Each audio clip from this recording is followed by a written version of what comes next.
Enough. I will hear no more of this Hebrew nonsense. In certain extreme situations, the law is inadequate. In order to shame its inadequacy, it is necessary to act outside the law, to pursue natural justice. This is not vengeance. Revenge is not a valid motive, it's an emotional response. No, not vengeance. Punishment. Tonight we have a chance to say, yeah, you're right. We're too extreme, we're too wild, we're too out of control, we're too full of our own shit.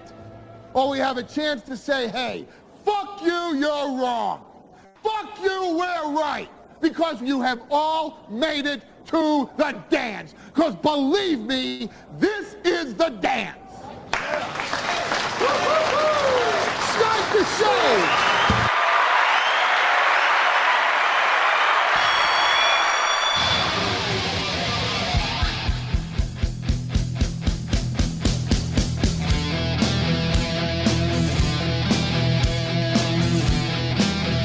Good morning. Are you ready? I'm wearing a gay shirt. I've got a good feeling about today. I feel like today's a membership day. I feel like today's a VIP day. I feel like today, man, with the stuff we got to talk about, with the day I had yesterday, with the root canal and everything else, I feel like today's big money day. I just feel big money day all over my body, especially in my nipples. So I got a great show for you. You just start throwing those memberships and shit at me on YouTube and Rumble. Start becoming VIPs. Let's have a big one. You want to see my shirt? It's this one. You love this shirt. Oh, my God, there's two of them. Sorry, Johnny's not going to be here for a little while. Welcome to the show. I've already made Waylon mad this morning. I'm sorry, buddy. I apologize. Just trying to have a little fun. That is a weird thing about the audience with this show, man. It's like, I'll just start off, hey, how about some fun? How about some self-deprecating humor? Fuck you, Aaron. Oh. Thought we were in... I misread the room. Thought we were going to have a good time. Hey, we're going to make fun of a lot of people today.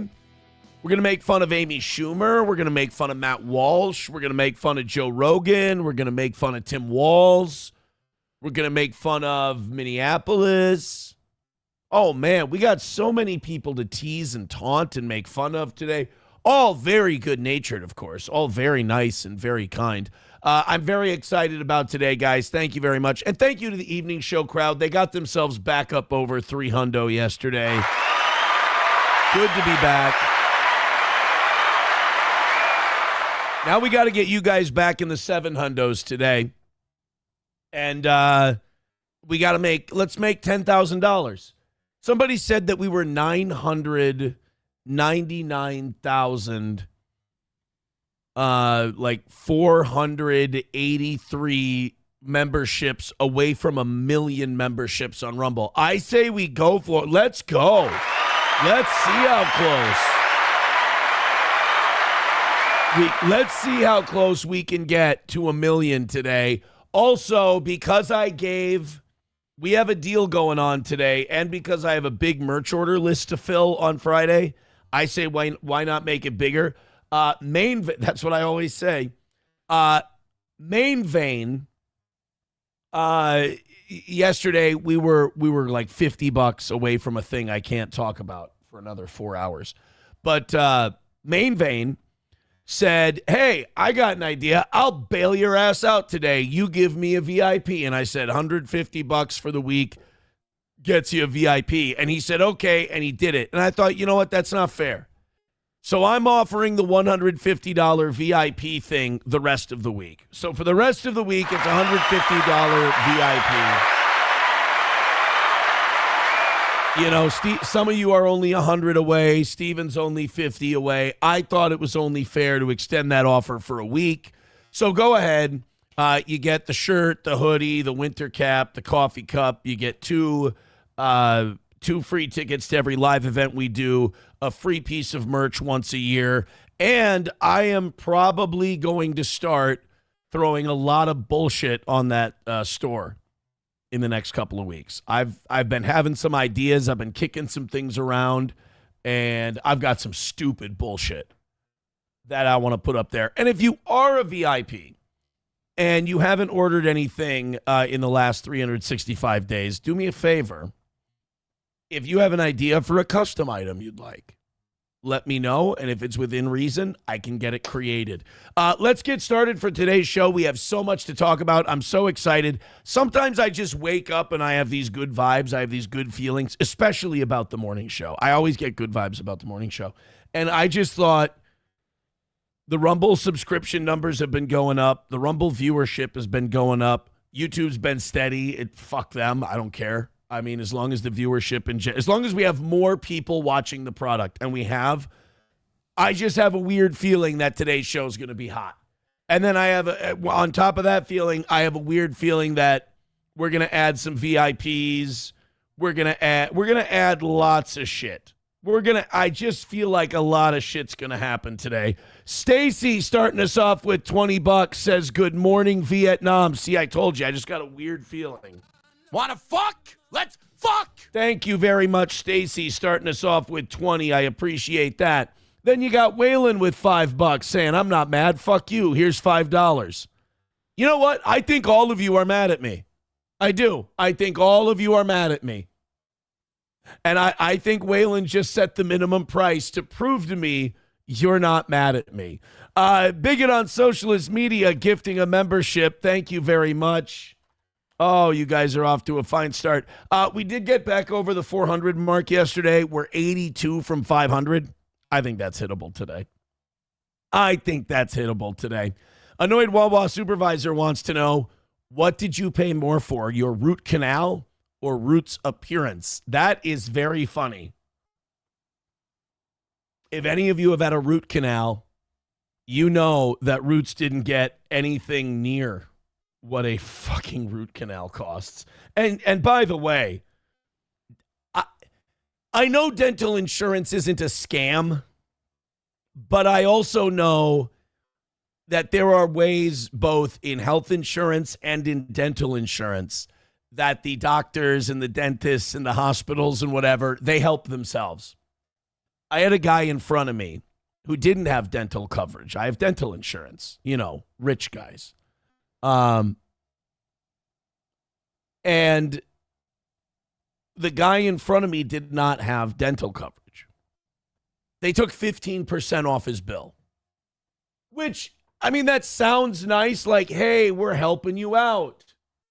We're helping you out with the total cost of this thing because you poor thing, you don't have insurance. Well, that means that you're then overcharging the rest of us by 15% because you have insurance. Like, does nobody else see how insane that is?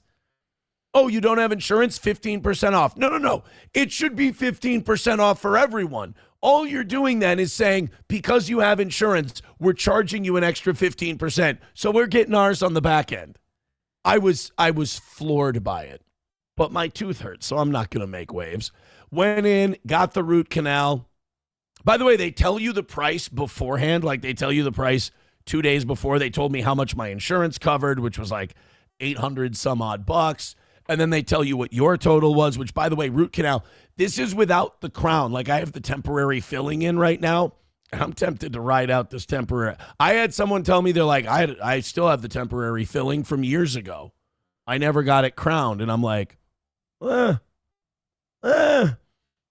because just to get a root canal done, and I haven't had one done since I was like 15 and I broke this tooth in a basketball game and I had to have one done. So I ain't paying the fucking bill. My end of the damn thing, $1,360, right? And by the way, to prove to you I'm not a hard-hearted man, I hate it when streamers who make money, who ask money from their audience, go like, oh, I just had a thing done, give me more. So last night, I dropped their G word by $70 because I'm like, fuck that. If I would have been more responsible with my teeth, I could have been more responsible with the money people donate to this show. So give me less money because I have such terrible teeth. And because I was in pain from the root canal, I figured I may not be able to perform as well tonight. And so I gave a break. I feel good about that. But anyway, $1,300 for the root canal. And then I think my deductible has been hit. And dental insurance deductibles are not like health insurance deductibles, where then they start really paying after you hit the deductible. It's the opposite for dental. They stop really paying after you hit that deductible. And when you start talking about root canals and shit, $1,000 doesn't go very far. So I think next year I'm going to up it to $2,000. But then again, even with this, that wouldn't go very far because now to get the cap done, it's another like $1,400 or $1,500. It's wild, man. They play for keeps in that root canal game. That's where you make your money. You know, an extraction, like having a tooth pulled, is like $400. It's not very much. They make that money in that root canal, boy. And God, the amount of time they dig in there, and it took like an hour and a half. I get it. I understand. But like dental care, medical care, it's the only thing where they can just bullshit a price to you and you don't have a choice. There you go. Somebody mentioned SP said to me yesterday, she goes, well, mechanics can. I said, yeah, yes and no. You can go and look up the parts the mechanic tells you need. You don't have to let the mechanic do the thing. You can look up the part. You can buy the part. You can either have a friend put it in. You can put it in yourself. Like, you don't have to go to that particular person and have it done. Whereas when it's medical and it's dental, they do the shit to you first and then they write down a number. And then when they told me what the number was going to be, they then told me just before I went in, oh, by the way, we could end up charging you more if we decide to do this, this, and this. Like, I'm not saying it for sure is a racket. I'm just saying the way they present it to you makes it feel like it's a racket. That's all. Los Federales with $1 says, happy White Power Wednesday, everyone. It's not White Power Wednesday. No. It's not White Power Wednesday. That's not what we call it. That's what you call it. That is not a thing. Aaron's Dancing Porch Minky says, twice a year we have to travel to Florida for my son's doctor's appointment. If we run it through insurance, we have to pay $1,000. But if we don't run it through our insurance, we pay $300. Isn't that fucking wild? That's insane to me. That you can go, oh, you don't have insurance? Here's a discount. 09 Canyon says, last night you said 10%. Oh, you know what? I'm confused. It was 10%. It would have been $100. It would have been $150 if it were off my bill. I think that's where I got the 10 and the 15 confused. My bad. I think it was 15 they took off. Or was it 10? It was 10 or 15. Either way, the point remains the same. They upcharge you for having insurance. It's wild, man. It's insane. It's like everything else in this country. If you don't do the responsible thing, someone will bail you out. Whether you're a billionaire running a business, you're a bank, you don't have insurance, whatever. If you don't do the responsible grown-up adult thing, someone will bail you out. And if you do the responsible adult thing, it will cost you an arm and a leg, and it will suck and cause you frustration. Like, insurance is supposed to be something that gives you peace of mind, right? You know? Insurance is supposed to be something that makes you feel at peace, but it's one of the most stressful things to own. McBuster says, yep, why more people go abroad for dental vacations? Really? That's a thing, huh? I didn't know that. Actual steel toe wearer, no VIP. I love the copes from anti-steel toe people. Oh, full price VIPs have trouble getting their merch. I have 3 people waiting for merch right now. 3 people. That's it. We got a line 3 long. So I'm sorry. Again, I don't mean to insult you people when you do that. I just have to set you straight. I don't want you to get offended. Thank you. Art says, I could have fixed it with my DeWalt drill for free. Chinese Jello Baby says, paying out of pocket for dental insurance is usually a ripoff. Some years it's beneficial, but over time you end up paying more for dental care. That's kind of what I'm screaming. For sure. For sure. Is this somebody sent this in? I think it was I can't remember if it was Sam Show or who it was, but they said Happy White Power Wednesday. It's an Instagram link and it's not coming up. Thank God. Thank God. Los Federales says make it 4 people. Ape said she would ship out my double VIP. See, I don't know how many of you are making shit up, but also I can't send it to you if you don't send me your info. I love when people go, I haven't gotten anything. I don't know who the fuck you are. They're like, well, I told April. I don't know if nobody went up there and told you. I don't know if nobody got, I'm turning red now. I get mad at this shit. I don't know if nobody went up there and told you. I don't have April's shit. So, but I told April, she's dead. She died a long time. No, I'm just kidding. But Jesus Christ, you have my email. You can DM me. Get in touch with me. I'll take care of you. I'll take care of you.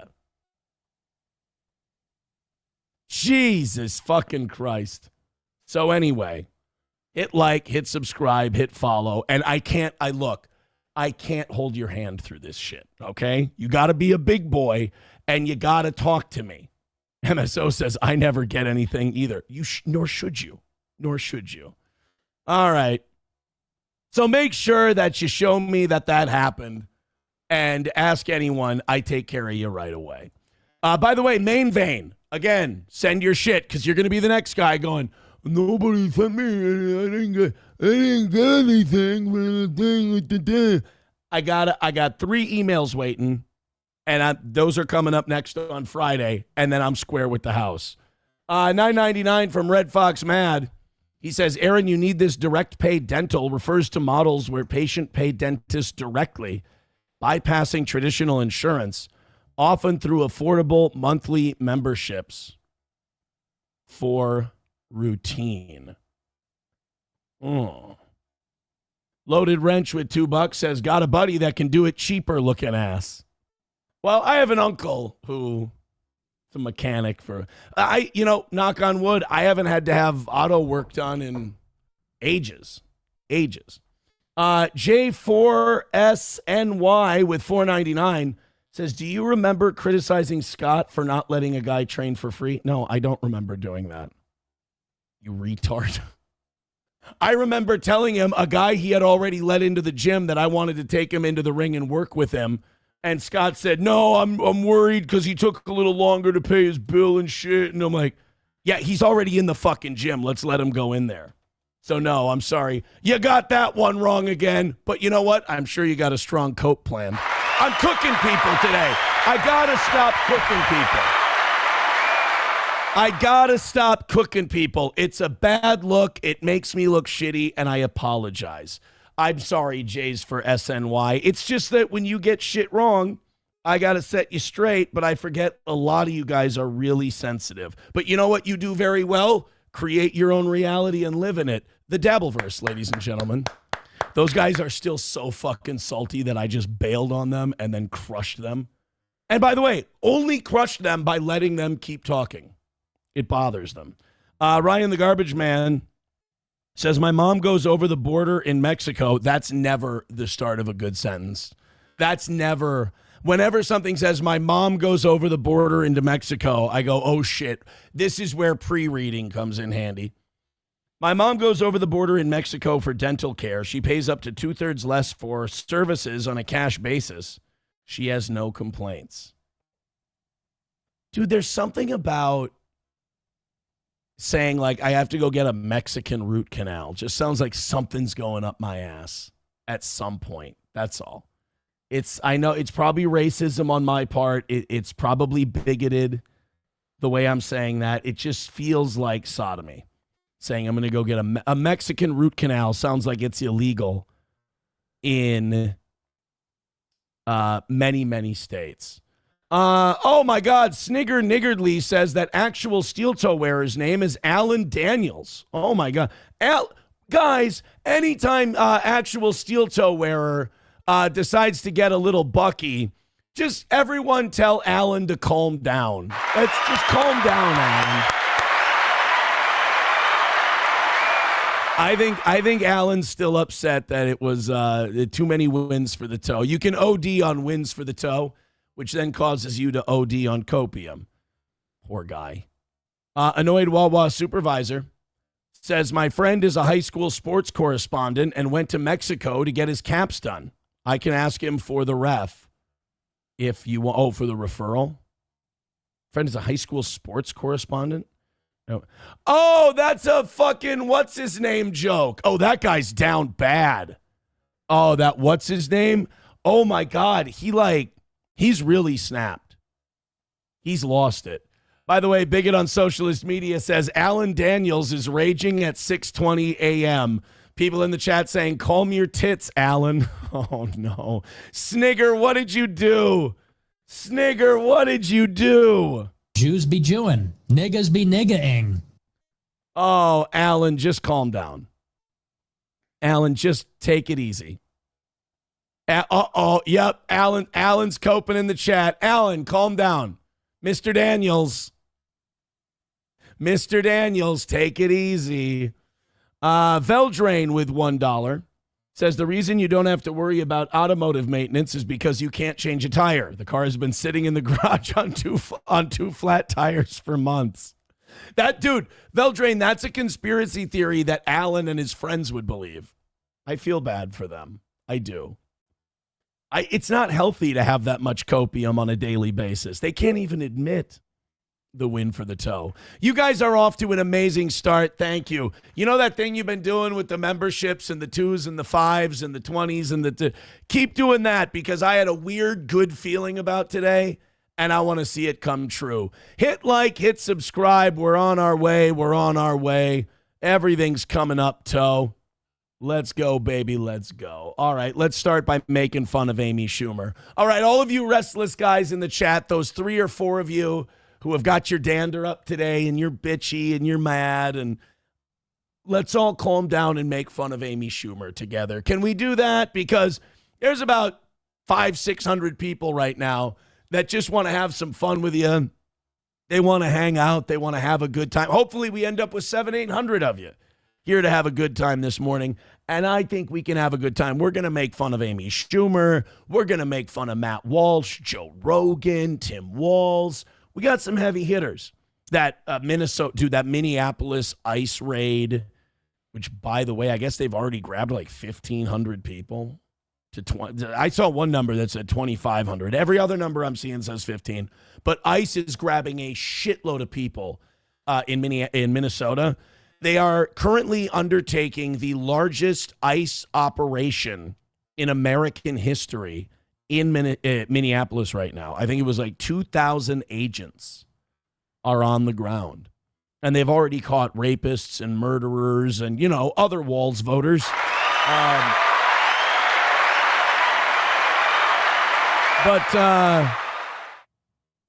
But we will go ahead and we will. And guys, anytime actual steel toe wearer Alan Daniels keeps seething in the chat, just tell Alan to calm down. Okay? Oh, no. Snigger Niggardly says, Alan, you going to give up trying to be a wannabe Sean Paul looking faggot online? Ew, do you try to look like Sean DePaul? Ew. Ew. Hey, guys, don't worry. If Alan Daniels gets salty in the chat, he got the right temperature to keep you safe from the storm. Ew. What a faggot. Oh, guys, be nice to Alan Daniels. All right? Everyone in the chat, I'm going to go to this Amy Schumer story. I need you guys to let Alan know that everything's okay. He's safe here, and to just calm down. I'd rather be an Elvis impersonator than a Sean Paul lookalike. So Amy Schumer is like a truly evil lady. Like, she's a really bad person. Remember when she blew up like a bovine? Remember when she got really fat? She got like stung by a bee and is allergic fat. She got like my sagging neck skin fat. She got really bad. And this guy, Chris Fisher, still loved her, still married her, was still promised to love her forever. Well, now if you didn't know, I don't know if Amy Schumer's on Ozempic or what, but she lost a bunch of weight. And Amy Schumer's thin again. So the minute she gets, so this guy sticks with her through thick and thin, mostly thick. She looks like a human milkshake in a bad way. And he loves her anyway. The minute she gets skinny and she reads a couple of headlines that say, Amy Schumer's kind of middling attractive again, she bails on this dude. Amy, she also seems like the kind of woman who like can't just have a relationship go bad. She feels like she seems like one of those women who has to say, oh yeah, he was totally abusive. Dude, we've seen so many false abuse allegations. There needs to start being lawsuits to set this shit right again. Because I, for the most part, think women should be believed, except when they're clearly full of shit. Like, I've only had one person ever say that. And it's someone who said that about the person before that and the person before that, and then accused the person after me of doing the same thing. So it's like, some of these broads are mentally ill, and you got to be able to discern the two. Like the Duke lacrosse strippers, like, you know, that Scarlet chick. Like, there's some women who are just fucked 7 ways to the weekend. And you got to be able to discern between the two. Amy Schumer seems like the type who would just play victim constantly.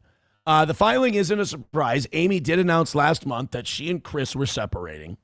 In a social media post announcing the split, Amy said, this isn't me paraphrasing. This is a quote. Blah, blah, blah. Chris and I have made the difficult decision to end our marriage after 7 years. We love each other very much and will continue to focus on raising our son. Amy and Chris tied the knot back in February 2018. They share a 6-year-old son. The divorce documents are not available yet. Amy indicated last month it would be a smooth split, saying amicable and all love and respect, family forever. In fairness to her, that's a very professional way to do that. Because in private, you're like, outside of picking up that kid and dropping him off, I don't want to fucking talk to this person again. But it's just, it's so mean because like 2 years ago, look at how she looked. Like, look, he went out in public with her and he didn't put a ring in her nose and pull her around by a rope. He didn't make her sleep in a barn and eat hay. Nothing. He didn't force her to be milked in said barn. He treated her with respect and dignity. And then let's see an Amy Schumer 2025 photo.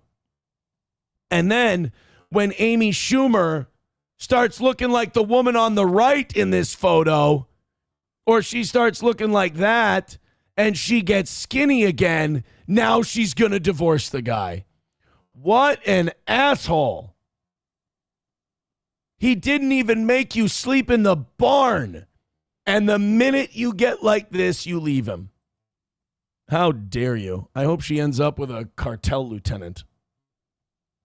In a bad way, by the way. In a bad way.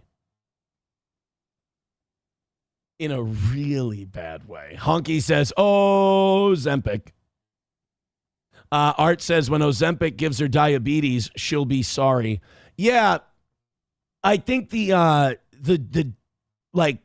book isn't written on Ozempic yet, and aren't they already starting to find out that people are getting like bad skin and brittle bones and like the bill always comes due. No matter what happens, the bill always comes due. And there's no free lunch, ironically. And with Ozempic, you can't just take a shot and that shot causes you to digest your food slower, so you fill up faster and then you lose a bunch of weight. Like, you can't fuck with your body chemistry that way and expect everything to be fine. It's gonna fuck some stuff up. Ryan the Garbage Man says Anthony Jeselnik dodged a bullet. Yeah, but have you listened to Anthony Jeselnik lately? Like, he's no prize either. Anthony Jeselnik's kind of a nut. He's one of those guys who got broken by that Rogan group. Could you imagine getting broken by the Rogan group? They're just a bunch of dipshits. They're a bunch of dipshits doing podcasts, and that's like Mark Maron. Like, you're going to make that your whole thing? And Anthony Jeselnik wasn't so much broken by the Rogan guys as much as he was broken by people just wanting comics to be able to joke about whatever they wanted. He's like, no, we need to have rules. Shut up. So I think they both dodged a bullet. Maybe they should have stayed together. Maybe you ever have that couple that you hope never breaks up because you're like, I wouldn't wish anyone else on I wouldn't wish these people on anyone else. Like, I think that Matt and Scarlett, I hope they stay together forever. I wouldn't wish those two. She's going to accuse everyone of abusing her, and he's going to be a piece of shit to everybody he knows. He's going to be a bum. So you kind of want those people, like, just stick together and create your own little orbit. Don't fuck up other people's solar systems. That's all. Also, people are, oh boy. Hey, Alan, it's just going to get worse the more you do this, buddy. Will everyone in the chat tell Alan to calm down? Or change your screen name to Alan Daniels needs to calm down, because you guys have him very triggered this morning. He's getting very upset. And this show is about having a good time. We're about having fun. And we don't want Alan Daniels getting upset.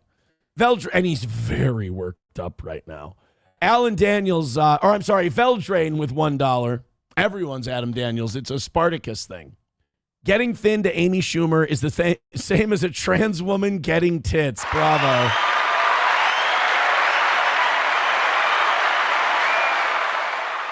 Brittany Boo says, it doesn't cause diabetes, it treats it. Oh, that's what it is. Yeah, how can it give you diabetes if it's a diabetes treatment? I forgot that it was for diabetes, because that's so not what people are using it for.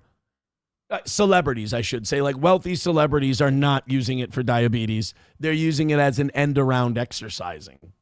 Brittany Boo says, I've lost 65 pounds on it. Damn, nice.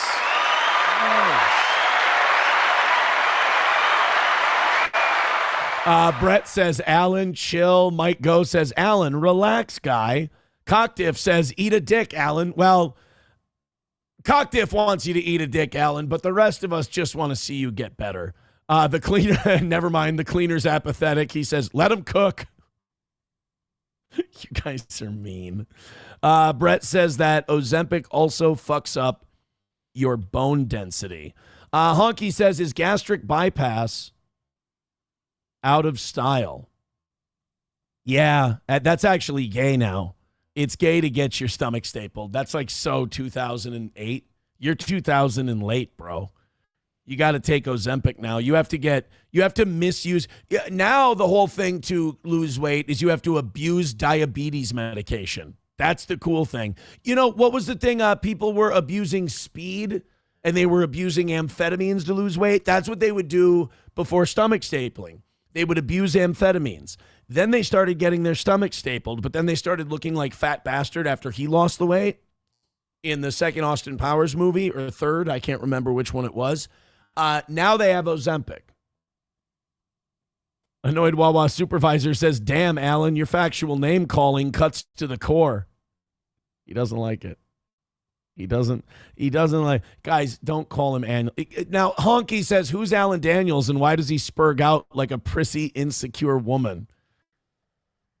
It might be because he's a prissy, insecure woman. One thing I know about these people that I crushed last year is that they are the living definition of dish it out but can't take it. Oh boy, are they childish. And it's all smirking. It's all fun. It's all like we're being silly and we get a good laugh. And they're just like, yeah, well, fuck you, you assholes. Calm down. Calm down. Yeah, Alan's now bringing up my family and my kids. Oh, Alan. It sucks being treated the way you treat other people, doesn't it? You're learning a lesson that your daddy never taught you. Oh, sweetie. Alan, take it easy. Hey, at least I don't have a restraining order from an 11-year-old. Oh, man. Oh, no, Cheetos. Now Cheetos is shit-talking Alan. He says, Alan, come out to Stoney's for White Power Hour today. Yeah, it's White Power Wednesday, Alan. Don't be so bitchy. Warlock 18-Wheeler, who also needs a membership, says, who lit the fuse on Alan's tampon? Oh, no. It's going to be bad. TDR Shit Show says, Alan, listen, Alan, listen. Chill, baby. Chill, baby. You got to take it nothing easy, Alan. I know things aren't going your way right now, and everybody on the steel toe is making fun of you, but it's going to be all right, baby. And there will be gorilla shit all over the army. Mike Go says, Alan Daniels is gay. White Power Wednesday. Sirens on. You know what? Let's get 10 memberships in here right now, and we'll light the lamp, and we'll start an Alan Daniels White Power Hour here on the toe. Get those memberships in there.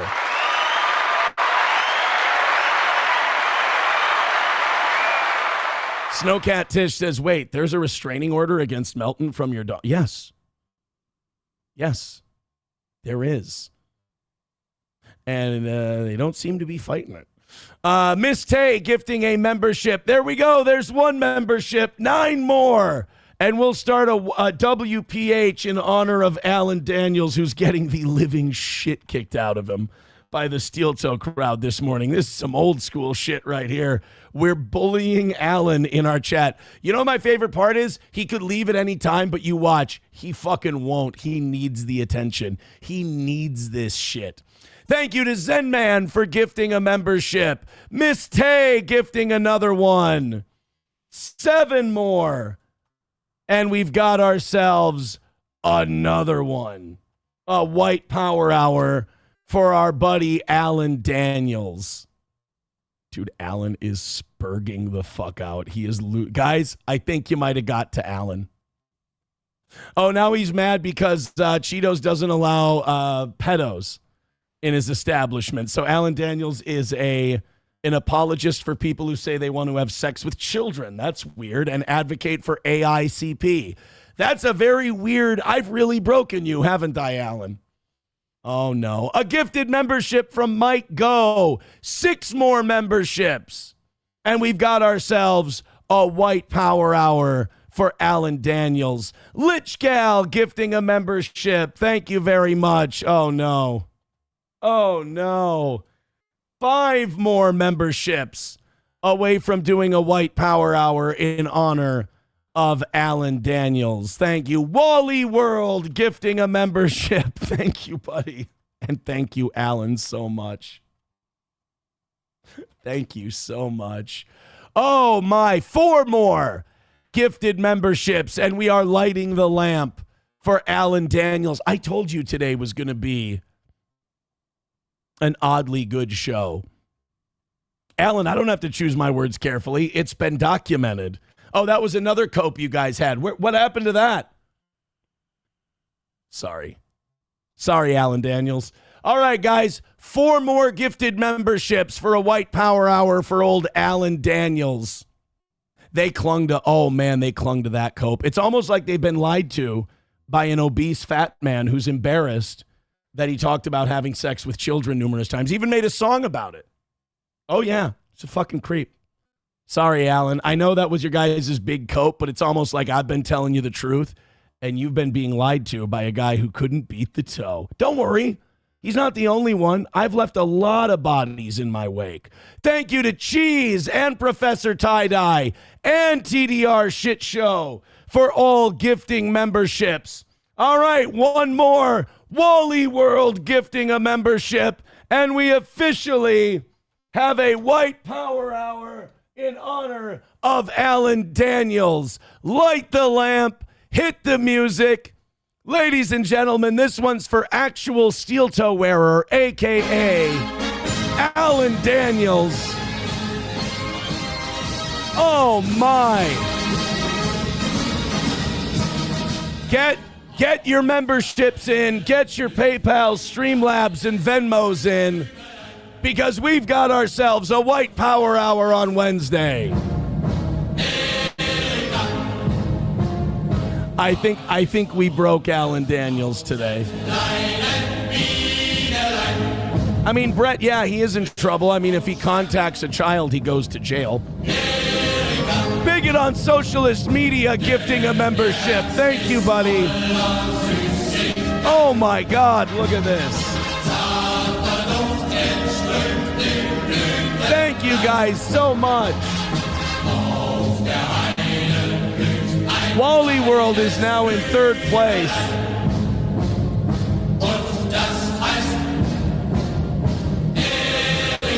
And Lab Glass is in fourth. Red Fox Mad is still the 47th Mad.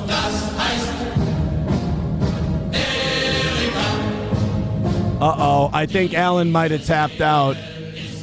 We haven't heard. Uh-oh. We haven't heard from Alan in a minute. Actual Steel Toe Wearer says, "What are you going to do when Alan Daniels is at your door?" Ooh. You mean a Sean Paul lookalike? I'm going to ask you to sing Temperature, bitch. Los Federales with $1. Thank you very much. Joey Caravello with $2. Says Nick Swartzen said he'd love to have a threesome with you and Mike Calta. Where are the girls? Cheeto says, Alan, I don't let pedos in for their own safety. Yeah, you don't want to fuck around at Stoney's, bro. Sorry. It ain't for the limp-wristed making songs about fucking kids type. I'm sorry. Oh, no, Ray Peacock updating us saying Alan's mom turned off his internet. Is that true, Alan? Dude, Alan is losing his fucking mind right now. TDR Shit Show with $2 says, let me go grab my robe and hood. They're rallying for the toe. They wanted a WPH today. They got one.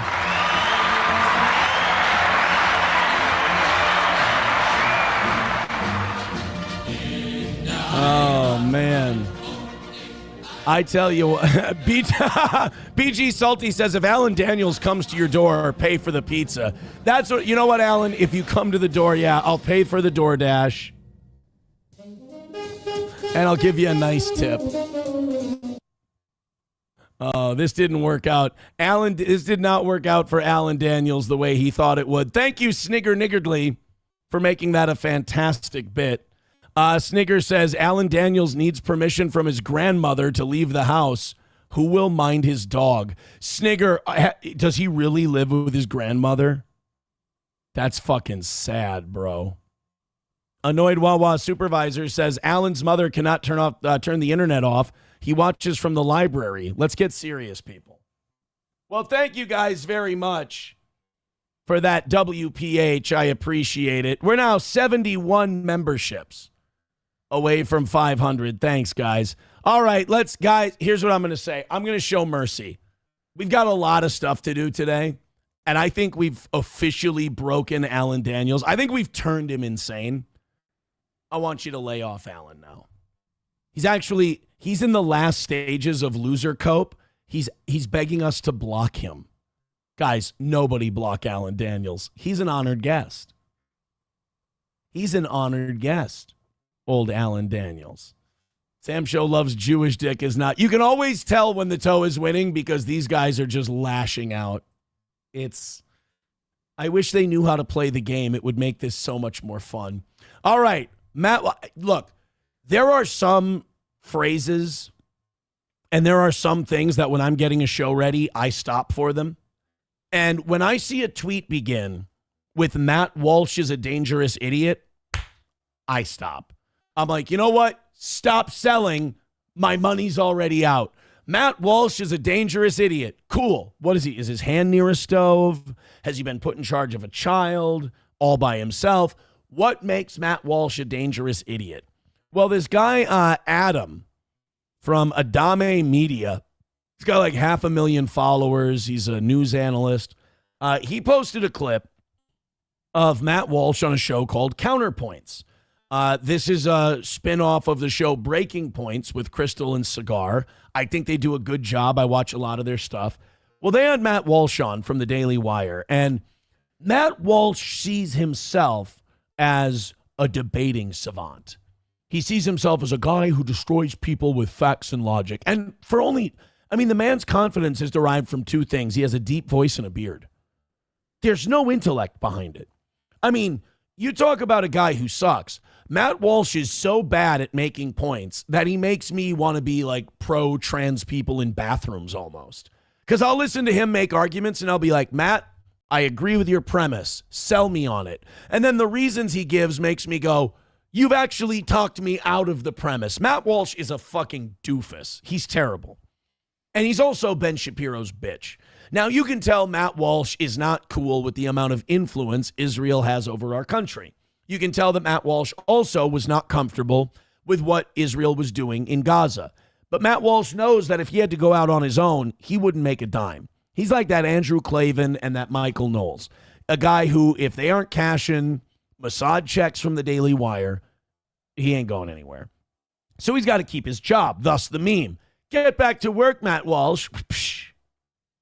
So Matt Walsh was on Counterpoints, and Matt Walsh going on debate shows is like dabble people coming into the steel toe universe. They're ill-equipped, they're outside of their echo chamber, and they just get cut to pieces by either the Counterpoints people or the steel toe fans, depending on where you're taking the metaphor.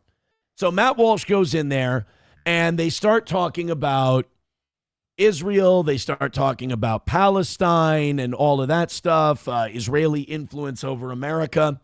And every time this comes up, instead of taking a side one way or the other, Matt Walsh thinks it's cool to take the I don't care position. And this is like the most ultimate cop-out of all time. Matt Walsh will go, I don't care about Israel. Said that for years. I just don't care. Like, what do you mean you don't care? What are you for? You don't care. That's not you can't say, I'm a great debater.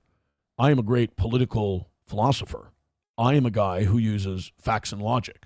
What do you think about the most pressing foreign policy issue of our time that actually ends up causing things like 9/11? Well, I just don't care. You can't not care. You know who can not care? My uncles, my dad, my girlfriend, like all of them. They cannot care. They think I'm insane for caring, and I understand. I look insane when I care. That's what makes caring such a stupid thing in America. You look crazy when you care, because when you care, you read about stuff. When you care, you watch stuff. When you care, you follow the money, and you follow the connections, and you follow everything else, and you do drive yourself crazy. Your eyebrows stay like this all the time when you're following. But you don't get to be, I'm the news commentator guy. I'm the guy who tells hard truths to the American people. And then go, hey, Matt, we've got like the toughest one out there. We need your big brain. And go, well, I don't care. He doesn't care because his boss isn't going to like his answer. He watched what happened to Candace Owens at Daily Wire. She got shit canned because she had a different opinion than what Benny Boy was comfortable with. So this is Matt Walsh on Counterpoints. And Matt's going to try to do his best to navigate a very delicate situation before he gets told, get back to work, Matt Walsh. Part of Haiti, are you saying to yourself, we need more of that? Beaches. Well, we have more beaches than them too, right? Don't we? Right. We're a much bigger country. We don't want a marine invasion and occupation of the United States that constantly decapitates governments and takes the money out of the country. And saddles. So Matt Walsh has been kind of cheerleading the Venezuela thing. And the Counterpoints people, now that guy that's on the screen there, I think he's like a conservative, but like an America First conservative. He's not like a globalist conservative.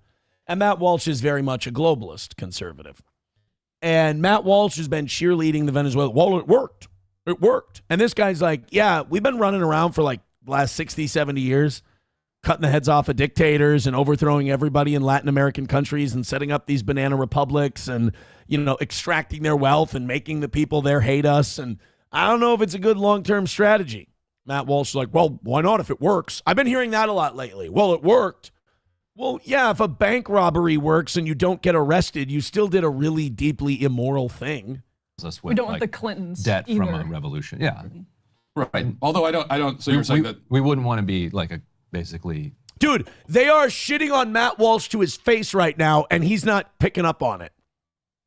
They're like, they keep saying sarcastic things about his lack of intellect and go back, and he goes, Wait, so you're saying it's so funny to watch someone in real time go, hey, wait a minute. Wait. Yeah. No, I'm pretty sure you just are calling me a piece of shit. No. We should just keep invading Latin American countries and overthrowing their dictators. It's really good. And then we should install our own dictators, go deeper into debt, and then steal all their resources. Wait, are you calling me a fag? No, Matt, not in a million years. Yeah. Right. Although I don't. So you're saying that we wouldn't want to be like basically a colony that the entire West spends 200 years punishing after the Haitian Revolution. Oh, no. I get that. I understand that, but also at a certain we wouldn't want that. No, yes. We wouldn't want that, but I would also say that that's not entirely why Haiti's in the position that it's in. I mean, at a certain point. It's kind of why it's in the position. I mean, why are there other Caribbean nations that are able to be more economically productive than Haiti? We have been fucking with Haiti since they kicked the French out. When a bunch of slaves had a rebellion and kicked the French out in the 1700s, we've been nonstop fucking with Haiti. Now, we've been installing leaders like Baby Doc Duvalier who have been stealing money. I mean, Christ, Mother Teresa worked with him, gave him money. The Clintons worked with him, gave him money. And Baby Doc was a motherfucker. But Baby Doc let Western countries rape and pillage Haiti, so they kept him in there. We don't mind the rape and pillage dictators until they start to think they're in charge and do things we don't like. Sup, Noriega? Point, as a country, you have to stand on your own 2 feet and take care of yourself. And but what point is that? They elect Aristide and we overthrow Aristide. Then they elect Jovenel Moïse. Jovenel Moïse is assassinated a bunch of people with American connections, and then we. By the way, Matt Walsh has no idea who these people are, has no idea that they've ever been leaders of Haiti. He does. I mean, this is why he should never leave the friendly confines of the Daily Wire. He's just outmatched here. He doesn't belong there. He doesn't know any of this stuff. He's a blowhard. Like me. But I tell you, I'm a blowhard. American connections, and then we install in 2021.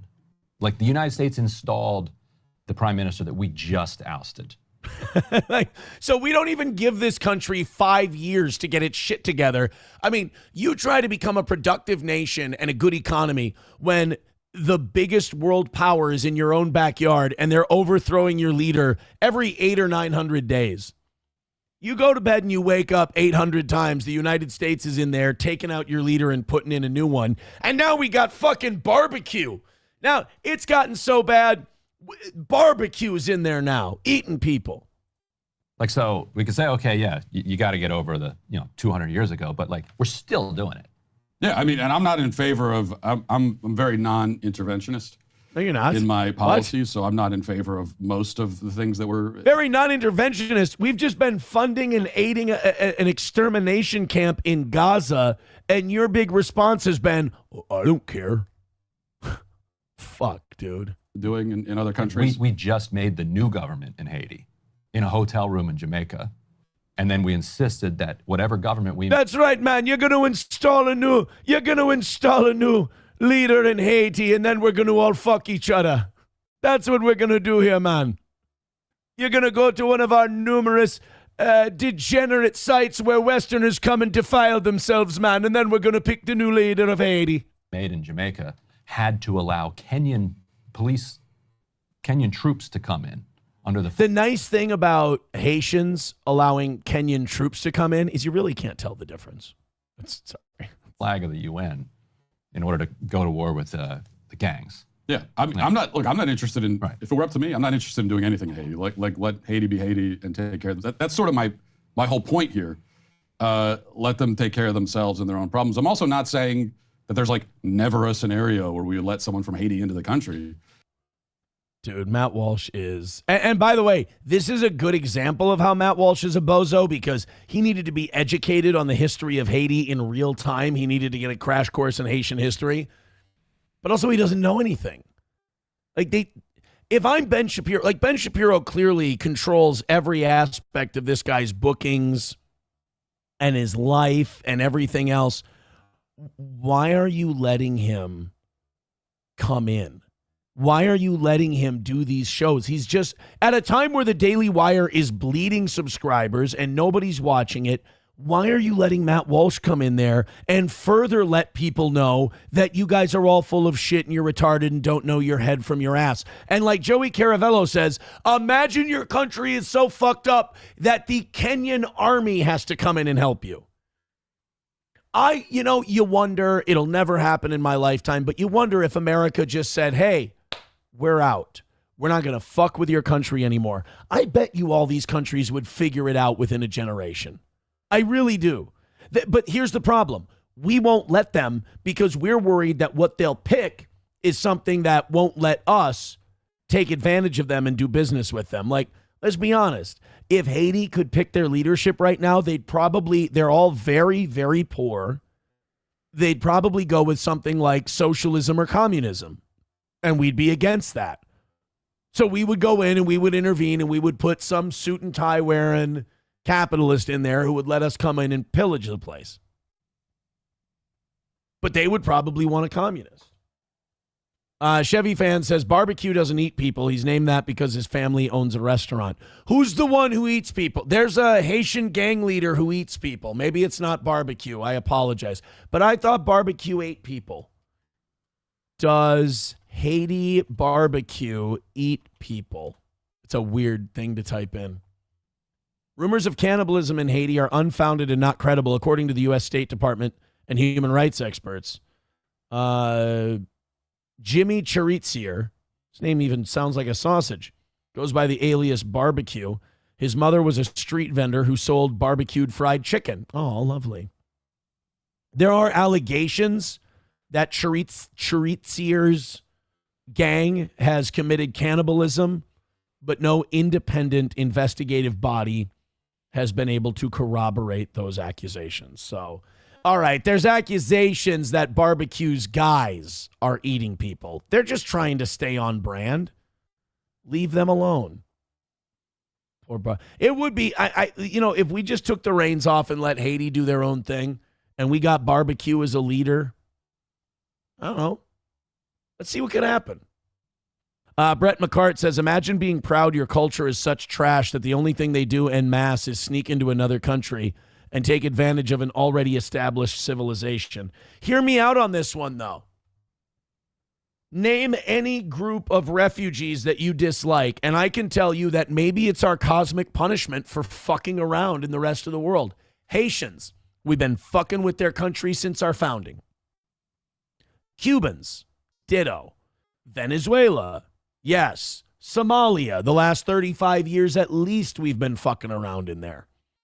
People from the Middle East, obviously, at least the last 25 years we've been fucking around. So, I mean, we the people don't deserve it, but our government, they sure do.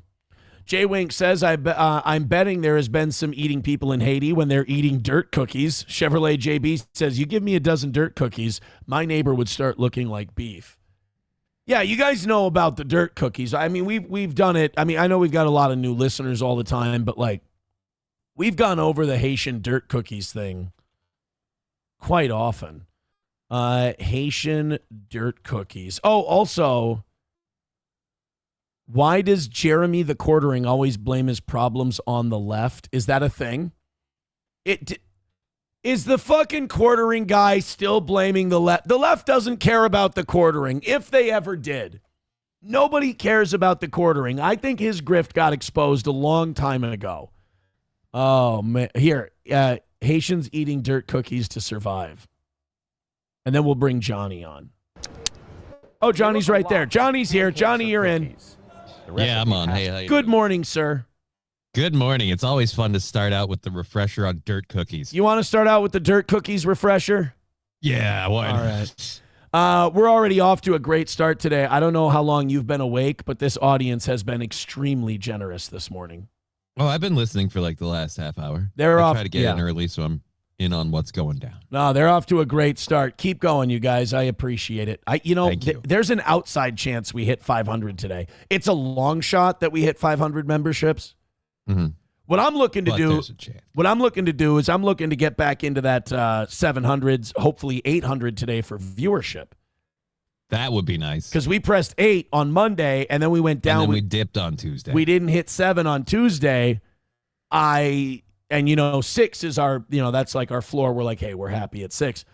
I want to get, we've got a really good show today. We got all of Tim Walz press conference stuff. Oh, boy. We got Haitian dirt cookies. We got Kurt Metzger was on Rogan looking like, you remember the guy from True Grit who wore bear skins? Yeah. I wear my bear skins to keep me warm.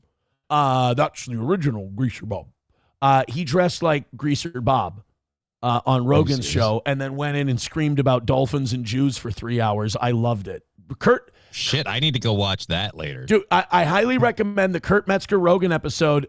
It felt like an old Rogan episode. He dragged Rogan by the face through Zionism. It was fantastic.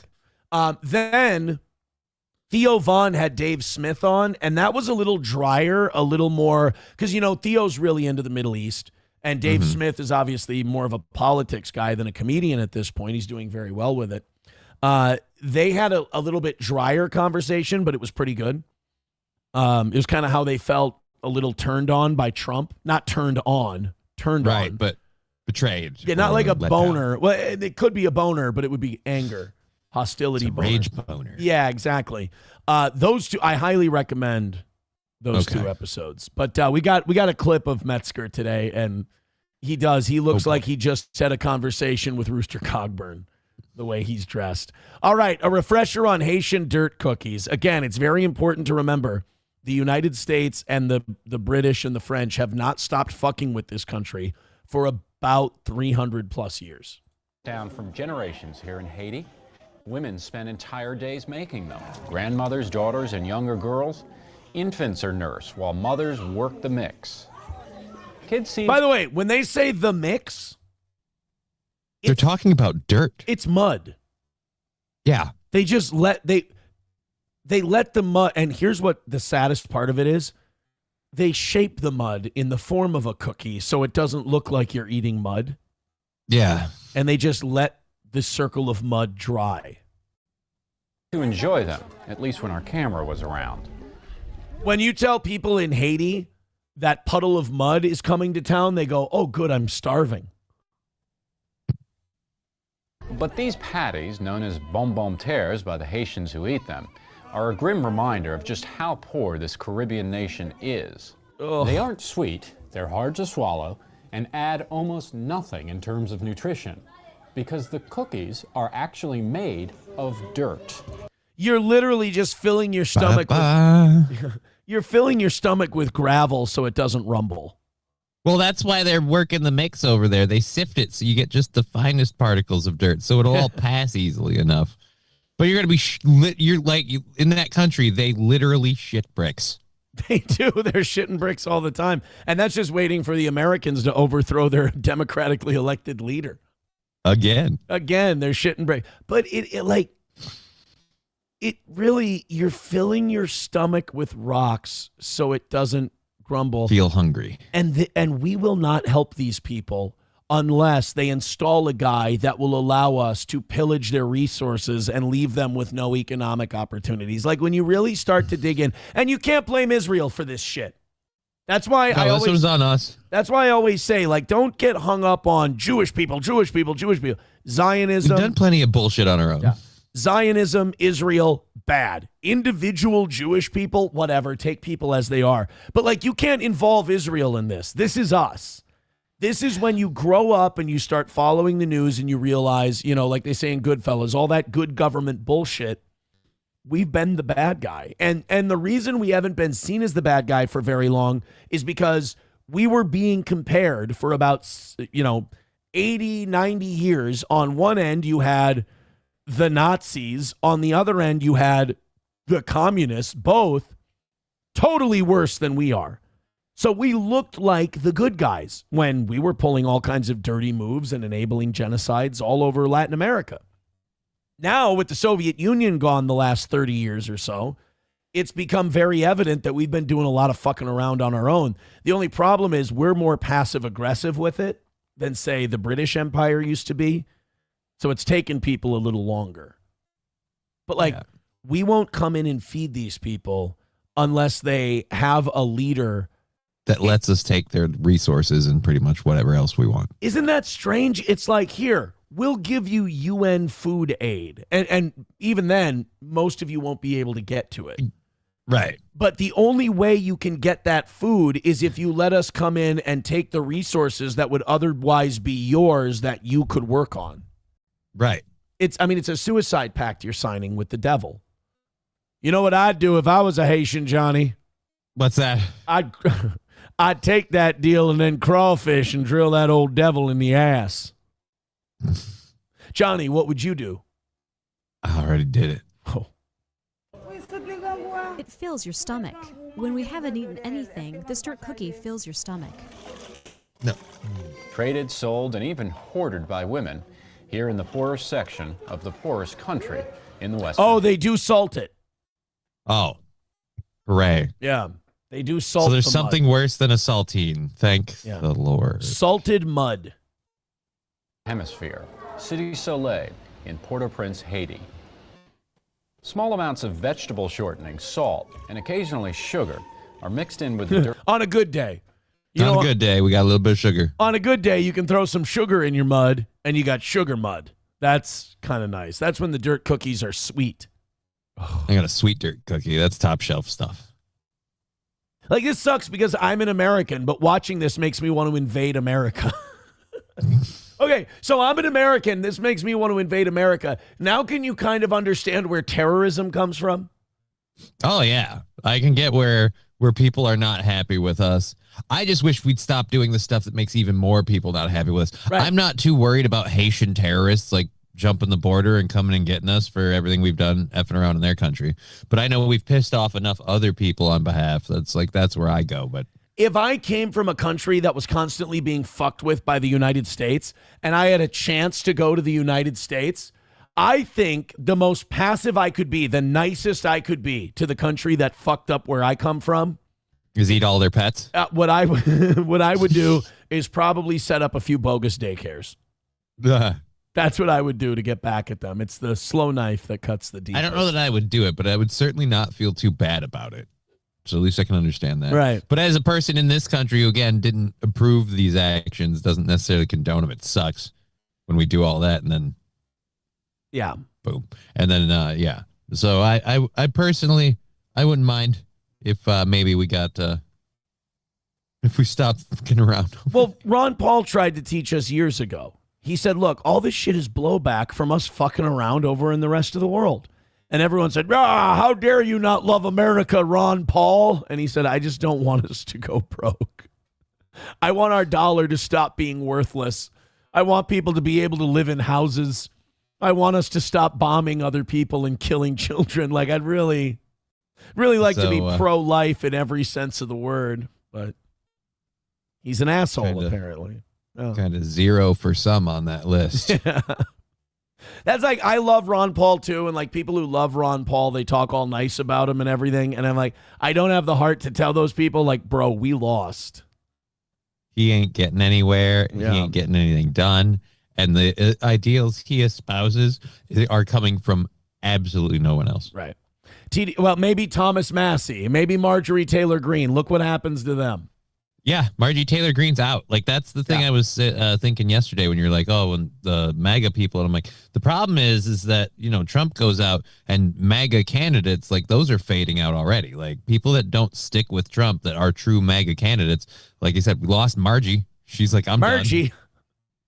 We lost Margie. Where'd you go, Margie? Oh, well, I had to step down from the Congress. You know, they were, the Jews were threatening to kill me, so I had to step down. Oh, Margie, you're such a terrific lady. Why were the Jews coming after you, Margie? Oh, I kept trying to prove how they diddled all the kids. And oh, yeah, sure. Yeah, no, I was out there. I was trying to get them bills passed, you know, that showed that they were letting that Jew fella rape a bunch of kids. Oh, is that why the Jews were coming after you, Margie? Oh, yeah, big deal. Tried to prove that their accountant was trying to get all of our Goyim leaders to have sex with teenage girls there. And then they threatened to burn my house down. So, I had to step down. On top of that, I'm working hard to the bone to work this whole thing. And then Don comes in, says, I'm going to take all the credit. I'm like, but it's my deal, Don. I called you. I came in. You told me America first. By God, you didn't tell me. And I got me sitting here. You got my wife sitting here. And I'm walking out of here with America first. All right. Well, that Zionism comes installed at the factory. There's nothing I can do about it. God damn it, if you didn't tell me that you were coming in here and we were going to get America first policies. You told me on the phone. You said, come on down. We got the Epstein list ready for me. And now you're wasting my time and you're wasting my wife's time. And I'm getting out of here with that Epstein list. I'll go talk to my boss. Hey, 750,000 kids is a lot. Hey, well, they never done this before. I talked to my boss, and he says I can knock that Epstein list down to kidnapping Maduro. You lied to me, Mr. Trump. You're a bald-faced liar, a fucking liar. It's what makes this show special. You may What's not. that? Like when kids can't understand heady topics, so you make a puppet show.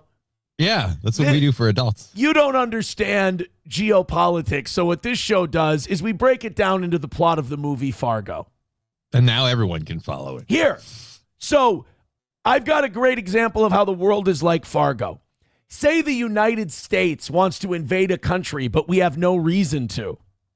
Right. We'll pay a couple of guys to put on ski masks, break into our own house, kidnap our wife, and we'll go, oh my God, we have to attack those guys who broke into our house and kidnapped our wife.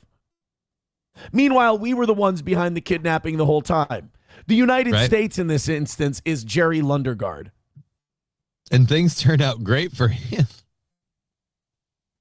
And John F. Kennedy is Wade Gustafson.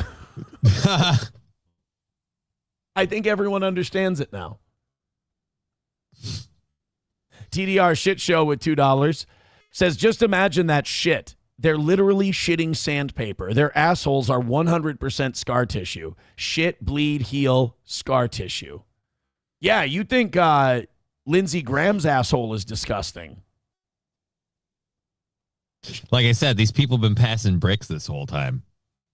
Veldrain with $1 says, CBS is saying the U.S. will take Greenland by force. Yeah, I saw Denmark said that if the U.S. takes Denmark by force, that's the end of NATO. And I'm like, okay, now I kind of... Now I'm for taking Greenland if it ends NATO. I would like to take Greenland now, please. Oh, by the way, there's a simple Google search if you're wondering why we're so obsessed with Greenland. Do this. Does Greenland have... Just wait. Yes, Greenland has significant undiscovered oil and gas reserves, estimated in the billions of barrels, particularly off its east coast. But it has officially stopped issuing new license for oil exploration due to climate and environmental concerns. So, why does the United States want Greenland? Because it rules and we want it as a new tourist destination? No, because Denmark's too woke and they won't let us mine that bitch. We want to drill for the oil. Denmark won't let us, so we want to take it. Oh, the best part is the 80,000 people that actually live in Greenland, like they get zero say on this. It's not their country. Also, there's also vast deposits of lithium and rare earth minerals. I was about to say. Yeah. We found some lithium deposits. That happened in Canada too. So I mean, first Greenland, then Canada. We're going to sandwich action Canada. We're just going to have it all. About 56 to 57,000 people live in Greenland. Dude, St. Cloud could win a war against Greenland. Yeah. Yeah, good. Oh, let's send our Somalis. We love our Somalis. Dude, we only need the oil anyway. Let the Somalis work the rigs. Get them the fuck out of here, and they can be our occupying force in Greenland. Boom. I've solved it. God, I should have really done this for a living. You know how like the Israelis want to relocate the Gazans to Somaliland? Yeah. Let's move the Somalis to Greenland. They like the cold weather, apparently. I was always hoping that was going to be a deterring factor myself. I was like, crap. Now I'm asking myself, why am I here? They're not scared of it.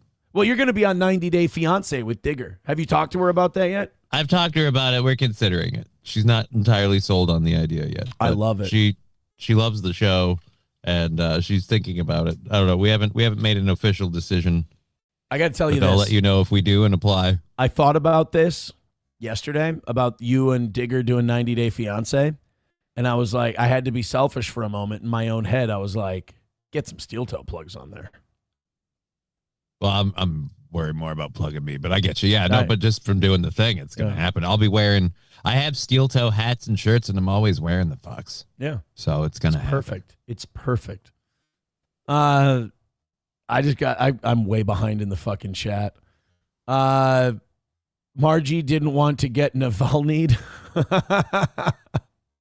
Oh, no. Oh, jeez. Why are they using a Minnesota accent? Says Jay Wink. That was the joke. That was the bit. Dub says, sorry, son, Zionism pre-installed at the factory. My hands are tied. Catch a guy at the end just putting a Palestinian leg in a wood chipper. You'll be fine says, I'm so glad Trump ended the war in Ukraine in 24 hours. Also that he built the wall. Oh, God. You guys are going to be so mad at the Ukraine story that I have today. Oh, God, why? I thought we were at least done doing shit over there. I got good news and bad news, and we'll talk about this later. The war might be ending soon. Okay. For Ukraine and Russia. That'd be great. I want us to not be involved. Please say we're not funding anything. Once there's peace, what do you need what are you trying to do to the peace? Once you get the peace, what do you have to do for the peace? What's the word? You have to secure it, protect it. Secure, there's another, keep the peace, right? You have to keep the peace after you get the peace. Who usually keeps the peace? What are they called? Peacekeeping forces.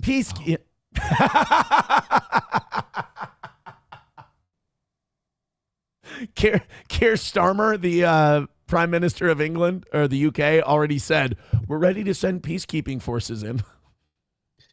And when's the last time you saw the UK put peacekeeping forces in and we didn't? I just want to not pay for that crap anymore. And by the way, don't worry about it. Maybe we won't have to put peacekeeping forces in because by the time we get Greenland, there won't be a NATO anymore. Oh, yeah. That's the best part, though. Like, Denmark, what are you going to do? Like, if you're against our taking of Greenland, you'll call on NATO. It's literally like calling us to protect you from ourselves. Right. We're paying the fucking bill. There's no way. Like, you call NATO to tell them about us. We're the ones answering the fucking phone. That's like saying, hey, Israel, we're going to tell America on you. Who do you think's answering the phone? Hello, what's your complaint? Meanwhile, our country has the budget and deficit that it has, and you're like, all right, if you guys do this, we're going to blow up NATO. A lot of us are looking at like, well, that solves a problem we didn't need. You'll be fine, says Lindsay Ladybug Graham. Steel Toe made this nickname happen. No, it was some kind of accusation. Most of you probably know that he has ladybugs on his asshole thanks to this show, but it's been out there apparently. It's been out there for a hot minute. So, yeah, oil, lithium, rare earth minerals. If you thought we wanted Greenland because we were just feeling Bucky. Yeah, no people. Just drill, baby, drill. That's it. If I don't have $97 a gallon gas by the time he's out of office, I'm against all these moves. Here's what a whore I am. You give me $1 a gallon, kidnap anybody you want. Like if we're down that low, yeah. Right. If my dollar buys me a gallon of gasoline, if that's how strong the dollar is after all this shit, let's go. It's about time. Like the thing I hated about Bush, you invaded all these countries and we didn't even get an empire got nothing out of it. Yeah. We spent a bunch. Steal.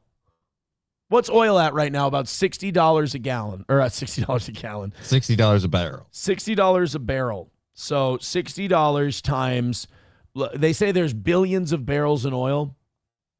In Greenland, let's say 5 billion. It might be more than that. 5 billion sounds fair. But let's just go. That would be 100,000 million, $300 billion. That doesn't sound like a lot. Oh, that's No, that's billion. 5 billion times 63. Yeah, that is right. $300 billion. That's not enough. Venezuela's got trillions. Hold on. Yeah, but we already got Venezuela. Hold on. Let's make it 50 billion. There we go. Now we got $3 trillion worth of oil. There we go. TDR Shit Show with $2 says, thanks, Johnny, for the reminder. Hey, Aaron, been a good couple of months and still haven't received my hoodie. What gives, man? What fucking gives? It's effing cold outside. Have you sent me your... Here, we were with Jeremy watching. I'm going to read to you right now the 3 names I have to send stuff to this Friday. And if you're not on the list, send me a cocksucking email or a DM. I'm tired of this shit. I'm tired of people calling me out publicly and me having to prove I don't have your shit. I have Hutch Not Starsky needs a free piece of merch. Gray Duckling's getting a beanie. Shit, I think I actually ordered that one, so I might not even have that one, but I'll get him another one. And I have Cockdiff that I'm sending a thing out to. Those are the 3 names I have. Send me your fucking shit. Info. For the love of Christ. I've had it. I'm being taken advantage of. I'm having people go, why haven't you sent my shit? Why haven't you sent my shit? Because I need to know that you need shit before I can send you shit. It's like where it's supposed to go. It's like having a shitty girlfriend, the one that expects you to know exactly what they're thinking, anticipate it, and then do it. Send me your shit. That's what I need. All right. And that girlfriend tells you she sent the stuff out and she never did and leaves you with a fucking clusterfuck when you find it later. And then she tells you she's pregnant and you know the bitch is lying.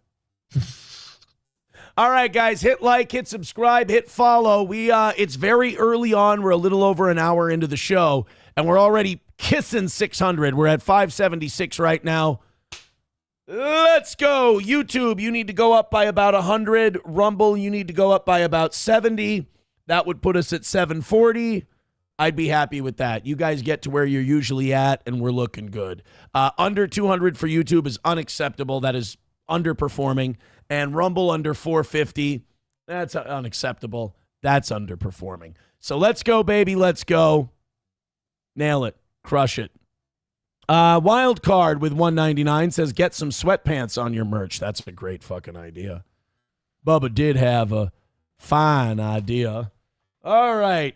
71 memberships away from 500. Let's do our thing. Let's talk about this Hilton Hotels deal in Minneapolis. Have you been following this at all? I thought it was solved. I thought they got we all figured the staff went uber liberal, and then the manager came in and said, that's not us. We don't agree with that. And we didn't authorize it. It went further. It got to the higher ups. Oh, dear Lord. So the Hilton Corporation got wind of this. If you don't know, let's start at the beginning. The Hilton Hotel in Minneapolis had ICE agents. So we have 2,000 ICE agents coming to in Minneapolis right now, staging they're calling it the largest ICE operation in history. Or what pro people like me call it, the Great Minnesota Get-Together. Yes. So Hilton, the staff there denied any reservations. They, in fact, not denied them, found them and canceled them. So the higher ups, the management hears about it at the Hilton Hotel, the local management, because the way these hotels works, it's kind of the way McDonald's works. Most of them are owned by franchisees, small business owners. Franchise the thing. Franchise. It's too great for a couple locations. Franchise the damn thing. Mr. Kroc, you got to franchise it from coast to coast. Mr. Kroc, we already tried that. So anyway, Hilton Hotels gives out these naming rights. Basically, I open my own hotel. And you open your hotel and you pay a little extra and you get to put the name Hilton on your hotel. The trade-off is corporate can tell you, hey, you have to have this kind of decor. You have to have this. You got to operate like a Hilton. It's like a homeowners association. Yeah, you've got a great house in an awesome location, but they can tell you what's on your lawn. Right. You got to play ball a little bit. So then we have the local Hilton cancels the reservations. The management goes, no, I'm sorry. Our staff shouldn't have done that. There's rogue staff. Well, corporate Hilton spoke on it yesterday, and they said, sorry, bitch, you're out. And they stripped them of the Hilton name. Oh yes, I'd love to think there's some blue-haired idiot that like, I don't like ICE and I don't like what they're doing, and then they're finding out not only are they getting fired, everyone else that works there might be losing their job because that place isn't a Hilton anymore. Dude, they gathered. So Minneapolis blue hairs decided to have a protest outside this Hilton last night or 2 nights ago, and they were gonna have a noise. They were gonna stage like a noise thing. They were gonna make a bunch of noise. There were like 9 people there and 1 guy on the drums. Like he set up a drum set on the sidewalk and was banging around like Animal from the Muppets on the drums with 8 of his closest friends in the snow. Beautiful. So Hilton says it is removing the Minnesota hotel from its system that was accused of denying ICE agents bookings after the company says the franchise failed to address the issue. So management did a CYA. They covered their ass. Hilton said, not good enough. We looked into it. You guys are still fucking around. You have to now be like, this is what happens. Like, have you ever had a hotel in your area, in the town you live in, go from like a Days Inn or an American or something like that? And now they're called like Tom's Roadside Hotel. Right. Yeah. Nobody goes there. It's like the same colors, the same signage, but it's a different name. That's because they lost their franchise rights. So now they have to be. There's a place in Clearwater that has this. It used to be an American. Now it's like the Hometown Inn, but it's got the same American colors. Got the same logo and banner style. Because it's fucking expensive for these hotels to have to remodel. I mean, the Holiday Inn on 15 here in St. Cloud, beautiful hotel. It's got so much shit for kids to do, and it's a really fun place. My family and I, we stopped going there like 5 years ago, because the Holiday Inn corporate made the local owners, which I think is still Sands Construction here in St. Cloud, they made them plunk untold millions of dollars into remodeling the entire thing. And this is a massive hotel. We're talking about like 3 pool areas, thousands of rooms, basketball courts, volleyball courts, 3 or 4 different arcades, a bar, a restaurant, the whole thing. They spent shitloads of money remodeling this thing, and it looks great. But now they charge $500 a night for a poolside room. And that's just too much. Basically, their whole business now is sports tournaments coming to town. That's it. So you got hockey tournaments. Hockey families have money because it costs an arm and a leg to play hockey. So they don't give a shit. They'll spend $300 for a regular room, $500 for a poolside room, And don't get me wrong, it's fun. You bring your kids there, turn them loose. It's a great time, but fuck, man. It's a fortune. So a lot of these places, they'll lose their franchise rights anyway because they just can't keep up with the Joneses. This Hilton, having the name Hilton is like having the name McDonald's on your restaurant. It's a license. Right. You can't really get a better name for your hotel for recognition alone. All right, so don't fuck around with it. Well, they fucked around with it. They found out. Now they have to call themselves I don't know, what do you get? Hey, Americot. Right, you get to have a marketing meeting and you get to figure out what your new name's going to be, but you're going to be forever tainted with here's the guys who fucked around with the ICE agents. Because even if you don't like ICE, it's shitty to take someone who's traveling from out of state and cancel their hotel reservation. And I'm sure the government is really going to look for that hotel when they're booking for their agents now. I don't think so. Yeah, nobody's gonna. Holy shit! Stop the presses. Main Vein with $50. Give him a wing to SARS for the $50. And with 50 says, "Good morning, Aaron. Behind in the show. Sorry for the heat you got for the discount VIP yesterday. And sorry for upsetting the other VIPs. Here's $50. No, Main Vein. It's fine. I'm offering $150 VIPs because people were right to say, hey, why does that guy get one? And I'm offering it to everyone this week. It's not a problem, buddy. You didn't need to do that. And then he throws us $100. Well, thank you, Main Vein. Thank you. Thank you. And I just want to say thank you for making it happen. Thank you.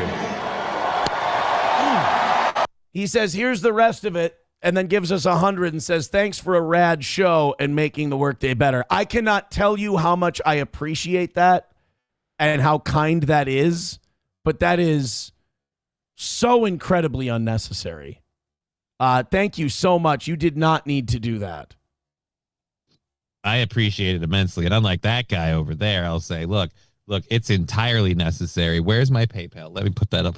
And now did he just fuck everybody out of $150 VIPs? Because I can't offer that if he just gave us like $300 this week. I don't know what to tell you. I don't know what to do now. Oh, and by the way, this is not going to help the rumors that MSO started. What did MSO start? He started the rumor that Main Vein is SP. Ooh, that's a good one. Main Vein. Aaron Imholt Radio at gmail.com. Send me your information. Send me your address. I'm going to send you out some extra stuff for your VIP package. But you have to get me the information. Please click that email link and send me your email. Or, send me your address and your shirt size, and I'm going to get that stuff sent out to you. Main Vein talking next week. I didn't get my shit.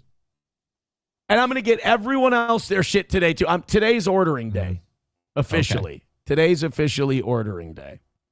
Okay. Thank you very much, Main Vein. And no, Main Vein is not SP. Let me update the standings here. So Main Vein is now at 276. Holy shit. Thank you very much. I'm still going to honor the 150 VIPs, though. Veldrain with $1 says, what do Aaron haters and woke activists in 2026 have in common? They both believe they're still winning. It is, we broke a guy before you got here today. Oh, I heard the tail end of it. I think actual steel toe wearer won't see him no more. Oh, no. I didn't ban him. I just think that he crashed the fuck out and he went to bed. Okay. Actual steel toe wearer had a really bad day. Well, I hope it picks up for him. Yeah. I hope it does too. I really do. All right, gift those memberships. Throw in a couple of bucks. As you can tell, from Main Vein doing that, we're almost. I can't say for another 3 hours yet, but close to home. Right. If that makes sense. Thank you guys very, very much. Thank you. I had some really bad news that I wanted to share today. This is not something I want to spend a lot of time on because I feel like it's a downer for a lot of people. But I also feel like it's something people would want to know if they knew it was happening. Terrible Brett Favre news today. Oh, what happened to Favre? I knew that he had like early onset dementia and he had like brain stuff from concussions. I didn't know he had Alzheimer's. He's got Alzheimer's? I'm sorry, Parkinson's, which is probably worse or the same, whatever. It's a different level, but it's, Brett Favre he has Parkinson's disease, and, I don't know if he has Parkinson's disease or Parkinson's syndrome, but there are two different ones. One is something that can lie dormant and activate anytime. Another one can be caused by you crushing your dopamine cells in the back of your brain. That's how Ali had Parkinson's syndrome or pugilistic dementia, they used to call it. So do you think it's that one because he's literally been a quarterback for as long as he has and gotten hit as hard as he has as many times? So Ali had young onset idiopathic Parkinson's disease. That's the kind he had from boxing trauma. So I would gather, I haven't read this from like a doctor or anything, but I would gather that the way Brett Favre was fucking hammered throughout his career, that's where the Parkinson's came from. Yeah. But we have an update on Brett Favre's Parkinson's.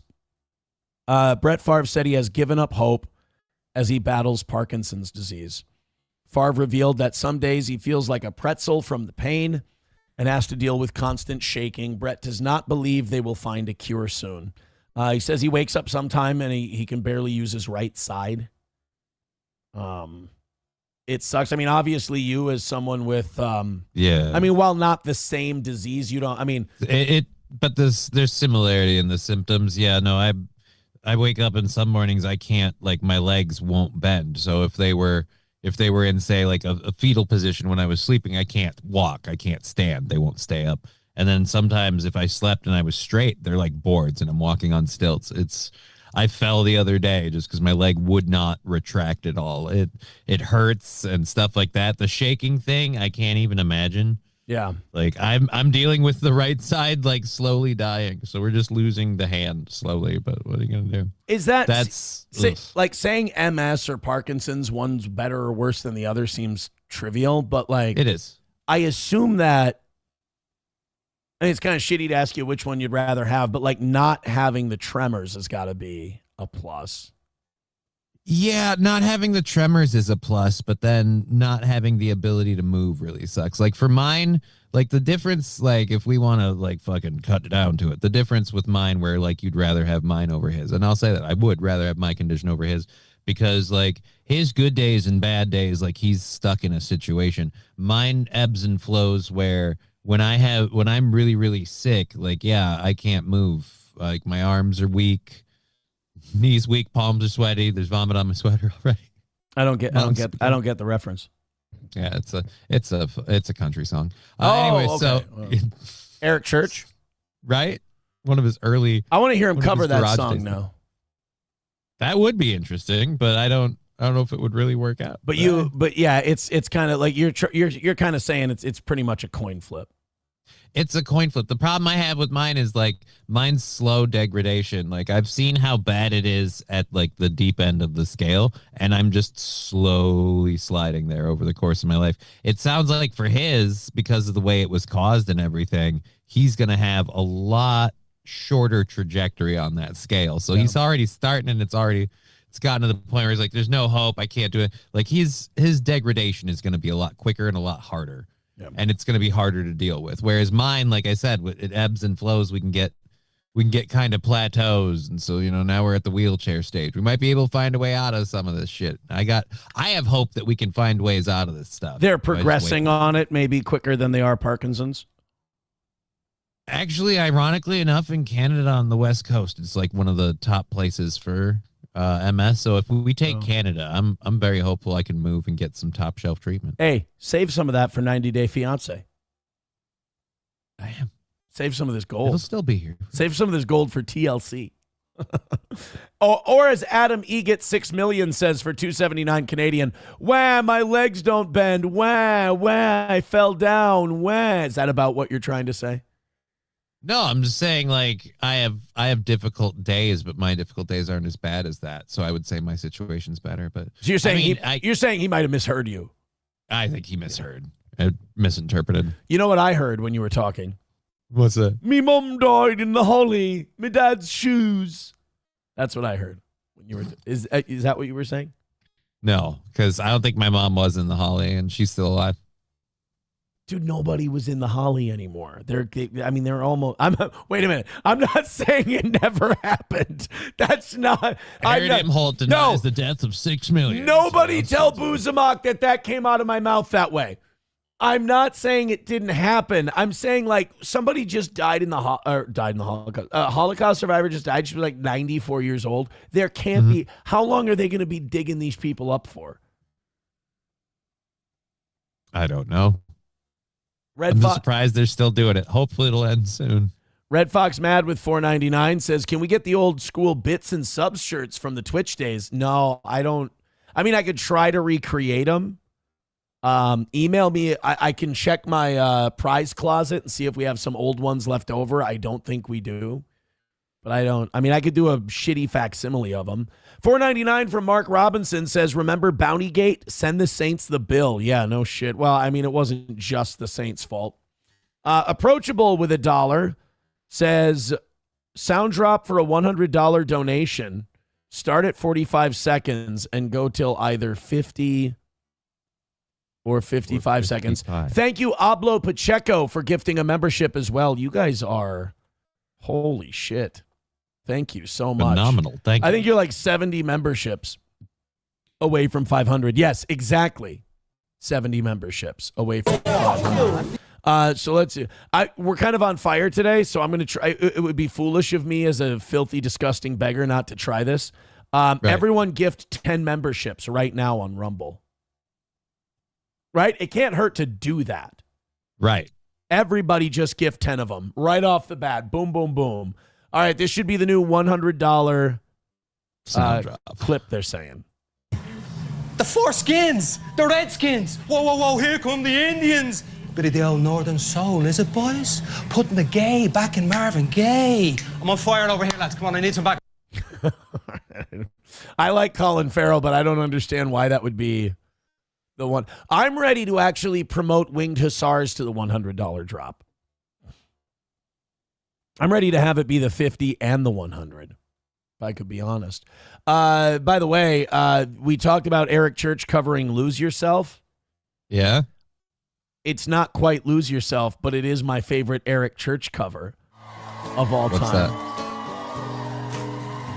Him covering Al Green. Eric Church belongs covering Al Green. This is on New Year's Eve last year, not this past year, but the year before. He actually does it better than the black man. That's how a white man plays guitar. Take my money, take my cigarettes. Come on, Johnny. I don't know the words. Sing it like Big Mouth Billy Bass does. Take me to the rim. Won't you tell me, will you stay? Take me to the river. I just know the chorus. Wash me in the water. Oh, man. Look, he's cooking. Take me to the river. You're cooking, Frankie. I'm losing so many viewers doing this. This is very self-indulgent. Turn the quiet up. He's mixing them. See, Johnny? Let this old world just spin around. He's mixing Smoke a Little Smoke. But Take Me to the River. Hey. Put some feel good in my soul. Do you think he's going to go to the Smoke a Little Smoke chorus or no? What do you... No, I went back to the original. I wish you didn't have a look on your face like I was sodomizing you with an ice pick. It's I do have one question. Is that his place now that he has in Churches in Nashville? That does look like a cool joint. I'll say that. It's a very cool joint. A very cool joint. Wally World says this guy sings worse than Neil Young. Neil Young wrote maybe the greatest song lyrically of all time. I think Ohio is one of the best written songs ever. I think Neil Young did an amazing job. Miss Tay says Eric Church has no soul. No, I'm pretty sure he's Christian. He's not Jewish. Oh. Lab Glass says, and the donations dry up like a vagina at an Eric Church concert. Yeah, I probably shouldn't have said everybody should throw in 10 memberships and then played the Eric Church. I will say this, though. I don't think his analogy quite fits based off of that clip. There seemed to be quite a few vaginas, and they seemed very enthusiastic about what was happening. So I dare to say they were probably fairly humid. Oh, I'm sorry. Dinkelman correcting me. The bar is named Chiefs, not Churches. Churches is chicken. Oh. He should serve Churches chicken at Chiefs, though. At Chiefs. Yeah. Why not? All right. Sorry, guys. Sorry that I asked everyone to donate 10 memberships and then played Eric Church. That was definitely one of the worst decisions management has made since hiring that whore. I'm talking about Oz. Talking about Oz, of course. By the way, Alyssa Clips put something up about Jeremy from the Quartering. Mm-hmm. Jeremy from the Quartering, by the way, is just so not a thing anymore. Like, he's down with the steel toes of the world. At this point, nobody talks about the Quartering, mostly because the grift he used to do is dead.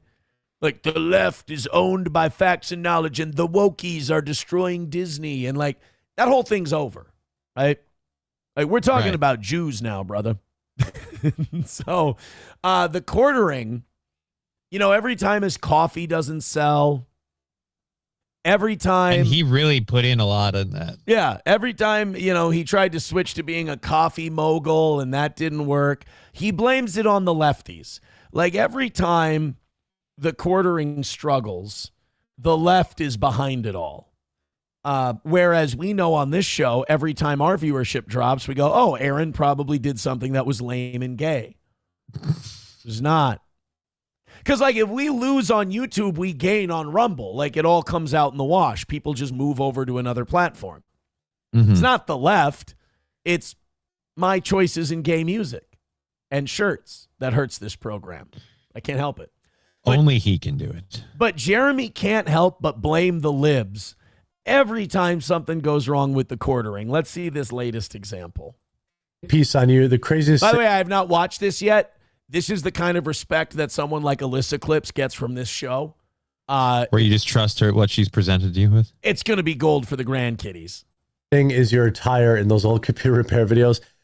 I can't imagine giving a fuck about, that stuff. It's actually wild.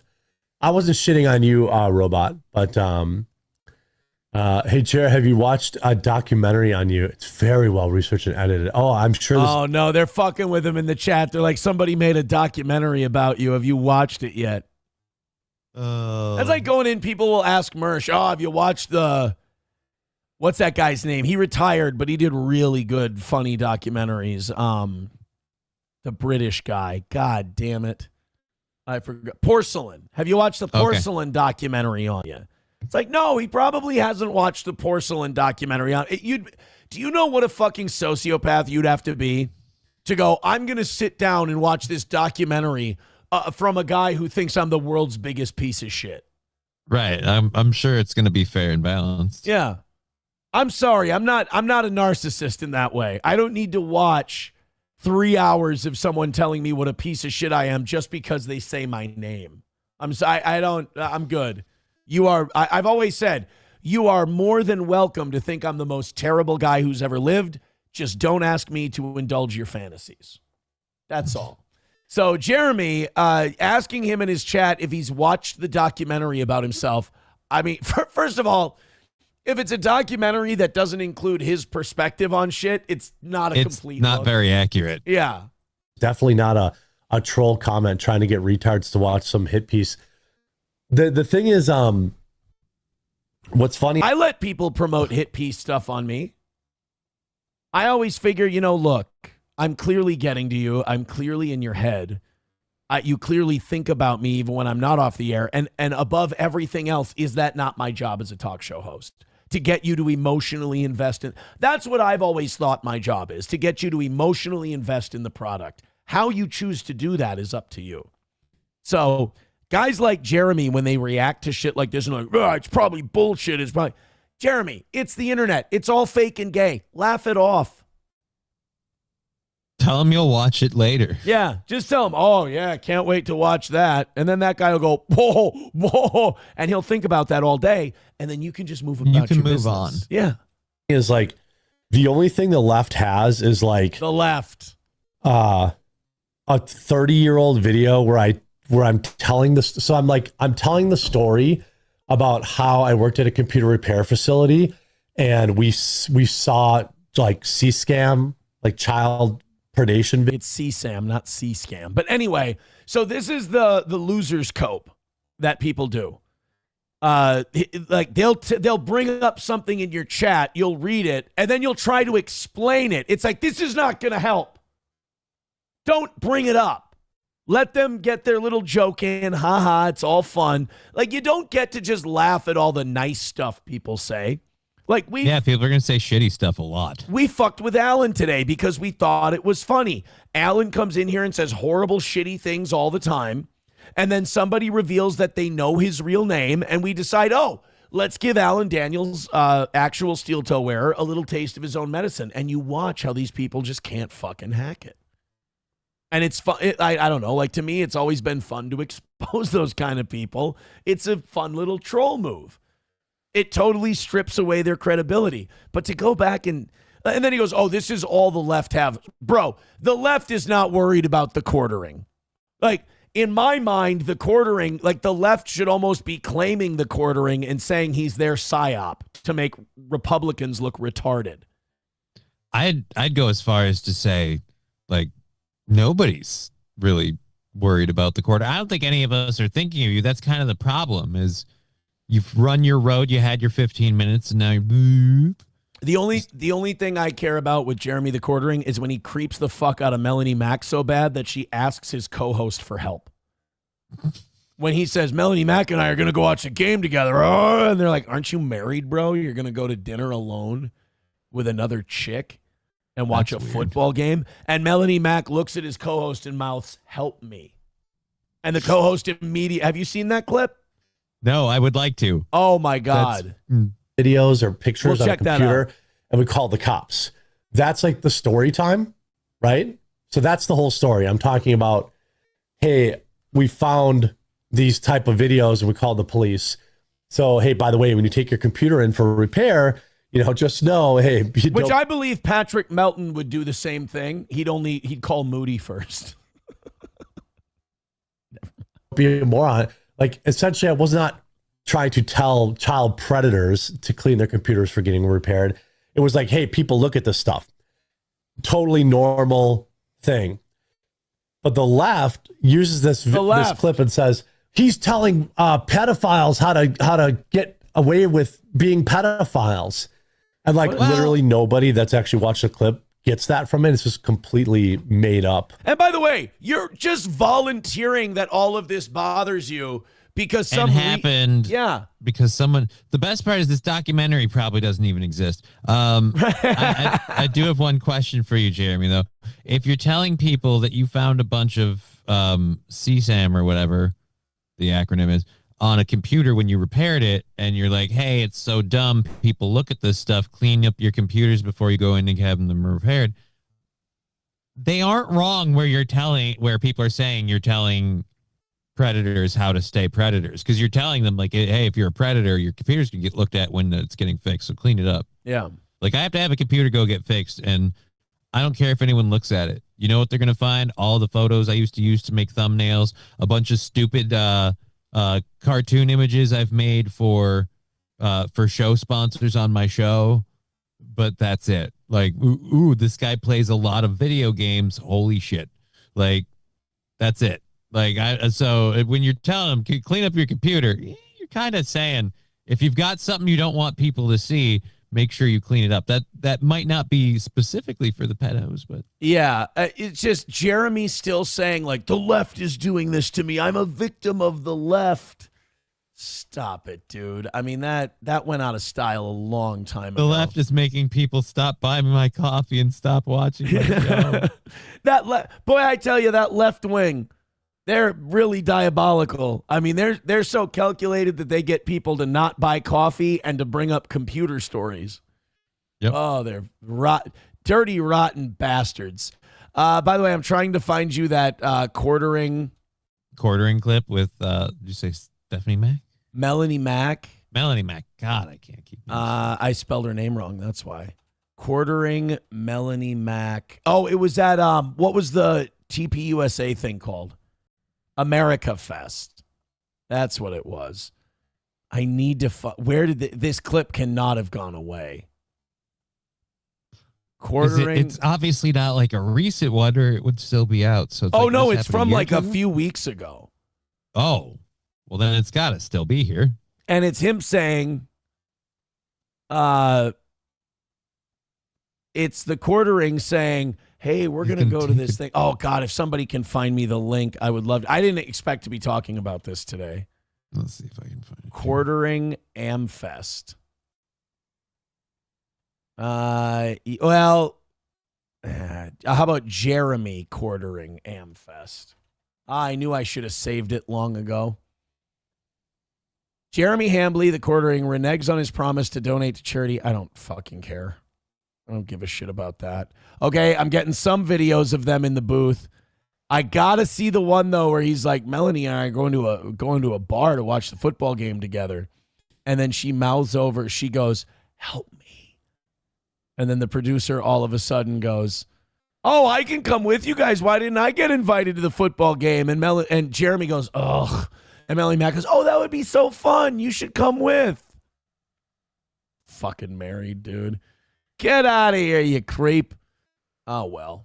Somebody will find it for us. I can't believe we watched it on this show, but you haven't seen it yet, unfortunately. And I would really like you to be able to see that. All right, guys, we are 70 memberships away from 500. I appreciate your contributions to this dog shit program that has lost all its steam this morning because of Eric Church. 641.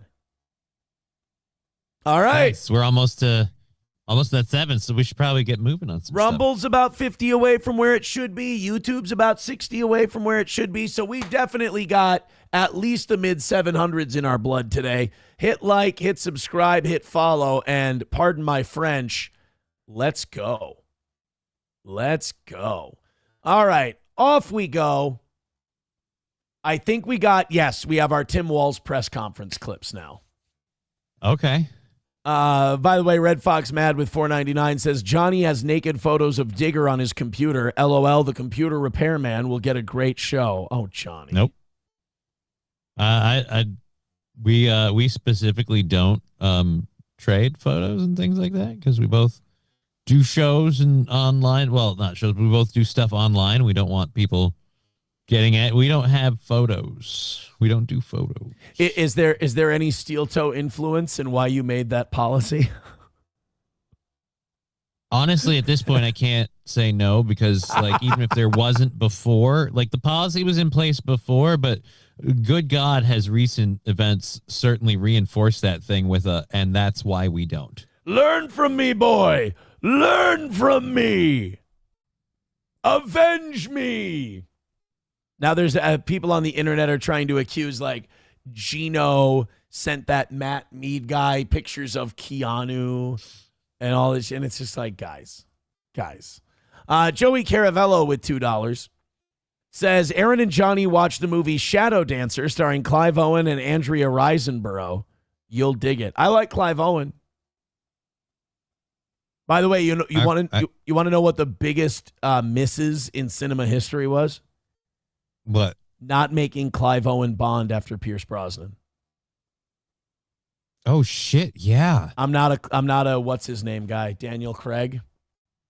I'm not a last. I don't mind Daniel Craig though, but like Clive Owen would have been great. Clive Owen would have been a killer Bond.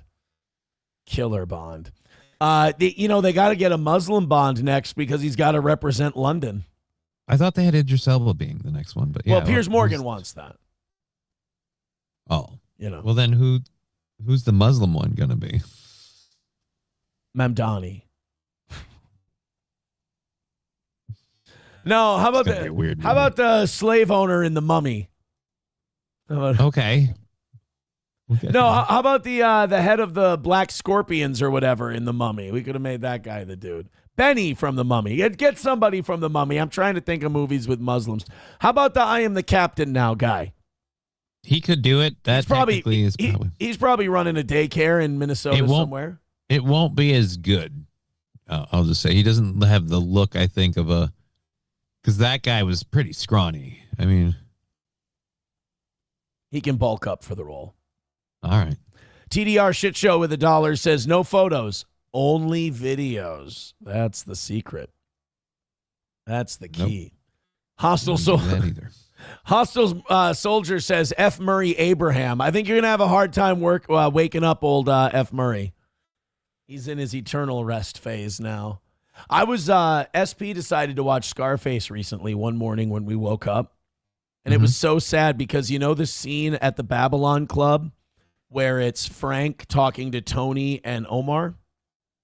And I looked at, and I was watching that scene, and I looked at SP, and I go, only one of those guys is still alive. Robert Loggia dead, F. Murray Abraham dead, Pacino the only one kicking. In general, though, I think everyone from that movie, you got Manny, Stephen Bauer, he's still alive. Michelle Pfeiffer's still alive. Mark Margolis, Hector Salamanca, he's dead. He was in that movie as the guy bombing the kids. Yeah. Sosa's dead because he got AIDS. Yeah. I'm sure the guy who played Rebenga is dead. See, I don't even know their name. Like, I don't know the actor's name, so I couldn't look that up. I'd have to look up the cast and then be like, all right, so it's that guy. Is he still alive? You're Joey- weird with that, though. You keep track of all this shit. Yeah, the audience is now saying that I just killed Al Pacino. That he's... Again, you guys cannot say that it's my fault that any of these people die when they're like fucking 90, all right? You can... If somebody dies in a car accident at 41 and I just talked about them at the show on the show, fine. Like if Clive Owen dropped dead tomorrow, I'll take that one. Clive Owen... Like I saw somebody, like a senator or someone in the GOP passed away the other day at 65, and they're like, oh, we're all dumbstruck as to, and you look at the guy who looks like a human boulder. I'm like, no, that looks like a 65-year-old heart attack in the making. Yeah. But meanwhile, we got all these geezers in there. We lost this spring chicken. It's such a surprise. Like, no, we don't live that long, guys. I saw something really depressing over the weekend. Denzel Washington just had a birthday before New Year's. Do you know how old Denzel is now? Get ready to want to die. How old is Denzel Washington? 71. What? Yeah. That dude ages like wine. Denzel's 70. Oh, no, he looks old now. He looks 71. Oh. You've been watching too many Denzel movies from back in the day. Go look at interviews of Denzel now. He's got old man shit going on, for sure. Have you seen the Equalizer series? Because that's the last one that I've watched of him that I think he's done. So, like, by the third one, he's looking older. He did that Gladiator 2 remake. I haven't seen that. He did that. I haven't watched that either. But Amazon's trying to shove that one down my throat. I haven't watched it yet. Sam Show says, hey, Aaron, it's you fucking tard. And then here's the clip. Here's the quartering clip. Thank you, Sam Show. Thank you. You know, Sam Show can't just be nice and go, hey, Aaron, thanks for the show. Here's the thing you were asking for. It's got to be accompanied with you fucking tard. Well, that's why we love him, though. I do love him. He's a great guy. Great guy. All right, this is, you tell me. First of all, this looks like a giant ogre hovering over two middling women. Yeah, it does. This looks like somebody who doesn't get out of his mom's basement to play WoW, and I do say that from personal experience, and he's being allowed to be way too close to those women, and he's being creepy. Showing off Nothing else, he should know it. Showing off his cleavage when he's got the body hair of George the Animal Steel. What the fuck is wrong with you? He looks like the guy who's playing one-on-one against Ben Stiller in Along Came Polly. Guy who takes his shirt off. So anyway, he's lording over them going, did you hear what the liberals are doing to me? Come watch a football game. So Melanie Mack, who's like a 40-some-year-old divorcee, and then his, I called these women middling. That's not fair. Her tattoos are ugly, sure, but like this girl's, she's cute. She's a young, cute. Looks a little young, but she's young, she's not jaded yet. She doesn't know that her boss is a fucking creep. Watch this quick and see if you can catch it. Yeah. Melanie and I will be watching the football game tonight, and watch her. Claire will probably be going somewhere family or. Did you see it? Okay, I'm gonna make you watch. It looks like she said yes, but she looked over. I didn't quite catch it. She looks over and she mouths "Help me" to the producer. And look at Jeremy smiling like he's got an elementary school playground crush. And Melanie's like, this guy is... Like, this is... I'm not saying Jeremy is this, but this is the reaction women have when, like, a potential date rapist tries to get you into the car. I will be watching the football game tonight, and Hannah Claire will probably be going somewhere. Did you see it? It looked like it helped me. Yeah. Hannah Claire will probably be going somewhere family. So now watch what she does right after the help me. Watch what the producer does. I can't watch football with you guys? You can. I would love that. Oh, yeah. That Instantly. Yeah, you can. I would love that. I mean, you couldn't have scripted it any better if they were rehearsing that. Especially since I don't want us to go to a secondary location. I will say this for her. She could help reinforce the idea that she's not comfortable with this dude and put some more space between him and Scooch next to the producer. That would really send it home. Who's to say he doesn't keep scooching? Fair enough. He might be... I mean, obviously, look, he set the computer over a little off to his side. Yeah. So he could be a little closer. He's doing the arm rub. Guys like him who aren't great with women, if they can just get a little arm rub action, they think they might be in. Dude, like, if you can make her laugh and all that stuff, she'll let you know. You don't got to do this stuff, my friend. Jeremy looks like Plus, aren't you married? Jeremy looks like the kind of guy who would shit on a guy that she's talking to subtly. Like he would passive aggressively shit talk the guy in front of her. Like that's a beta move, is like you're just going to cut down the other guy. I knew a guy once who was really insecure, and he used to do that a lot. That was like his big go-to move. And it's like, dude, just get a more interesting personality. Stop doing drugs. So let's watch more of this so you can put it all together in real time. This is Jeremy from the Quartering. Again, like Johnny said, who's married. One thing I need to apologize to Mike Pence for is I raped him. No. One thing I need to apologize to Mike Pence for is we all made fun of him when he said, I don't take meetings with women alone. He's right. That's a respectful thing to do. He's a married man. I mean, yeah, you can do shows with women and stuff, but if you're having like female ladies as guests on your show, or you're doing some panel with them and you're talking about the time you guys are going to spend together later, like, yeah, no, your wife should definitely be clued into that little. Or if you just have dinner with a woman alone and you're married, that's not okay, no matter what the reason. Yeah. Melanie and I will be watching the football game tonight, and Hannah Claire will probably be going somewhere family orientated.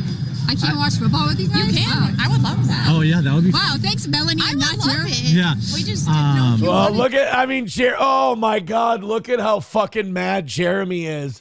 That old cock block red here is digging in and being like, well, I can't go to football. And Melanie's like, oh my God, I would love that. Oh, I'd love that. That'd be great. I'd love that.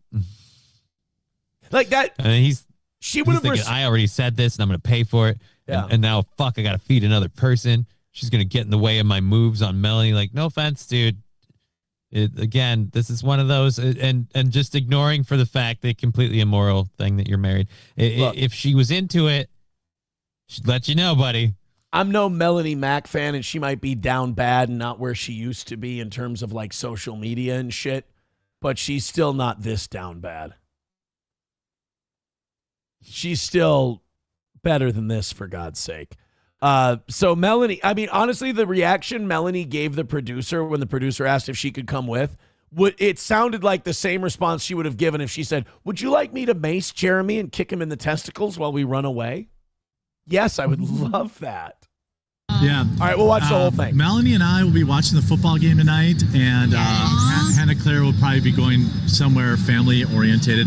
I can't watch football with you guys? You can. I would love that. Oh, yeah, that would be Wow, thanks, Melanie. I'm not here. Yeah. We just didn't know if you wanted to, but I would love it. I'm great at watching sports, and by that I mean I'm solidly okay. Well, yeah, we got to figure out where we're going to go. I have a dinner place I want to go, but I got to call. Okay. A football game tonight, and Hannah Claire will probably be going somewhere. I mean, that was very clearly a help me. Oh, Jeremy. I would feel bad for him, but he's such a cunt. It's an unforced error. Nobody put you up to this.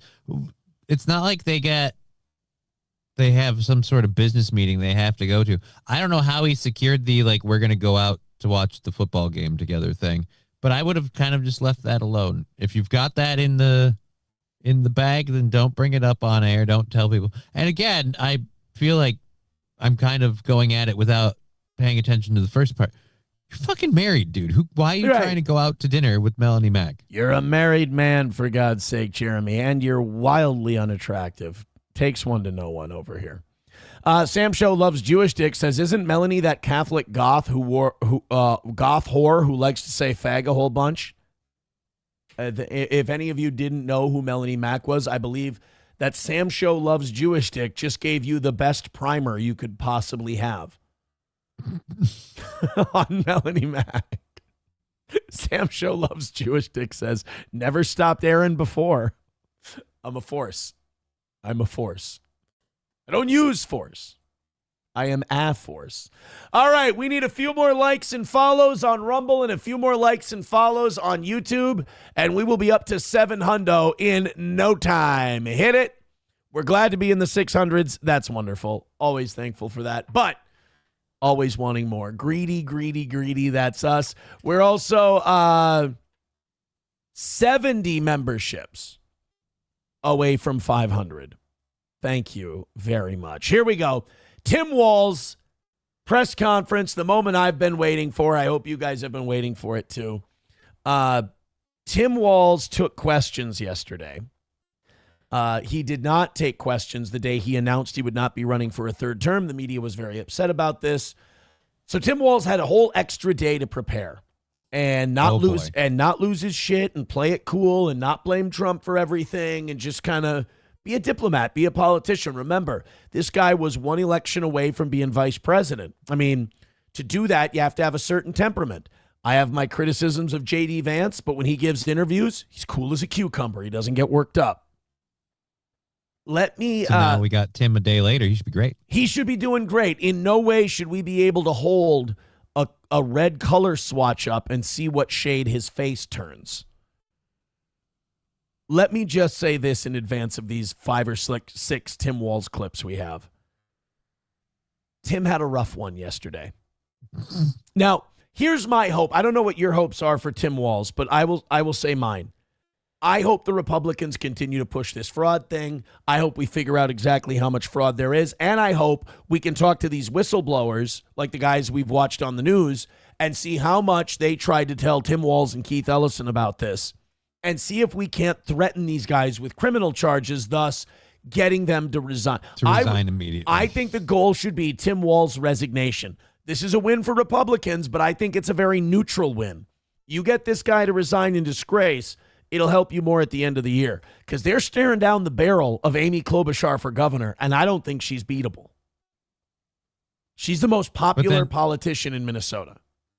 But then if we get him to resign, does that mean we have a special election and then we can get someone in beforehand? Or no, Peggy Flanagan would take over, but it would. I think you have to damage the Democratic Party brand as much as you can, because you can't really damage Amy Klobuchar. The advantage Amy Klobuchar has is that I'm a United States senator.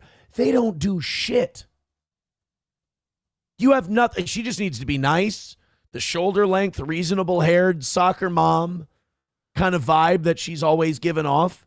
I will say this, as far as Democrats go, I'm not unsusceptible to liking Amy Klobuchar. I don't think I'd vote for her, but she doesn't seem like a bad person. Like, she seems like someone, and I heard she treats her staff like absolute dog shit, and I'm all for that. Like, I thought that was awesome when I heard that about Letterman. When I heard that about Ellen, I thought she got a raw deal. I like that they're like, hey, I need a certain thing done. And some 20-something like, my fingers hurt. And they're like, she chucked a stapler at somebody, which fucking rules. That's so based. Amy Klobuchar was like, get my shit done, you fucking whore. And she hucked a stapler at somebody. That rules. How do you not like that? I wish more Democrats had that kind of balls. I might have been a Bernie bro if I found out he was shoving hot pokers up people's ass when they weren't doing what they were told. That sounded, don't look at me like extreme. It sounded gay. I don't know why I went right to SP asks me sometimes. SP asks me that sometimes. She goes, why does it go right to things in people's asses? And I go, it is disconcerting when you say it that way. It's always straight to butt stuff with you. Yeah, it's not. It's gay. It's for sure gay. But here's the only defense I can muster. Are you ready? What's that? Jews be Jewing. Niggas be niggaing. That's all I got for you. It happens, man. So it's like I tell people on my show, butt stuff finds me. I don't find it. That's what I'd like to say. But that would be a lie. Quote the Raven, nevermore. So Tim Walz goes and does his press conference. I want to see how many of these clips he references Donald Trump, because I feel like he shouldn't. I feel like he should be addressing the fraud in Minnesota. This motherfucker, by the way, doesn't think there's fraud. This guy is convinced that this is an attack on the Somali people. And what's really disingenuous and shitty about this is this guy knows there were frauds. He knows there were frauds. He was told about it. He ignored it because, again, I'll quote the legislative auditor in Minnesota, they're a very delicate voting base, right? The Somali community. So he could talk about his role in missing all this shit. He could talk about taking responsibility. But let's see how many times he references President Donald Trump. Tim Walz, ladies and gentlemen. Their idea of improving this state is being a parrot for Donald Trump, agreeing to everything that he agreed with. Well, here. We made it 5 seconds. We made it 5 seconds. I'm sorry. We'll finish the clip. Everything that he agreed with. Well, here's what I'm going to tell you. It ain't happening. I'm not going anywhere. And you can make all your requests for me to resign over my dead body. Will that happen? Your I proposal. will fight this thing till the very end to make this state better. And the question that I think they need to decide is when did the guy in the White House resign? When does he take accountability for what he did? Because it isn't going to happen here in terms of us shying away from making this. So you're not going to take accountability for what you did? No, he said he is going to take accountability. And then he proceeded to put it on somebody else. He said he's going to take accountability. And then he said, well, why doesn't Trump have to? By the way, you can tell a lot by a person when they're in distress. That's a loser mentality. Losers do that. They go, yeah, I'll take accountability. But what about Donald Trump? Why doesn't he have to take accountability? We're not talking about him. Did he let a shitload of Somalis steal billions of dollars? I mean, Jews, sure, but not Somalis. And that's what we're talking about right now. I mean, we would get to how much he let Jewish people steal from the United States, but unfortunately, they're paying all his bills right now, so we can't. So we're not allowed to talk about him. So Tim Walz goes, over my dead body am I going to resign? I mean, how about over legal charges? Because, I mean, this is a winner issue for Donald Trump. If he keeps pressing this fraud thing, this is something he's popular on. I will fully admit, as much as I've been critical of Donald Trump, I think when he sticks to domestic issues, I still think he does a good job. But that's because that's what we voted for him for. Right. We wanted him to clean up domestic stuff. We haven't gotten any of what we wanted, really, but I got a little bit of the ICE stuff. I think he still talks a good game on the domestic stuff. It's in foreign policy where people are so upset with him, and the Epstein files, which I kind of tie in to foreign policy. So for Tim Walz to go, I'm not going anywhere. Don't be so sure, dude, because we saw over the weekend when we attacked Venezuela, when Donald Trump needs a distraction and he needs to get people on his side, you have proven to be a very effective punching bag. And he loves calling you retarded. And he's also proven that you've ripped off your own state, or you've allowed this rip-off to happen. And you're still covering for the people who have ripped us off. So I don't know, man. I think the Republicans' goal, even though I'm not allowed to say that word until 10:25, theirs should be to get this guy to resign. I think that's a huge win. But I also don't know, man. I kind of wanted him to run for that third term because I think that's the only way the shitbag of a Republican Party Minnesota had a chance to win.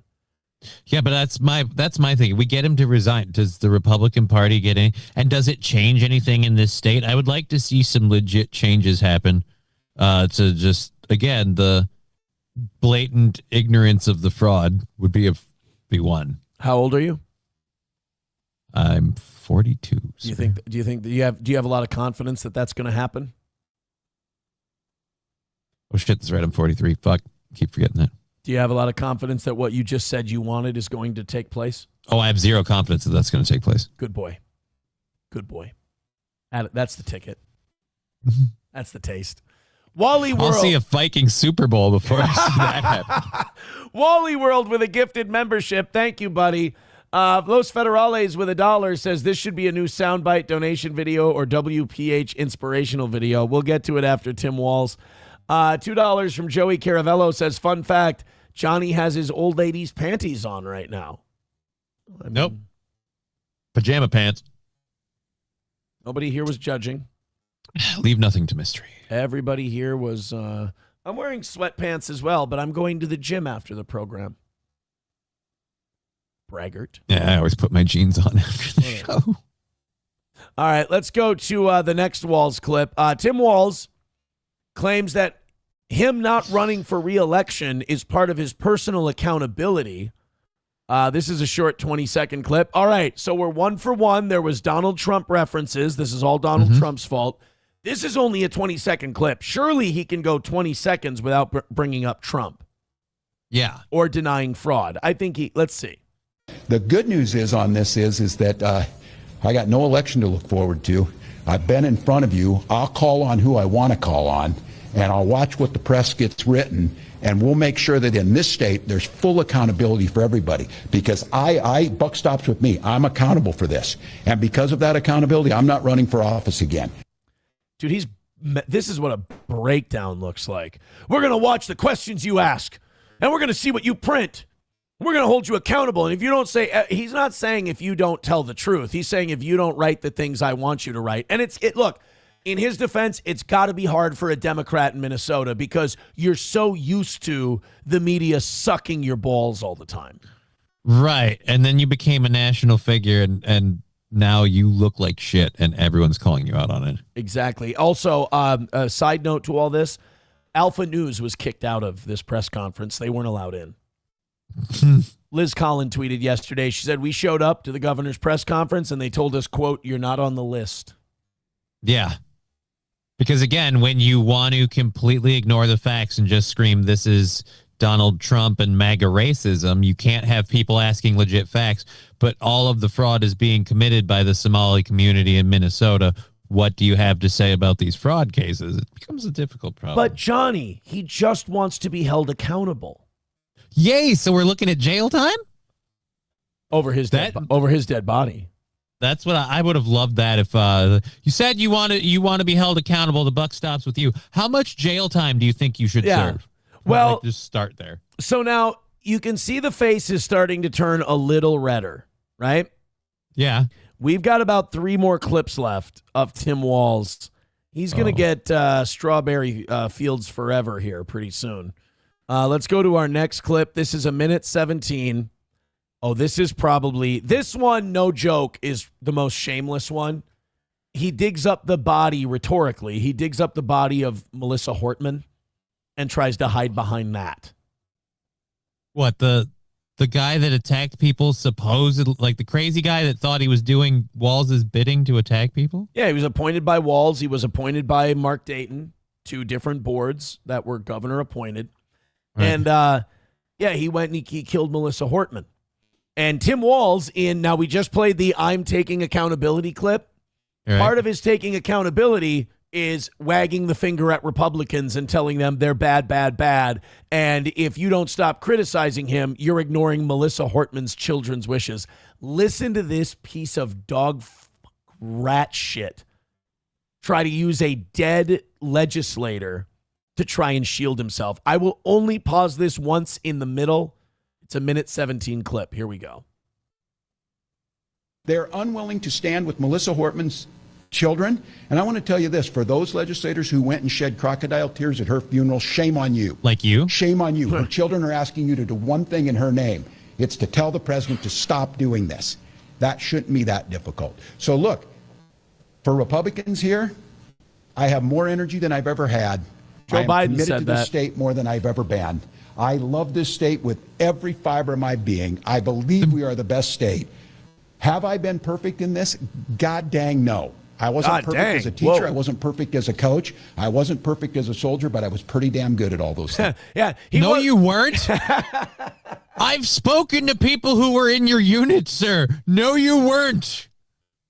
Hey, but you know what? You bailed on them. In fairness, when he was in the military, he got his troops all trained up to go to Iraq. And then when it was time to go there with the troops he was leading, he retired. So he left them high and dry. Kind of the same thing he's doing now as governor. So, I mean, at least he's consistent. He is consistent. I'll give him that. Also, those legislators that cried crocodile tears at Melissa Hortman's funeral, shame on you as he turns. By the way, you saw the cameras zoomed out because they were too uncomfortable with how red he was turning. They were worried he was going to have a fucking Scanners moment. But he's literally wagging his finger, shame on you. And he goes, you're supposed to be telling the president to stop sharing that. You think Donald Trump's picking up the phone for some podunk legislator in Minnesota? I don't think so. No, unless he says I have a Somali captured in my basement. I'm waiting for ICE. Trump ain't picking up the phone.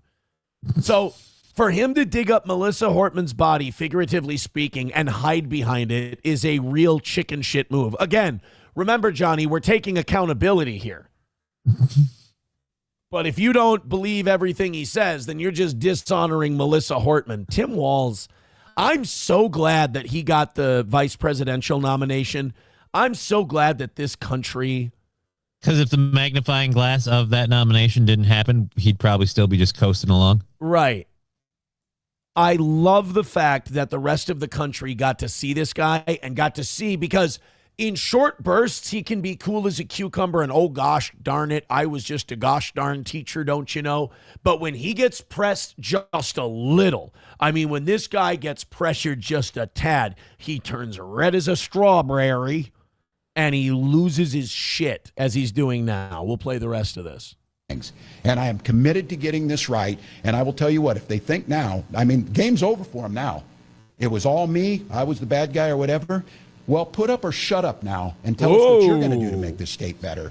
Answer these tough questions. Oh, I got Quit that answer. hiding behind this and expect for the next 11 months for me to ride you like you've never been ridden. Okay. To make sure that you're doing your job. I'm asking for your help. We need data practices with the legislature right now. You need to expect to get every one of my emails just like you have when you ask for them. Every one of my commissioners, you should be able to ask for those, which you can do, and we need to do that. And that's the end of that clip. But by the way, do you know why he wants all that communication with the Republican legislators? Why is that? He wants to know exactly what they're planning to do to him over this fraud thing. He wants to be able to intercept everything they send him so that he can then use that and try to stay ahead of this shit. That's what he's doing. That's why he wants data practices and sharing and everything else, so he can try to cut shit off at the quick. This guy, I suspect him. I do. I accuse you, Tim Walz. I think that he's suspect. The last thing you should be doing when someone is suspect is sharing with them your plans and your investigations, because all he's going to try and do is manipulate his way out of it. So, I mean, I don't think it'll happen, but I'd love to see actual charges and be like, we can prove that some of this money went literally into his pocket and he knowingly took it. Like, that would be, I'd love that. I don't think we'll get it, but I'd love that. Yeah, I think there's a chance that he doesn't make it to the end of this term. I think the minute they have anything to put him on charges, he's resigning, like you said. No. Wally World gifting a membership. Thank you very much, buddy. Appreciate that, Wally World. 60. You know how I joked that, yeah, maybe we'll get our 80-some memberships today and get to 500. And I was like, we're not getting there. We're at 68. So they're not far off now. We're getting closer. Veldrain with a buck says, fixing Minnesota is easy. Collect all the Infinity Stones, get an Infinity Gauntlet, and snap your fingers. And oh, man. This is the thing, that we had such a huge surplus and now we have a deficit. I just don't believe there isn't a way that some money didn't funnel into his and Ellison's in their pockets. So right. I'd love to see this be the straw that broke the camel's back and how we find out how that happened, or this is how that happened. Yeah. We have another one. Okay. Is this our last one? Okay, we got we have two more clips. But this one might be my favorite. We'll let this one play in full. Feel free to yell and scream over top of it if you want to, but try to let people hear this one. Tim Walz gets asked about his accountability. He gets asked about why he stepped down. He gets asked if this was like planned with Amy Klobuchar and all that, or why he's doing it. And this motherfucker pulls off the greatest pivot spin move into Donald Trump I've ever seen. Johnny, what was the questions about the press conference? What was it about? It was about why he's resigning, not seeking re-election, and what's going on with the fraud in Minnesota. Right. What was the date yesterday? What was hold on. Let's do this one at a time. What was the month yesterday? Well, yesterday was January. Okay, what was the date? It was January 6th. So if you're the governor of Minnesota and you're being asked about Minnesota fraud and you stepping down from the governor's race on January 6th, you've got to have a pretty big pair of balls to try and tie those two things together, right? Yeah, because we have nothing to do with J6. Well, meet the fucking elephant man. Go. Did you make the decision to end your campaign by yourself, or did you receive pressure from Democratic allies? This is a decision that I make and make with my family. And certainly, I think, as I said, I'm announcing today that I'm adopting Amy Klobuchar. I'm sorry, I said that I would let this play. I apologize. Right decision. I'll note, I think it's appropriate we're here today. The war that's being waged against Minnesota, you're seeing it. We have a ridiculous surge of apparently 2,000 people not coordinating with ICE us agents. that are for a show of the cameras. I'm going to note to all of you, today is January 6th. There's no debate what happened. The President of the United States led an insurrection against a fair election to try and overturn that. That's not what happened, though. Report both sides of this. Well, he said he really didn't, and courts convicted 400 of them, and he pardoned them. No, he did that. He did that, and that's today. And it's clear that we also saw today he implemented 5 states are being punished with a freezing of federal funds illegally that were appropriated by Congress. And that's the end of that clip. The Twitter clips cut off pretty abruptly. This guy is incapable of doing anything without mentioning Donald Trump. I mean, you talk about Trump derangement syndrome. This guy's got it bad. Bad. Well, I can't blame him. Trump has literally taunted him to the point where people have driven by his house and called him a retard. But the problem I have with that is, again, like, no, we know for a fact that January 6th was literally led by the over 200 undercover FBI agents on the assets on the at the event. So, I mean, I'm not going to say that the election was stolen, but the fact that literally at the next election that happens after, like, the voting base goes, hey, where did we lose all of these numbers we had for Biden this last time? It doesn't make sense. And yet the numbers on the other side were relatively the same. So they've got, like, what was it, 20,000 votes they can't place? Like, I'm sorry, there's enough hinky stuff there. But no, he literally led an insurrection against a fair and balanced election. He didn't lead jack shit. He didn't ask people to go anywhere. You know, I agree with you, but I have a mildly different take, and it comes from being the father of 3 different children. I mean, you're the father of a child. And that's bravo. That's a brilliant thing. Right. Anyone can pull off one. Having 3 that interact with each other it's a different vibe. You know, it's a different dynamic. It's not better. It's not worse. It's just a different dynamic. And I will tell you one thing I want to yell at Tim Walz is the same thing I want to yell at my children when bedroom and bathroom lights get left on when we're not using them. And I go, guys, because I'm not a yeller. You know, I'm a big guy to begin with, so I don't think I have to try and intimidate children. I don't, it seems kind of gay. So I go, guys, I don't want to yell. I go, but I ask you time and time again, turn off the bathroom lights. Try to hold them accountable. Like when you leave the bathroom, flush toilet, turn off the lights. Basic stuff that your parents talk to you about. You got to talk to your kids about. Sometimes my son will do this thing. And it's something that hopefully you get over doing by the time you're an adult, but all kids do it. But it's something that Tim Walz does all the time. My son goes, well, but Dad, I didn't do it. And I have to say the same thing. Son, I don't care. I don't care who did. And then sometimes he'll try to say, oh, Emmy did it. And I'll be like, I don't care who did it. I'm not punishing one person right now for who did it. I'm just don't leave him on. You see him on, turn him off. Right. Don't leave him on. Tim, and by the way, that is fine when children are like 7, 8, 9, 10 years old. That's normal. But Tim's older. When you are 61 years old, we should not be having you at a press conference where we're holding you accountable for some bullshit. And you go, but what about the thing 6 years ago that guy did? Yeah, we're over it. We had a vote on it. You were there, Tim. We had a vote on this, whether or not people give a shit. You were there. You were on the other side of the vote. We told you to piss off. Now piss off. Respect. Hey, I'll tell you something that you tried to say on January 6th. Respect the will of the voters. And kindly go fuck yourself. So, I mean, the fact that he's trying to pivot to January 6th to save his ass on the Somali fraud thing is, again, we started our coverage of Tim Walz today with him saying he's taking accountability. This doesn't look like taking accountability. No, it's everybody else's fault. Yeah. By the way, it reminds me of South Park with we have to stop the finger pointing. Finger pointing gets us nowhere. Steve. Wally World gifting another membership. Thank you, pal.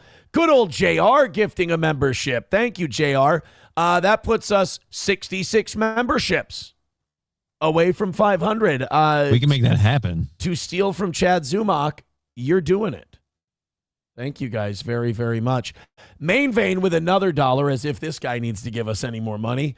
Says, Aaron, speaking of January 6th, did you see that the cop who shot Ashley Babbitt is wrapped up in this daycare fraud. He and his wife run a daycare and got $190 million from the government. Oh, Main Vein, is that you? Just sent something into the text line. By the way, Main Vein, please send me your address and your shirt size so I can order your stuff today. I'm getting everybody. I'm pissed off. I've got 3 people, now 4 with Main Vein to order for, and I'm fucking annoyed. I'm doing it today instead of Friday. No, I didn't get this. Right. I didn't get that. Everybody whose information I have who was going to get ordered on Friday, because I order every Friday, I'm ordering it today. So if 7 to 10 days from today, you don't have what you believe you're owed, it means you did not get in touch with me. RPG TV wants to know, how many subs for Johnny to brush his disgusting hair? Johnny, how much for you to brush your disgusting hair? How many subs? How many do we need to get today to get to 500? We need 66 to get to 500. I would say, though, that 10 more memberships gets us something that I'm not allowed to talk about. All right. Well, you want the 10 or you want the 66 to brush your hair? The 66 to brush my hair, because I take offense to that whole disgusting thing. I just washed it this morning. It's freshly washed. It's just floofy. I just have floofy hair and it doesn't obey me. I'm sorry. I will say I'm laughing with RPG TV on that one because I know in his mind as a chatter, he just wanted you to say floofy hair. The fact that you defended yourself from his allegations, he's tickled about that, which he should be. And also the fact that he got you to say my hair is floofy, I'm sure he's very happy with that too, as he should be. As he should be. As he should be. Okay, 66 memberships. You're going to comb your hair. Yeah, I'm lazy. I'm not going to get up and find a brush for anything less than 66. We are the worst grifters in the world, you understand. We have given them no value added for that 66 memberships. If I'm going to brush my hair. If we hit this and you brush your hair, I'm going to say right now to this audience, you're dumber than I thought you were. See, and that would make, if we hit that 66, it makes it even sweeter because it shows I can say something like that. And we can still do it. Yes. But if it doesn't happen, I've now given us cover and said, well, we just have a really smart audience. By the way, we are not going to, I have terrible news. We are not going to get to 700 today. Oh. Yeah. We're at 609. 609 at the moment. Hit like, hit subscribe, hit follow. You did get us to about 650 today, though. And we appreciate that. Still haven't tried 1775 coffee? Now's your shot. The 1775 starter kit just dropped. Only 1,000 units. You're getting the bold dark roast that hits hard, the smooth medium roast, and the Vitality mushroom coffee. For clean energy and laser focus, no crash. All single origin, small batch, toxin-free, and mold-free. Plus, you're also getting a gold spoon clip because freedom isn't scooped with plastic. A frother strong enough to stir up your coffee and your mother-in-law's opinions. And a black 1775 tumbler. $170 worth of coffee and gear, yours for $99. This is for the ones who've been watching 1775 blow up on Rumble, wondering if it's actually worth it. Spoiler, it is. Go to 1775coffee.com/studio and grab your starter kit before they're gone. That's 1775coffee.com/studio and grab that starter kit. Bold beans, clean fuel, and a morning routine that stands for something. Just like Rumble does. 1775 Coffee. Thank you. 1775 Coffee. YouTube, get after it. You guys suck. Hit like, hit subscribe, hit follow. Your numbers are gay. We don't even, we basically just use you for the ad revenue at this point until you pick it up a little bit. It's embarrassing. Thank you. We had a membership renewal over on YouTube. Let's get to that. J4's NY becoming a baby boot for 5 months. Thank you. Says, whatever happened to Mikey, your jail friend? I'm assuming he's still in there. Mikey was, they hadn't found poor Mikey competent yet. $1. So to be able to be competent before he can get out? Yeah. Well, before he can even go through like the stand trial. Yeah. $1 from Art said, Aaron, here's the footage of Trump getting Maduro. Enjoy. Oh God. Let's see what this looked like. We have footage, and then we'll get the last clip of Tim Walz as well. Here we go. This is best edit. Right, round, right, round. Thank you. You just demonetized the fucking episode today for that fucking clip. Very funny, though. There they are. They got Maduro. We got him. Hopefully I closed that in time before the music was an issue. All right, let's get the last Tim Walz. And then we have crazy Uncle Kurt Metzger. Oh, yeah. On Joe Rogan, dressed like Greaser Bob, explaining to Joe Rogan that our country's been bought and paid for by Israel, and Joe Rogan getting visibly uncomfortable with it. We've got some fun stuff today. Tim Walz decided then his big brain move would be to shit on Joe Thompson, who's the federal prosecutor that's investigating the Somali daycare fraud. Now, Joe Thompson has not seemed to be a particularly politically motivated guy.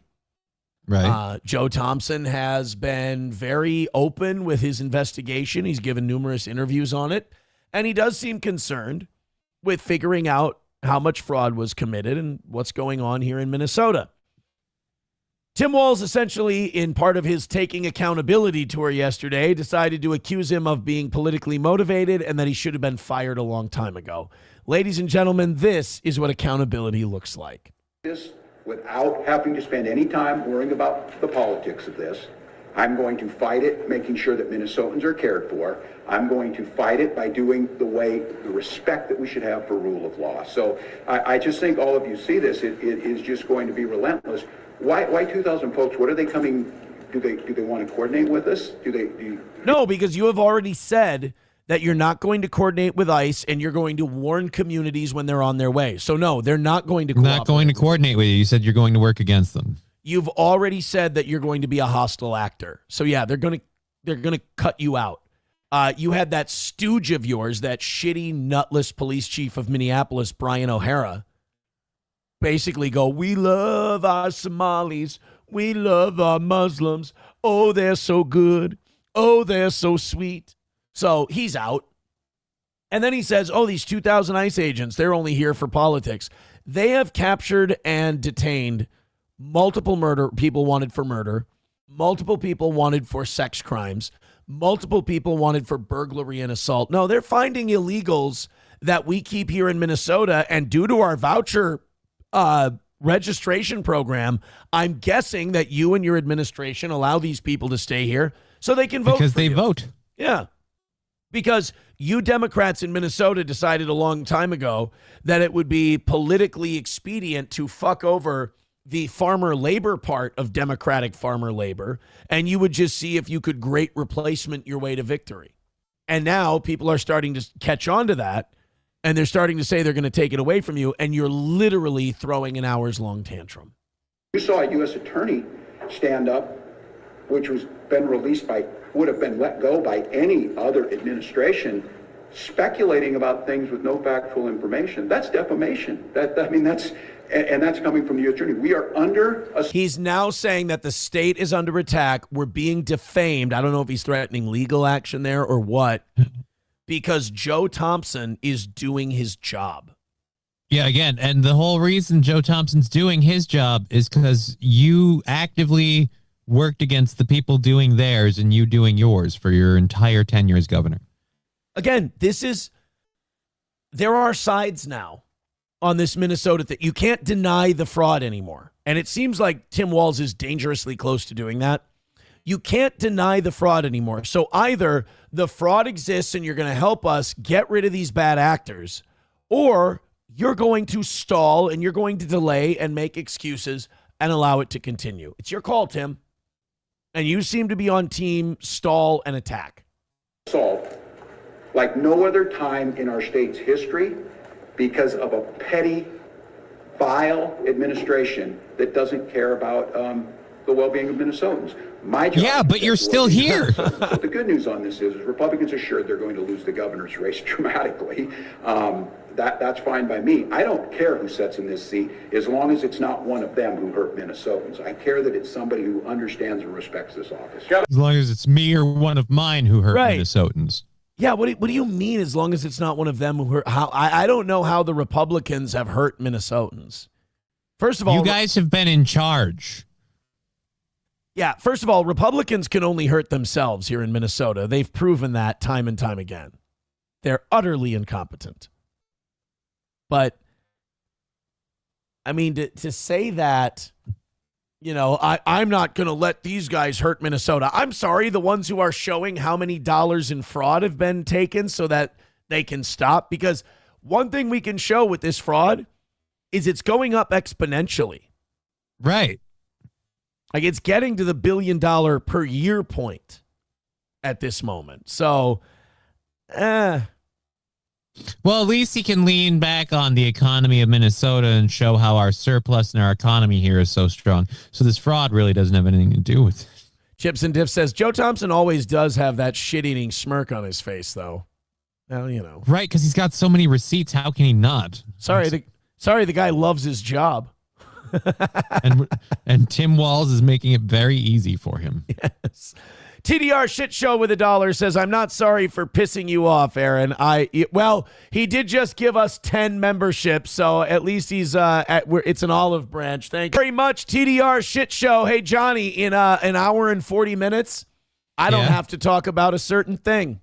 Awesome. And because 2026 is a new year and Steel Toe has been doing great, from now on, every dollar we go over a certain thing, we put in what's called, and this is a really creative name I've come up with, the bank.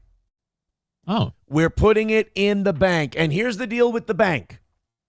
The bank will do one of two things.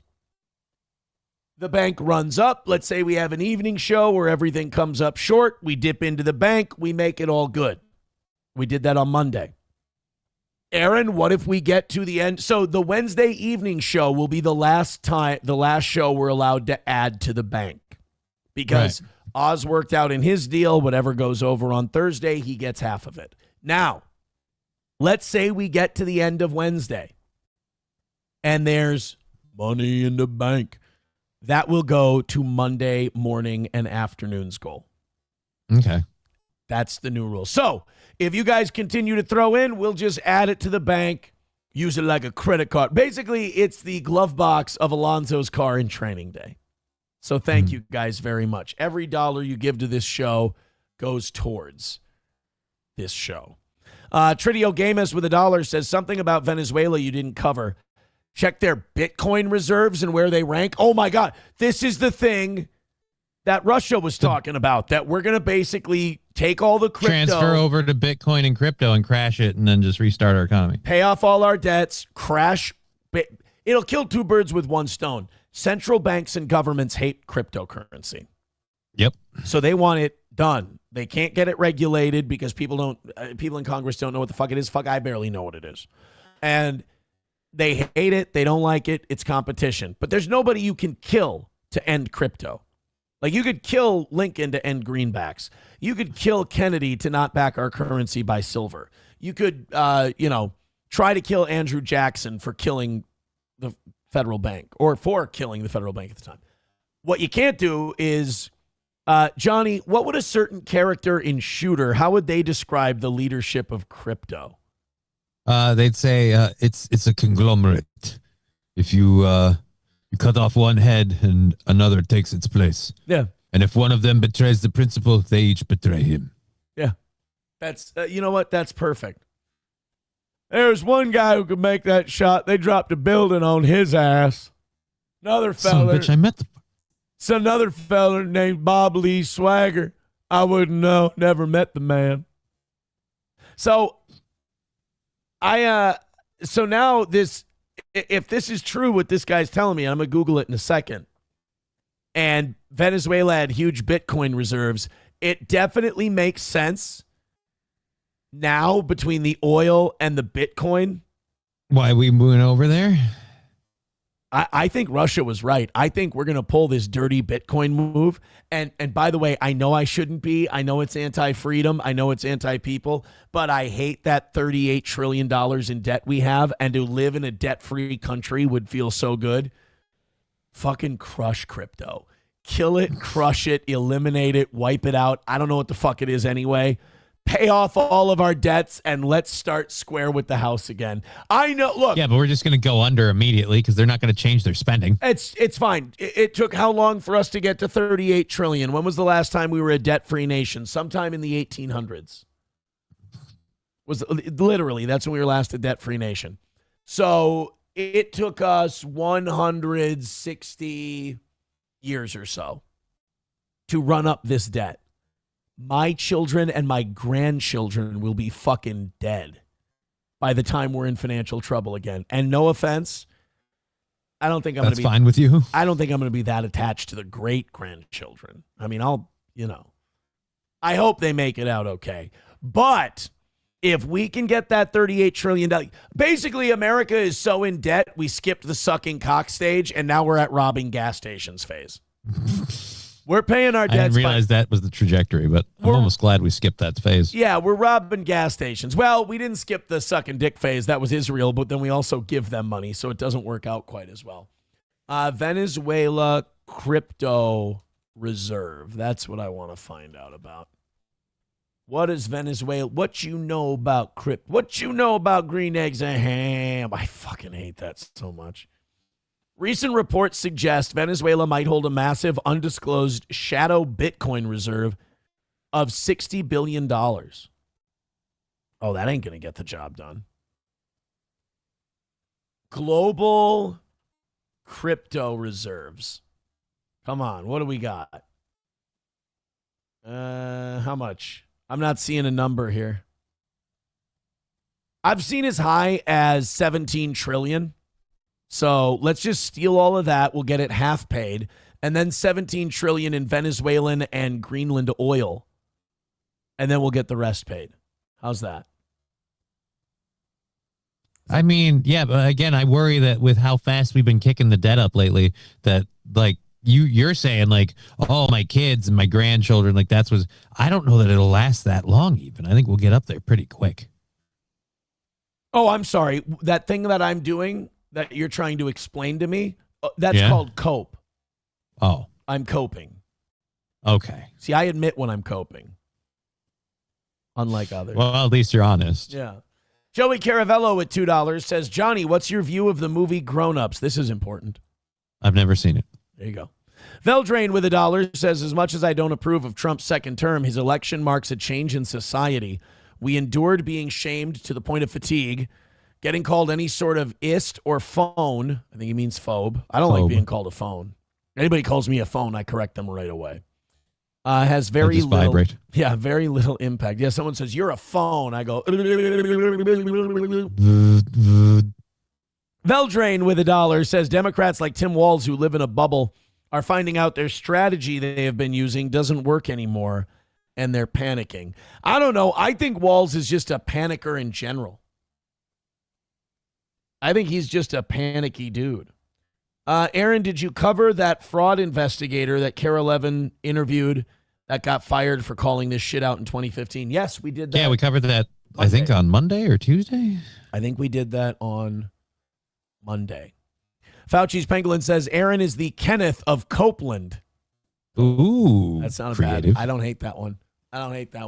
All right.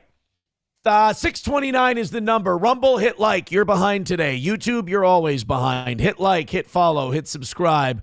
We're shaming our way. We've already gotten home for the day, but we've still got a great show to bring you. And, you know, I don't mean to be a guy who points out that I'm not bitching, because that's kind of a form of bitching. Mm-hmm. I'm experiencing quite a lot of irritation from the root canal yesterday, which is expected. You know, it's that dull ache in the gum area where they did all the drilling and the... Yeah, because like all your Novocaine's worn off. Like, yeah. Did they give you like any painkillers, Tylenol 3s or anything like that? No, they said Advil's the way to go. You can take care of it with Advil. And it's true. The Advil works. I took it at 5:30, but it's wearing off. And I can definitely tell... Oh, God, this is going to sound gay. I can definitely feel that my mouth was drilled yesterday. By one or multiple people? Well, I mean, only one was doing the drilling. I think the other one was just assisting. That's what they said before the laughing gas kicked in. Right. All right, let's go to the Kurt Metzger Joe Rogan thing. I think if you haven't watched Kurt Metzger on Jimmy Dore's show, Kurt Metzger is fantastic. Kurt is the kind of guy that everyone has in their family. I wish I had the balls to be Kurt Metzger. I go to family events, people start talking about the news. I tell my dad, I go, don't let me get talking about the news. I'm just going to watch. I do this all the time. I'm going to back out. And also, like, I know a lot of shit, so it's like I'm going to bring up Israel, and it's just like I don't want to. I don't like talking about it. Like I do it on the I'm going to bring up stuff you don't like, and you're going to assume it's because I'm like anti-you, and it's not that I'm like anti your stance or whatever. It's just I have more stuff because I literally go through piles of it every day. I call out how shitty Trump is on foreign policy and how he basically is in the pocket of Miriam Adelson and the Ellison family, and they go, oh, what are you, some kind of lib? It's like, no, we're not in a world where if I say Trump is in these people's pockets, I'm immediately a Tim Walz lover or anything, but people think that way. Right. So, like, when I say, oh, the United States wants to do this in Iran or this and that, and you go, oh, why are we doing that? I'll look at my dad. I go, Dad, I don't want to talk about it. And he'll go, oh, yeah, they'll just call you racist probably. And I'm like, because I don't think, like, my dad doesn't look that deeply into it either. So, like, I look at him and I go, I don't want to go down this rabbit hole. I don't want to go to the Israel thing during a family thing. And he doesn't want me to talk about the Israel shit during a family thing either, I don't think. He's like, all right, we got it. Like, he and I are both like, fucking got it. All right, I've made my point. Enough's enough. But Kurt Metzger is the guy who, when that sound happens in the back of his head, he pushes the fuck silences through. it. Oh, yeah, he goes, shut the fuck up. And he downs a White Claw and he goes, let me tell you about the Jews. And then he goes on Joe Rogan dressed as an extra from the movie True Grit, and he just goes on there and schools Joe Rogan about the Ellisons and the Adelsons and Israel and all that.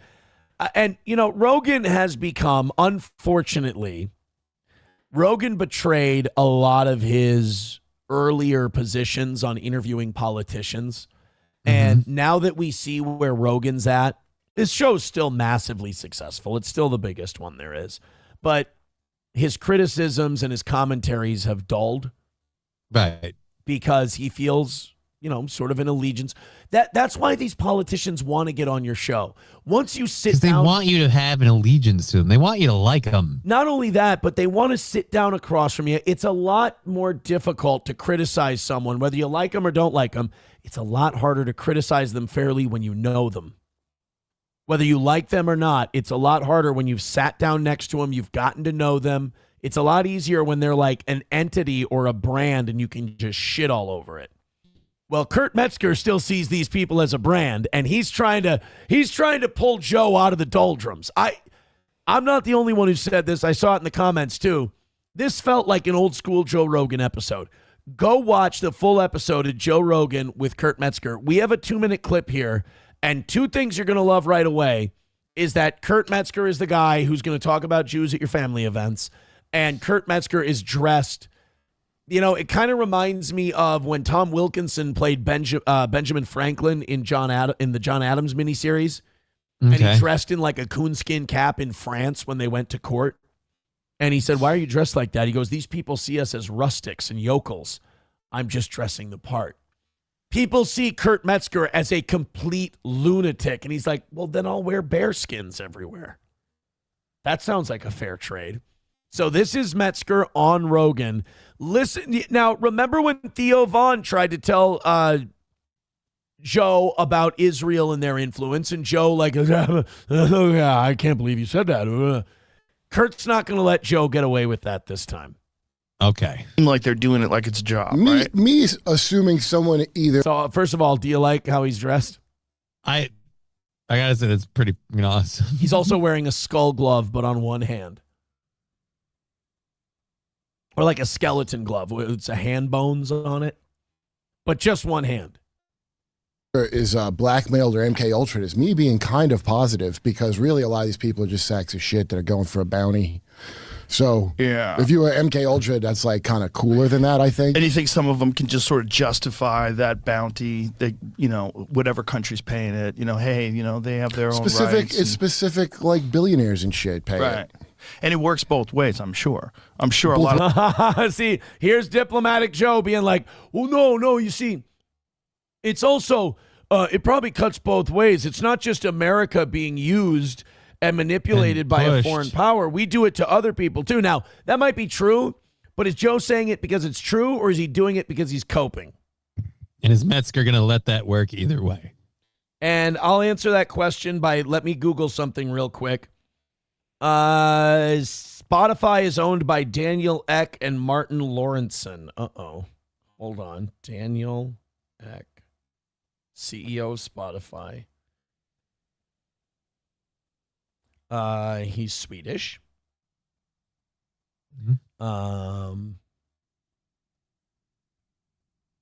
He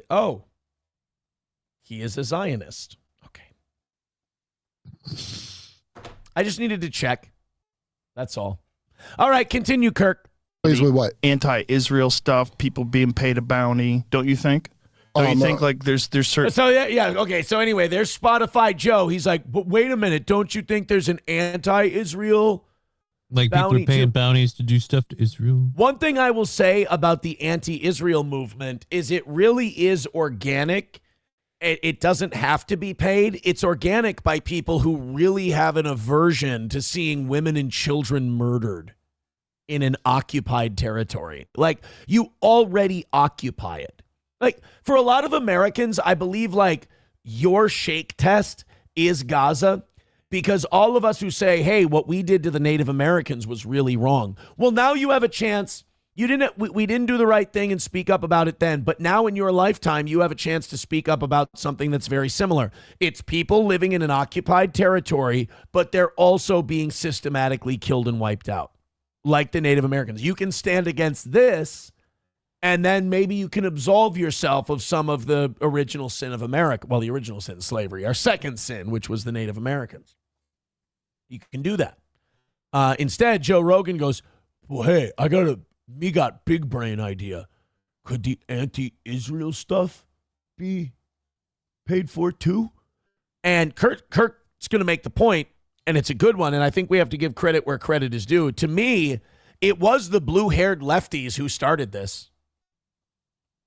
The blue-haired lefties were the ones who started the Israel criticism. Remember when all those Democratic politicians were getting called anti-Semitic like 6-7 years ago? 6-7 years ago? Mm-hmm. Because they were anti-Israel. Yeah. Now you got everybody's joining in, and it's super cool to be against what Israel's doing, but there's a lot of people who took the slings and arrows early on, and they're people that you usually wouldn't agree with on stuff. So anyway, Rogan's going to try and slither out of this, and Kurt's not going to let him like Theo Vaughn did. Kurt's nuts. Ways, I'm sure. A lot of the anti-Israel stuff, people being paid a bounty, don't you think? Don't you think like there's certain people involved in that as well that are probably being paid? It's from all around, right? That crime that got done in Gaza, and they're done now, so everybody can relax. They got it done, yeah. Oh yeah, it's done. So watch Norman Finkelstein; he'll explain it to you. But so that crime that's done now, the reason that the frantic buying up of the media by Larry, the shadow president Larry Ellison, is because they lost the next generation of trauma-controlled fucking mind slaves, because on TikTok, these psychopaths bragged about crimes they did to people. And all the young Zoomies are on there, including in America, where we were force-fed woke bullshit by the oligarchs who are now suddenly horrified because they didn't think it would blow back, that their kids would absorb that crap. Guess who has not had woke programming for the last 12 years? Israel. So you can tell who's involved with the propaganda now, because they have no concept of the sensitivities of these gender blobs that were made in this country. So now they lost the next generation. So now they're frantically buying TikTok. They're putting Barry Weiss in charge of fucking... That's going to work out great. I'll bet she's already out based on the town hall alone that we covered. One of the worst things I've ever seen. I didn't see it. Oh, my God. First of all, Joe, you want to be in the game now. And this was the mistake Joe made. Pay attention to this stuff. Yeah. If you don't, well, let's see. I don't mean to put you on the spot. We haven't talked about this. Do you know the Barry Weiss town hall he's talking about? Where she had a bunch of people come in to pretty much, I think it was to shame the no, I don't. I'm sorry. The Erica Kirk thing. Okay, the Erica Kirk thing. Yeah. I thought it had something to do with the whole Venezuela thing. No, it was the Erica Kirk thing. She brought Erica Kirk in there to do her performance dance because Barry Weiss is a super Zionist and she wants the other super Zionist, Erica Kirk, who, by the way, tomorrow we're going to watch that Coop thing as a members only. I'm getting deeper and deeper into that. Holy fucking shit. That Romania thing is a problem. So Erica Kirk is looking more suspect as time goes on. Dude. I know when it first happened, you were saying like people should leave her alone and stuff like that. But No. Yeah, but she kept playing in the pond. So Yeah. And honestly, go on YouTube and look for Coop. And then go to his two-parter he's made on Erica Kirk. The Romania stuff is troubling. She started a rescue for Romanian orphans. yeah, and Right they also next- found people doing human trafficking. Right next to a U.S. Army base, and she was posing with the officers, and they're working with Romanian Angels, my organization, and they were trafficking children partially through that Army base. in So at the Romania. very least, she's tangentially associated with these people. At worst, she's involved. More than likely, some of the kids that went through her organization were trafficked. Oh, boy. Yeah. She's a piece of shit. Well, you're lucky, but we covered it all. I'm trying to stay out of most of this stuff because every time I talk to you, I get dragged in and I get To what? paranoid and anxiety. Oh, yeah, no, you could be killed. I mean, you saw what happened to Charlie Kirk. Oh, no, you easily could be killed. And, yeah, I don't know. Does Jimmy worry about that? Jimmy got his phone hacked with Pegasus that time. Yeah. He got the Bohemian Grove thing is hilarious. Yeah. I mean, Kurt Metzger needs to be in my here. There's two things Kurt Metzger needs to be. Number one, the most popular podcast in the country because he's out of his mind and he has no filter and he's fantastic. I don't know if you know this. Do you ever watch Jimmy Dore? No. He co-hosts with Jimmy Dore, and he does an incredible job. And Jimmy Dore does a great job researching all his stuff. But Rogan I would have no problem with Rogan playing dumb on all this shit if he wasn't paid hundreds of millions of dollars by Zionists at Spotify. If he didn't, I mean, dude, he has the president on, he has Kash Patel on, he has JD Vance on. There's no way he doesn't know about this stuff. And if he doesn't know about this stuff, then he should have never had those people on in the first place. Because you can't jump into the game in that big of a way and then say, well, now I want out. And Metzger's right. He will get killed. If he speaks out against it, yeah, because whether you knew it or not, you signed your Faustian deal. Rogan's a big enough name that he can get whacked. Like, it's not like it works the way of, it works the opposite of like banking, we're too big to fail. The bigger you are, the better odds you're going to get bailed out. When it comes to commentary on geopolitics and shit like that, the smaller you are, the safer you are. Yeah, because if you're big, you have influence. They don't mind when it's the same way we treat it's the Nicaragua thing again, where it's, hey, you can go ahead and think you're in charge right up until you start acting like it. Right, and the minute you start speaking out on your own, we'll get rid of you. And to be honest with you, I think that when it comes to whether or not Joe Rogan would get killed, I don't think that Joe Rogan knows that. But I also don't think that Joe Rogan is ever going to wade deep enough into the pool to find out. Like, he's never going to get that close. I think he started doing a comedy podcast. It got way more popular than he ever thought.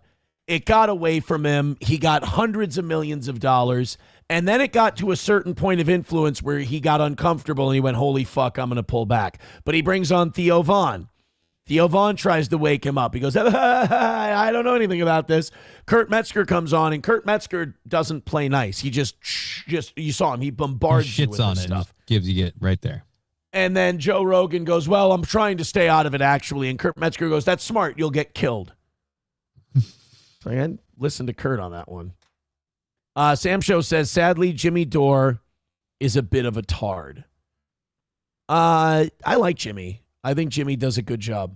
I think he's got he's got a lot of he's got the passion of crazy, but like crazy in that he knows his shit. Like, you can Google it, you can look it up. Like, there's something about that like prime Alex Jones was that crazy, but you could look it up. Numero Uno says, but what does Metzger think about the Scarlett, Karmic, Gilly love triangle? Oh, God.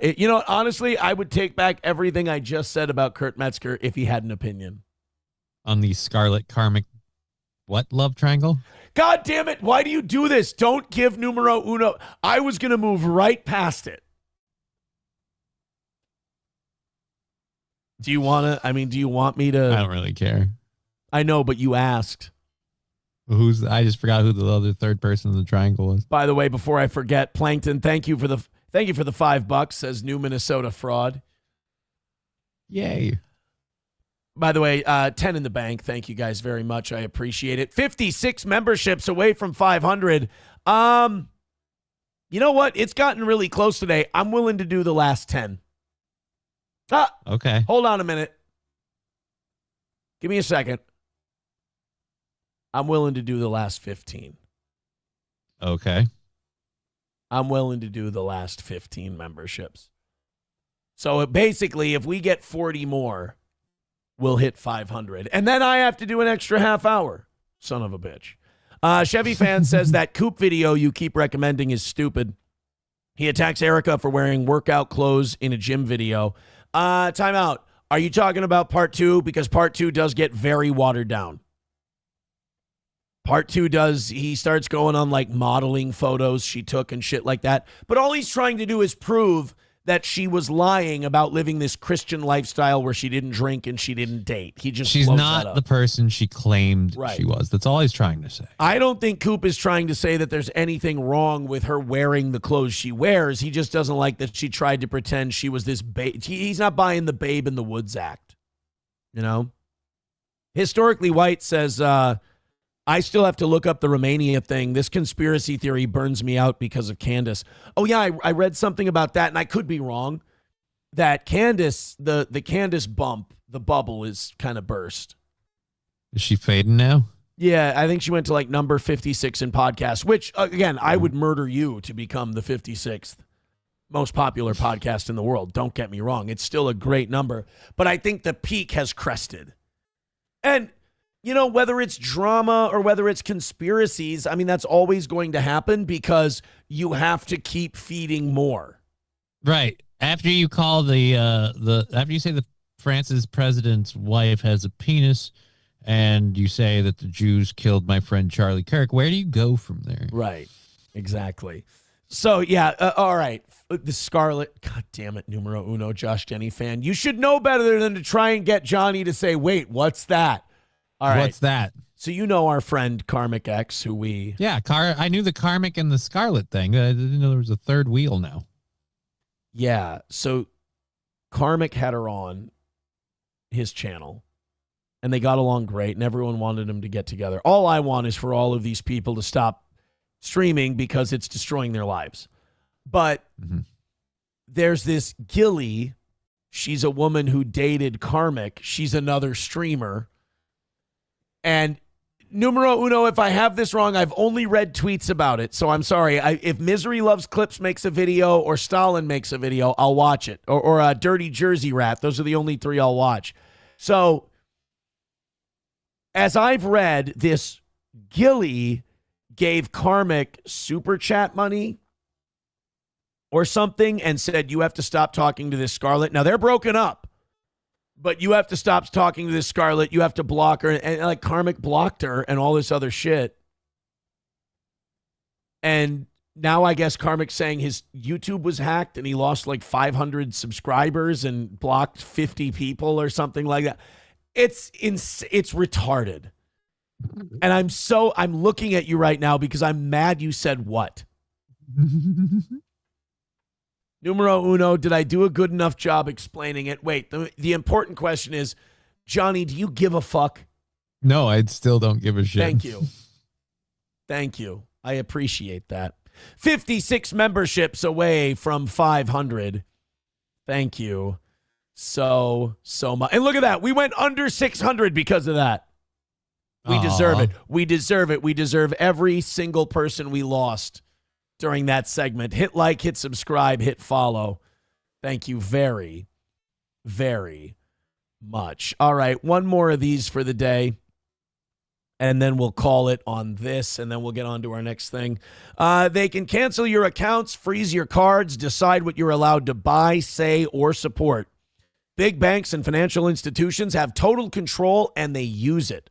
That's why financial independence matters more now than ever. Introducing Rumble Wallet, a wallet built for real freedom. With Rumble Wallet, you control your money, not a bank, not a government, not a tech company. Buy digital assets like Tether, Tether Gold, and Bitcoin in one secure place. No permission, no middlemen, no cancel button. And when you want to support the creators you actually believe in, you can use the Rumble Wallet app to directly tip content creators securely, instantly, and without interference. This isn't a credit line they can shut off. It's your wallet permanently. Yours to protect your future. Yours to protect your family. When the system fails, when institutions turn on their own people, financial sovereignty is the difference between security and vulnerability. Rumble Wallet isn't about politics. It's about freedom, ownership, and protecting what's yours. So take control today. Download Rumble Wallet now and step away from the big banks for good. True ownership, true protection, true financial freedom. Rumble Wallet. Wallet.rumble.com. Thank you, Rumble. So would that Wallet. be cryptocurrency? That would be what our government's going to use to control us all. We'll get in it now on the rise, or wait to buy the dip, as some would say. Rummage Sale letting us know we're also 556 memberships away from 1,000. That's beautiful. Thank you for doing that math. I would have never made it. That is really helpful. I appreciate it. Okay, this is shit. We got more info on Minnesota fraud. Yay. We got they some found breaking more. news. Taxpayer money, then backdating and creating new documents to cover their tracks during an audit. Explosive findings in a report by the nonpartisan Minnesota Office of the Legislative Auditor. They looked into the Behavioral Health Administration, the division within the Department of Human Services that issues grants to providers for mental health and drug and alcohol abuse services, nearly $200 million each year. In one example, the auditors found a provider who couldn't prove they did any work. DHS paid them $672,000 for 1 month of work. Holy shit. Then days later, the manager that approved the payment left DHS to become a paid consultant for that company. Guys, it's the Republicans, it's the presidential administration that's coming down on Minnesota. It's not rampant theft and fraud. Where are you getting these horrible, hateful rumors? Isn't that the way they say it goes?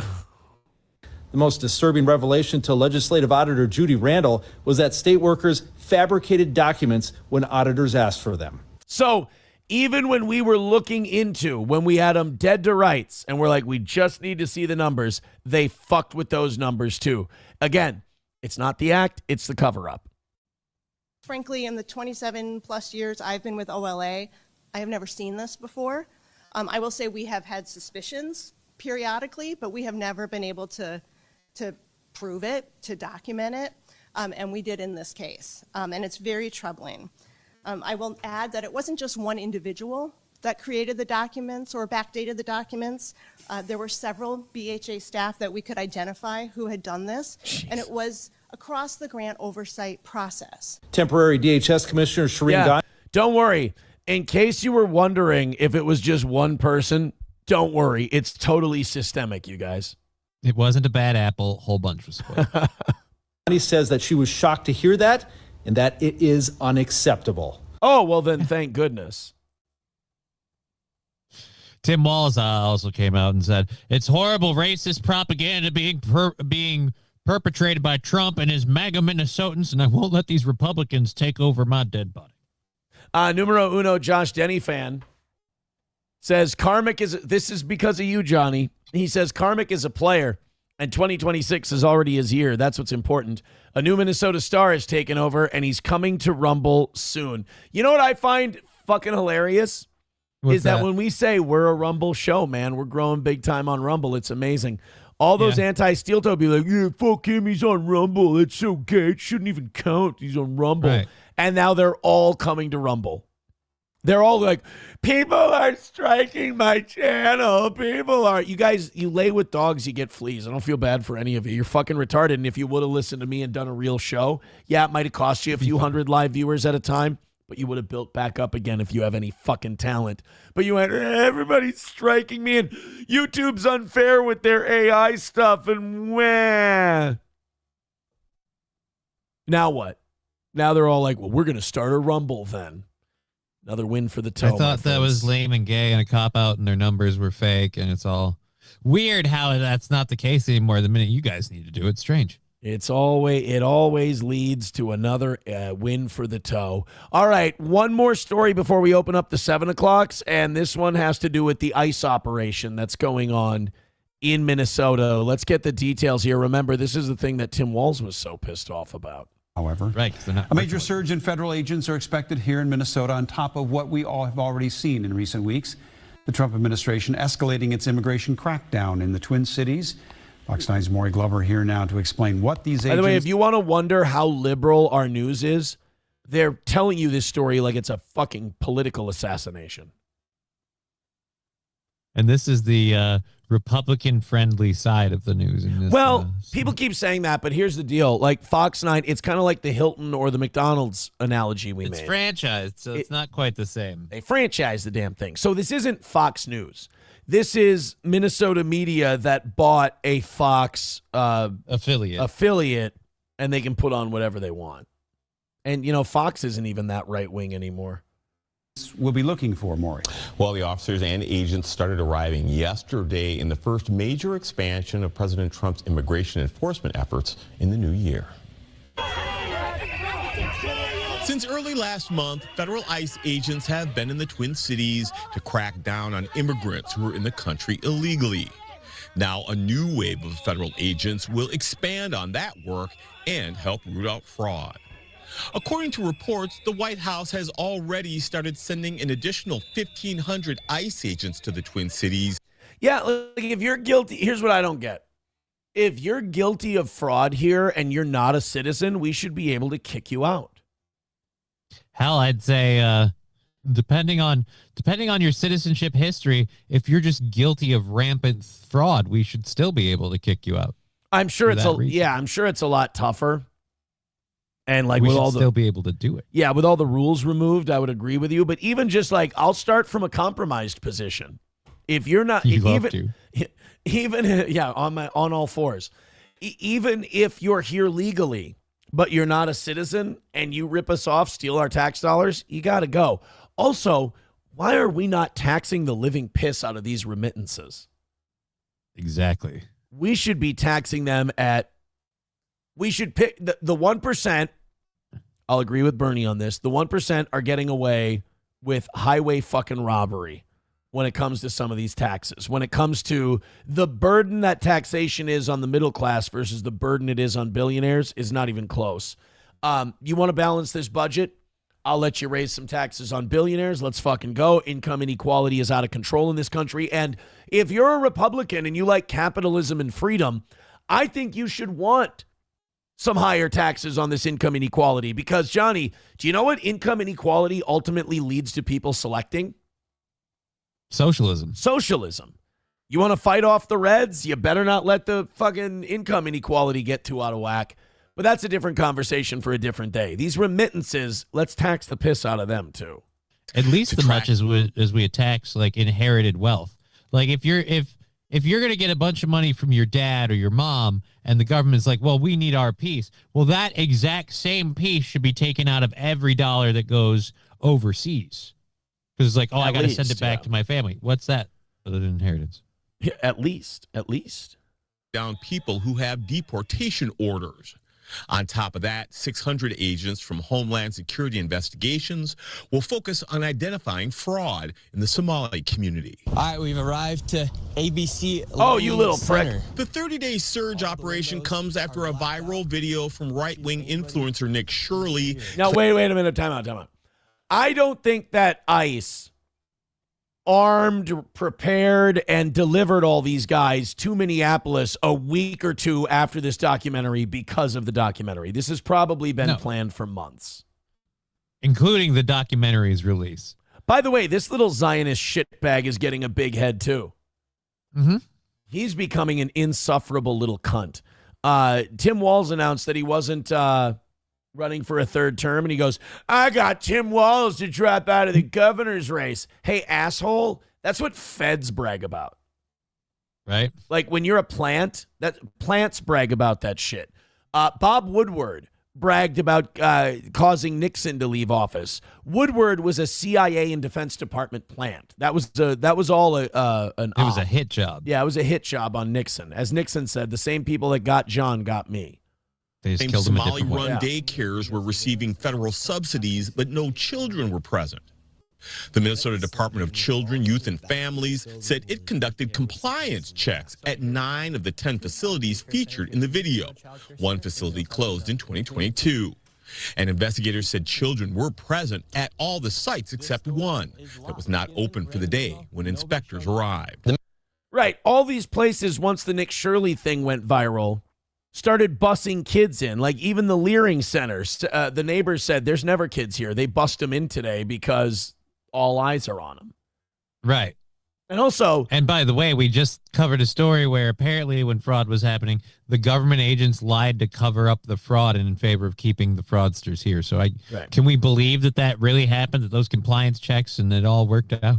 And you can say that, oh, one of them, this Nick Shirley lied, one of them was closed in 2022. Right, but they were still getting money. So you can say they were closed 3 years ago. They were still getting money. That's the issue. Mission's going to continue no matter what. U.S. Border Patrol Commander Gregory Bavino, who has led immigration roundups in other cities around the country, is expected to arrive in Minnesota to help with the surge here, along with a number of Border Patrol agents. Now, the Department of Homeland Security says it has arrested over 1,000 criminal undocumented immigrants in Minnesota in just the last few weeks. Fuck. We keep up at this rate. And I'm sorry, Tim. The Republicans might win that election. Exactly. Yeah, I think if you keep this up, I think pretty soon there won't be any Democratic voters left. No wonder he's strawberry shortcake red when he's speaking about this. He realizes it's all falling apart under his watch. Oh, man. Numero uno, Josh Denny fan says the only right-wing news source I trust is Steel Toe Morning Show. There you go. That's because I say some of your lib bullshit on this show sometimes, like taxing the rich. What an asshole. Rummage sale. This is not an actual quote from me. You guys have to learn. You can't just put things in quotes and say I said them. That doesn't make them true. This is a quote. Rummage sale says, I like Somalis. They look like shuttlecocks. I never said that. I don't believe I've heard that at all. I've never said that once. $1 from Tim Finman. Thank you very much. He says, you should build the Toe audience a spot on Pickaxe, a non-algo, 100% organic, human-to-human creators social media site. Look into them. Just like Rumble, they are gearing toward 100% free speech. I will look into it. Alan says, somebody changed their name to Alan. ICE was in St. Cloud yesterday. Oh, I missed him. I was getting my mouth drilled out. Doesn't sound any better. I was at the dentist. I was getting a root canal. Yeah, I don't know why we couldn't have just said it. I was getting a root canal. But it was a drill. Oh, man, they have the one drill. They have the one drill that goes, wee, the higher pitch drill. They have a rumbly drill that's deeper, and that one I had to, you can't feel it, but, scares the shit out of you to hear it. It's like... What do you mean it's deeper? It sounds like it... Like it's black? I never caught a color. They give you cool shades to wear now at the endodontist. I didn't know that. Oh. Yeah, I got, cool black shades that they let me wear. Because I didn't go So you couldn't see who was in front of you? They didn't I didn't wear my glasses in because I have this, when my headphones aren't on, I have this chip clip on it until my glasses get here. Yeah. So I didn't have any glasses on at the dentist's office. They gave me cool shades so I don't get my own spit in my eyes. Oh, okay, that kind of deal. Yeah, that kind of thing. It fucking hurts, man. I don't know that I've ever had a root canal. I've had a couple of cavities drilled out, but they were all small cavities. It's that kind of dull ache, and it's because your mouth got drilled out the day before. So it's like you got lockjaw, you know. You're just, Now I know what it's like to have a sore pussy. It's nasty business. Nasty business. Numero uno says, as soon as Aaron moves to kill the rich, I'll know he's full lib and can't be trusted. All right, well, I hope that you'll hold me accountable, my friend. I really do. I think I'm going to sneak away and take a few Advil real quick. Okay. And then I'll be right back. I know I'm being a bitch, Right. and I apologize for that. Don't worry about it. It's all good. Let's do this real quick. Let's talk about our friends at All Care Towing, 320-253-5203. For All Care Towing of St. Cloud, God love them. If you go in the ditch, if you get in an accident, nobody is quicker than All Care Towing. That's All Care Towing, 320-253-5203 for All Care Towing of St. Cloud. Also, Midland Armory, downtown Foley, midlandarmory.com for anything you need for personal protection, personal carry, home protection. Talk to Derek and Tracy at Midland Armory. That's midlandarmory.com or downtown Foley, Minnesota. We'll be getting a gun show list for you very soon from Midland Armory. And Stoney's in downtown Rockville. Son of a bitch, dude. It's real. I mean, that shit must really be wearing off. I should have asked him for some hard stuff. Stoney's in downtown Rockville, Minnesota. It is it's not White Power Wednesday. Go to Stoney's, enjoy yourself, have a good time. Tomorrow it's 250 cans. And on the weekend it's live music on the Fireball stage. That's Stoney's in downtown Rockville, Minnesota. Visit Stoney's today.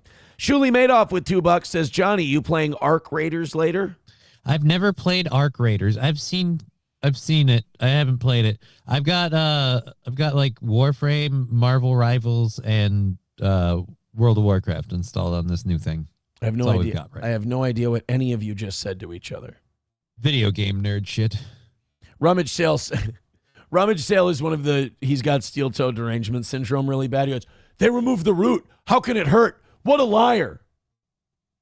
They took drills and picks into my gums, into my tissue, into the surrounding area. It's well inflamed and sore today. Yeah. So I'm really sorry. I don't mean to ruin your day. I don't mean for my mouth hurting to turn into your fucking 9/11 investigation. I apologize. I don't mean to explain this to you, but part of the reason the body hurts is because it's very well aware there used to be a root there and it got ripped out. There's a bit of trauma in the surrounding area, my friend. Numero uno says, rub some of the old Fun Time powder on those guys and you'll be fine. Thank you very much. Boomer Bob Show, the pain is from the needles numbing you. That would explain why the roof of my palate is bad. Yeah, because they did stick needles into your soft palate. It's not a bone per se, but it's not a bone. I made Rummage Sale really mad. He feels attacked. I apologize. You guys gift memberships. Throw us all kinds of money we don't deserve, and it'll all go into the bank. We appreciate it. I'm going to go take some drugs. You take over for a little bit. We're going to talk about PBS dissolving. We got to talk about troops going into Ukraine. That'll be all kinds of fun. Great. Peacekeeping troops. And CBS finally admits what we've known to be true for a long time. That and Dan Bongino versus Matt Gaetz. We'll get to all that in just a little bit here on Steel Toe. All right, he's going to run off and take drugs. Nice change of pace for him being over-the-counter medications. I will be live today at 1 p.m. with Digger. The two of us will be live, so if you enjoy hanging out with us. We'll be going today. Our fun Friday Do Crazy Stuff show, she is determined to join in. So now she has some of the same implements of torture that I do, so we'll be doing some of that stuff together this Friday as well. But yeah, today we'll cover the latest news stuff that we find on the left and the right. I always feel it's the same destination no matter what you're doing, and it's just one side of the road or the other. So we'll cover all of that fun stuff. We usually do some fun, goofy animal videos, too, to end with the lighthearted part of the day. I'm wondering if, again, Tylenol 3 might not be out of place if they're giving you Advil. But what's rougher on the system? And if he takes too much Tylenol, he can't have a kid. Because, pregnant ladies can... You know what it was? It was the cock. Oh. Just take less of those. I'm sorry. What were we talking about? I was curious if Tylenol 3 would be a better way to go than the Advil. I don't know what Tylenol 3 is. Is that like Tylenol? It's just amped up. It's amped up Tylenol. You have to get it with a prescription usually, I think. I take 4 Advil is what I take. That's why I'm saying like one Tylenol 3 might just knock you out of the park for a while. Okay. It'd be good. But I think you have to have a prescription to get it, if I'm not mistaken. I certainly can't be taking any painkillers without a prescription. I'm on probation, for Christ's sake. Well, yeah. I don't know where you get them without a prescription. I don't know a guy. I can't know a guy. I'm not allowed to know. Well, I'm allowed to know a guy.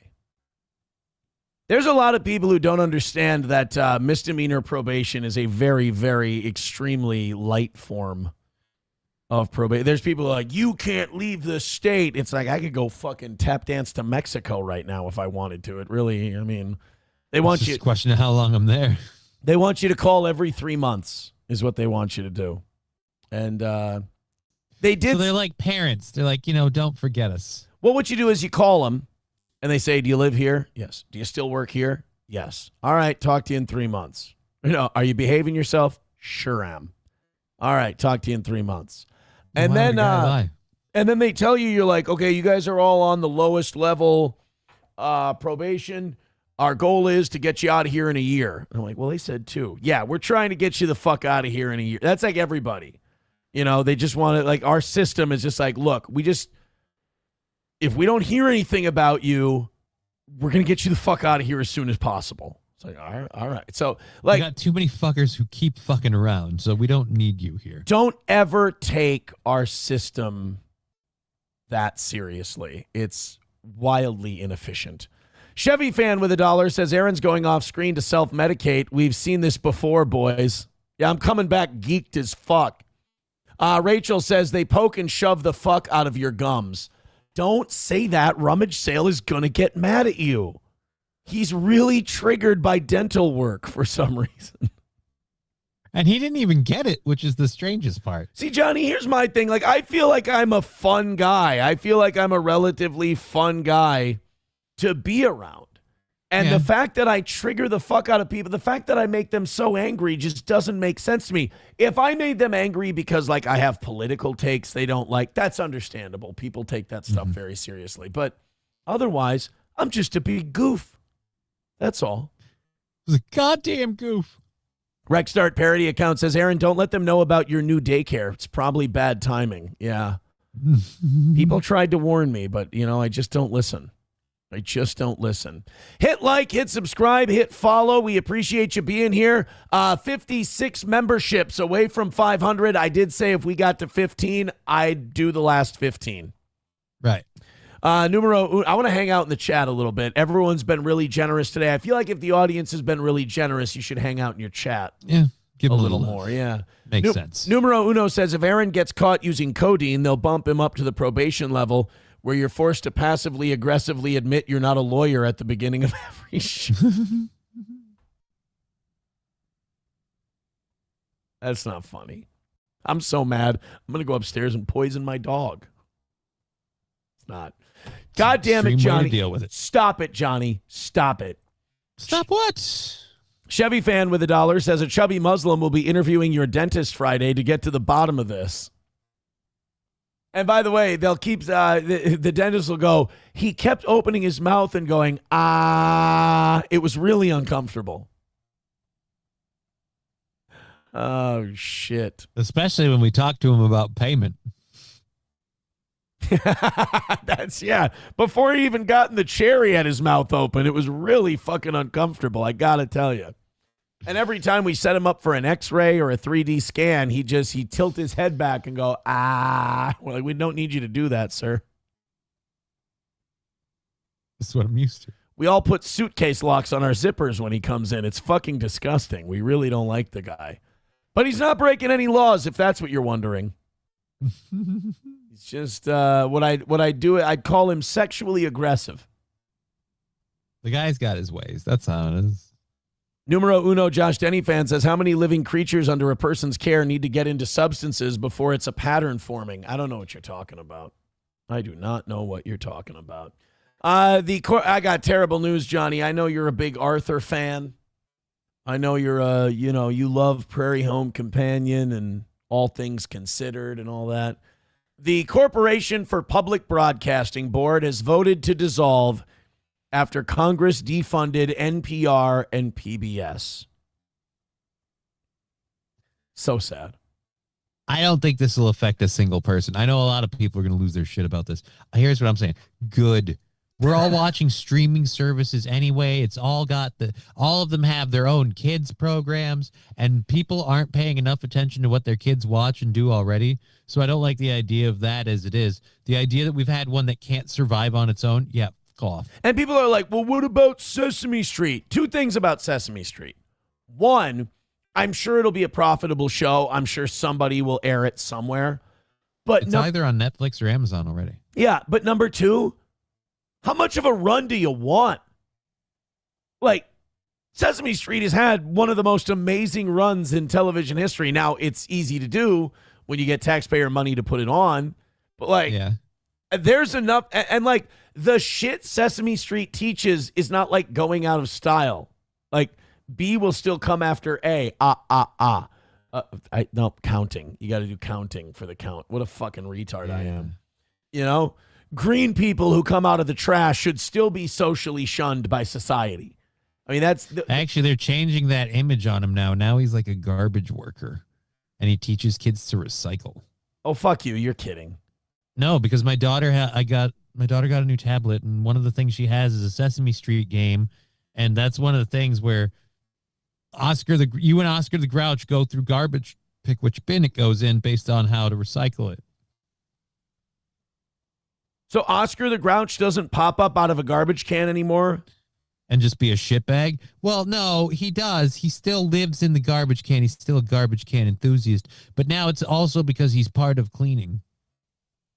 What an asshole. He was supposed to be not a social pariah anymore, which I hate. He was supposed to be the control in the experiment that showed us that this is what we do to pricks, kids. And now he's just like part of the fam? Really? Yeah. They worked him in. Have they put Snuffleupagus on antidepressants yet? Because that's probably coming. I haven't seen anything to do with Snuffleupagus. It's been a lot of Elmo, and like I said, I got that one glimpse in the Grouch. Dude, was it regular? Cookie Monster was running a race. Yeah, but Anna Walsh says, cookies are a sometimes treat. Yeah, they're going to, I blame Cookie Monster for obesity more than Ronald McDonald. Hey, Cookie Monster should be the face of childhood diabetes. Was that creepy-ass Sesame Street video game regular Nintendo or Super Nintendo? I'm going to guess, since I don't remember it, regular Nintendo? The bird would fly up to the window, and you'd have to say, like, when I was little, there were parts of that game that were very difficult, and that probably means I'm retarded. Sesame Street NES video game. I didn't dream this. This existed. I'm telling you. That's not that one. That one's too complicated. No, it's the one where he's like, Big Bird asks you where shit is, and you have to send the bird to the right window. I'm not retarded. Okay. This is a thing. Well, I mean, two things can be true at the same time, but go with it. So Sesame Street, Big Bird's Hide and Speak. This is the one, like the harder levels fucked me up.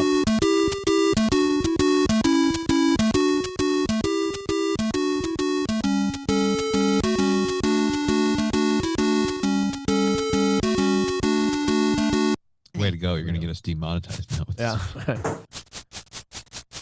So you got Ernie and Grover. Count. Big Bird's popping out like a weird Yeah, he's taking a shit, actually, is what's happening. Bert. All right. Now it's a party.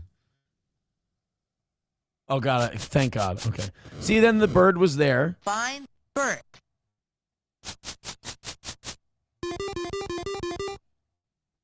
Wow. You found Bert.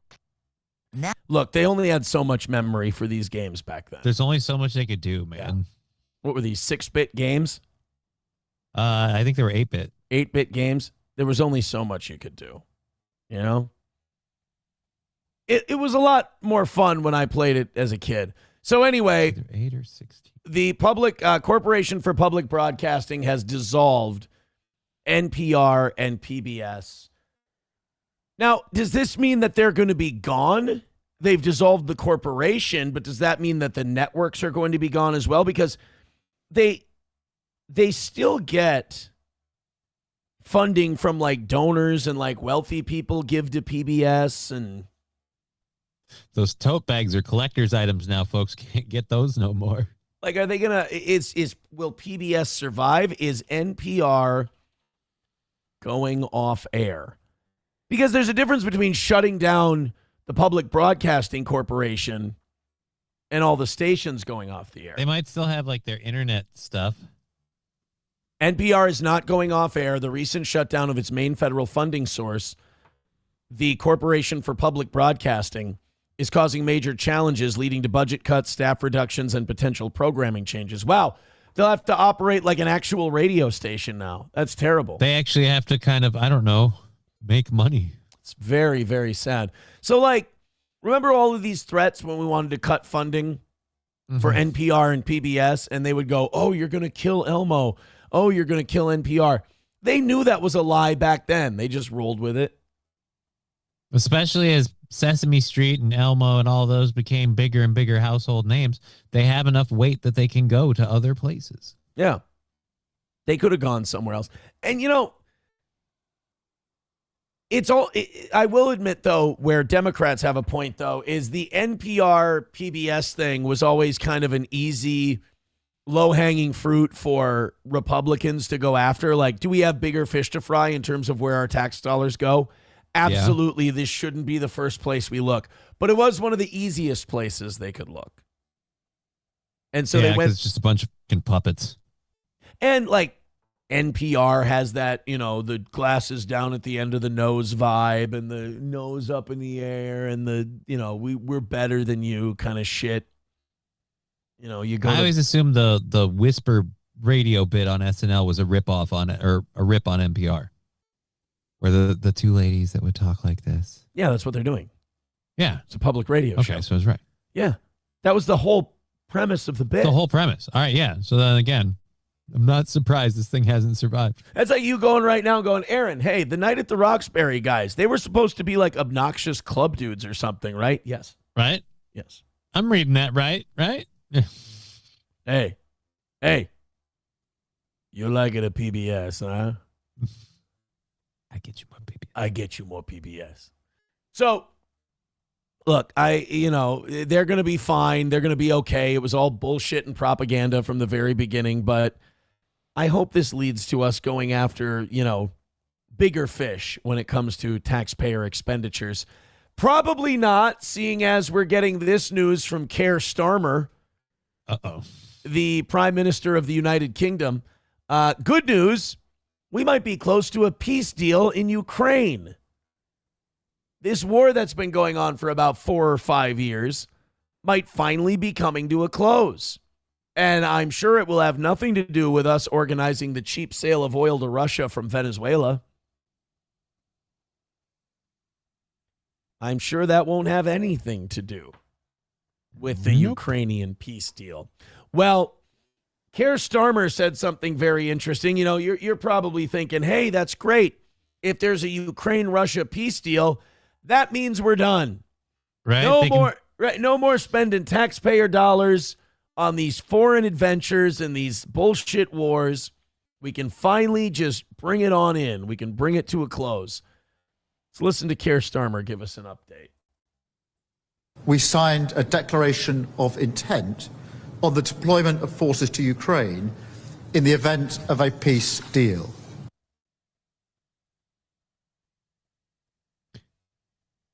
So if Russia doesn't want like Europe breathing down its neck, do the peacekeeping forces make it feel better or worse? I don't know, but that just made my mouth hurt even more. That just because you felt like another dick got in there. It really did. It just felt like, yeah, you know what? That would explain why my mouth and asshole hurt at the same time.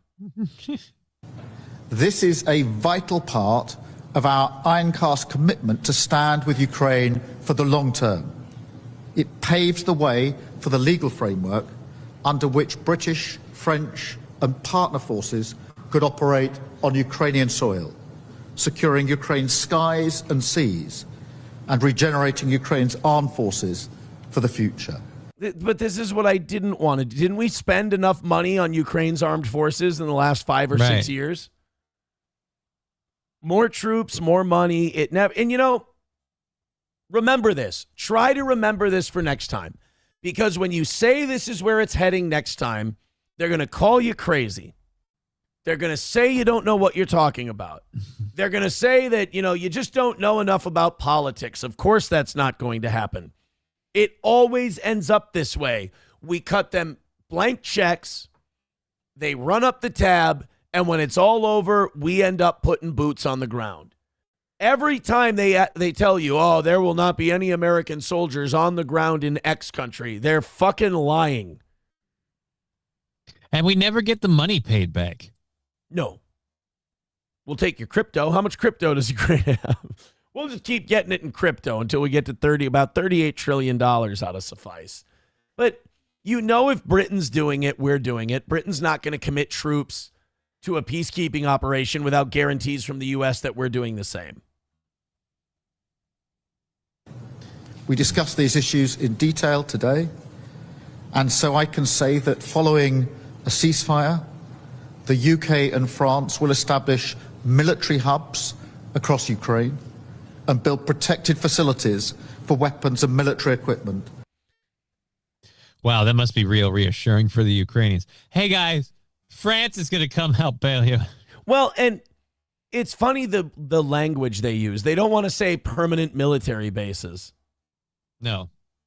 Because, well, again, Russia might not like that. Well, and your taxpayers don't want to spend the money on another permanent military base in another Europe. country. Not only that, this is just the West's way of fucking with Russia some more. Like, it's just the West's way of going, hey, peace deal. You know what? You can take the Donbass region. And then Russia will be like, all right, sweet. We got a great deal. Why? What are you guys going to do? We're just going to put a base right opposite it. Well, no, we're going to build some military peacekeeping installations on your border. You mean bases? Oh, no, we didn't call them bases. Can we rewind a bit? Care, what are we calling them? And build protected facilities for weapons and military equipment. We're building protective facilities for weapons and military equipment. Exactly. And what was the other thing? The UK and France will establish military hubs. They're military hubs with facilities. I mean, I didn't hear him say permanent military base in there, did you? No, because that's not what we're doing. So consider this. Ukrainian soldiers killed. Russian soldiers killed. Ukrainian civilians killed. Russian civilians killed. Russian government gets the Donbass. Ukraine gets security guarantees that they're going to be protected. U.S. military industrial complex, NATO industrial complex. They get new military bases right on Russia's border. What do the rest of us get? A big, giant fucking bill for the whole thing, more money borrowed, and a giant red, white, and blue dick up our ass. Only it's the Union Jack this time. Yeah. Across Ukraine and build protected facilities for weapons and military equipment. Literally everyone who's wearing a suit is getting what they want out of this deal. And everybody wearing a t-shirt gets fucked. And we're the ones paying. Oh, I should say, and everyone wearing a green button-up shirt with pockets on it like a dick gets paid too. Because he's got houses and cars and money, and Zelensky's doing great. Ukraine's going to get military bases paid for by somebody else, so this never happens to them again. Yeah, Russia has to now deal with Europe at its border, which, by the way, wasn't the whole reason that Russia invaded Ukraine in the first place was they didn't want them in NATO and they didn't want military bases in Ukraine. And now we're getting that anyway. So thanks a lot, guys. This worked out brilliantly for everyone. To support Ukraine's defensive needs. And with our coalition partners, we've also agreed significant further steps. First, I'm sorry, I paused too much. They're not done yet. We will participate in US-led monitoring and verification of any ceasefire. Second, we will support the long-time provision of armaments for Ukraine's defense. Oh, don't worry. We're still going to spend money on giving them weapons. No, they can buy them, okay? And third, we will work towards binding commitments to support Ukraine in the case of a future armed attack by Russia. This is all about building the practical foundations on which peace would rest. So we're not going to let them into NATO. So Russia gets their way. They get the Donbass region, and Ukraine doesn't go into NATO. We're just going to put NATO bases all over the place. Yeah, at least not by name. They're not going to get a little membership card and a plaque that says NATO on it. But they're going to get every single benefit of NATO membership. And all you had to do... we're footing the bill. And all you had to do was give up a part of your country where they fucking hate you anyway. So glad we overthrew their government for that. It's really working out for us. Well, like, this is why I don't like talking politics with people at, like, family events and shit like that, because it's depressing. Well, you keep going into shit like this, and, like, of course, people aren't watching Keir Starmer's press conferences, and they're not listening to that. So you start talking about this stuff, and you start going into it, and people look at you like you're insane.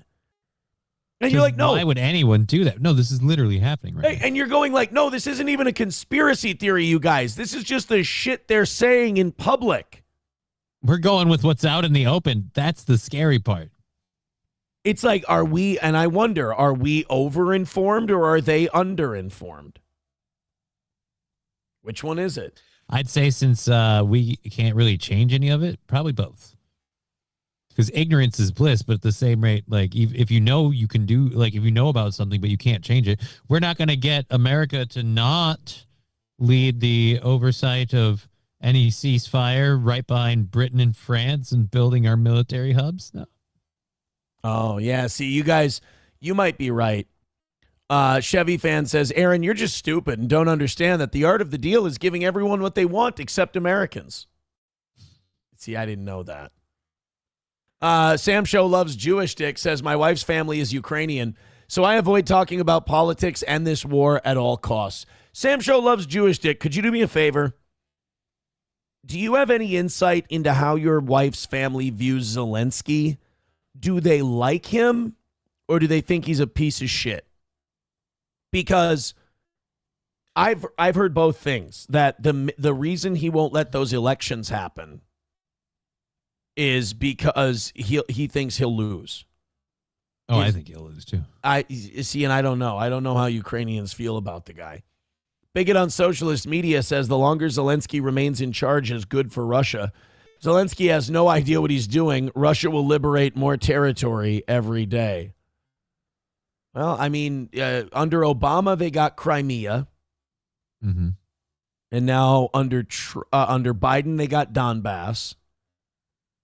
Will they be able to get any more under Trump, I wonder? I don't know. Johnny, we're going to go into this CBS News thing. Yeah. You have two choices. You can hang in. This is going to probably be a long one. Or you can cut out 4 minutes early. I'm giving you the option. Ooh. You know what? Fuck it. If it's going to be a long one, I'll cut out 4 minutes early. That way you can just do your thing. I'm going to sit here with I was going to go to the gym today and get some basketball in and all that shit. It's going to aggravate your jaw, just like without just the vibration moving through your body of running around. I underestimated how bad this is going to fucking hurt today. It's just going to be a dull ache for a while. It's a dull ache for sure. I'm going with zero experience. Like I said, I've never had a root canal. Yes, mild to moderate soreness or tenderness after a root canal is normal and common, usually due to temporary inflation in the surrounding tissues from the procedure, but it should improve daily and be manageable with OTC pain relievers. Original tribal chief. What the fuck? Yeah, because I haven't had one of these since I was like 15, and I lost this tooth in the basketball game. Mm-hmm. So I didn't really know what to expect. Atomic Ray says, water picked that tooth, pussy. Well, am I not supposed to do that? Because I did that this morning. I have no idea. I've had zero root canals. I wonder if I didn't irritate the shit out of stuff further. I'm sure you by did. water. If you water picked it, I guarantee you irritated it. I brushed, I water picked, and I mouthwashed. That's my morning routine. I fucked it up, didn't I? Possibly. Well, I don't know about fucked it up, but certainly irritated it. Sam Show says, you are such a pussy. Oh, my fucking... I'm not denying it. I hate the dentist. I hate dental work. I don't handle it well. I don't do pain well. 100%, man. You are right. McBuster says, stop whining. I will stop whining. You are absolutely right.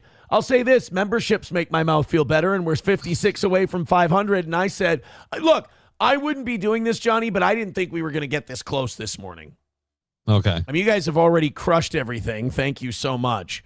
But I didn't think we were going to get, like, we started like 85, 90 away from 500. Now I'm at the point where I'm like, we get to 15. Let me do some math real quick. Mm-hmm. Yeah, we get under 20. I'll do the rest. That'd be wild if we hit 500 today. All right, man. I'm going to, I held you here until now. You're only getting out of here a minute and a half early. Oh, now it's not as much a deal, but thanks, man. I'll see you next week. Oh, Chevy fan is misunderstanding. He says, members make your mouth feel better. Yeah, I shouldn't have put it that way. Yeah, I do someone's going to clip that. I do it to myself. All right, Just Kidding LLC on Rumble, YouTube, and Twitch. That's where you can find Johnny. 1 p.m. today? Yes, sir. 1 p.m. today. We'll catch you guys later. Any further? I know you're trying to. Hold on a second. Any further discussion of 90 Day Fiancé on the program today? I don't know if we're discussing it on the program. Okay. It's got to be the both of us have to agree to it for it to work. So, we're talking it over.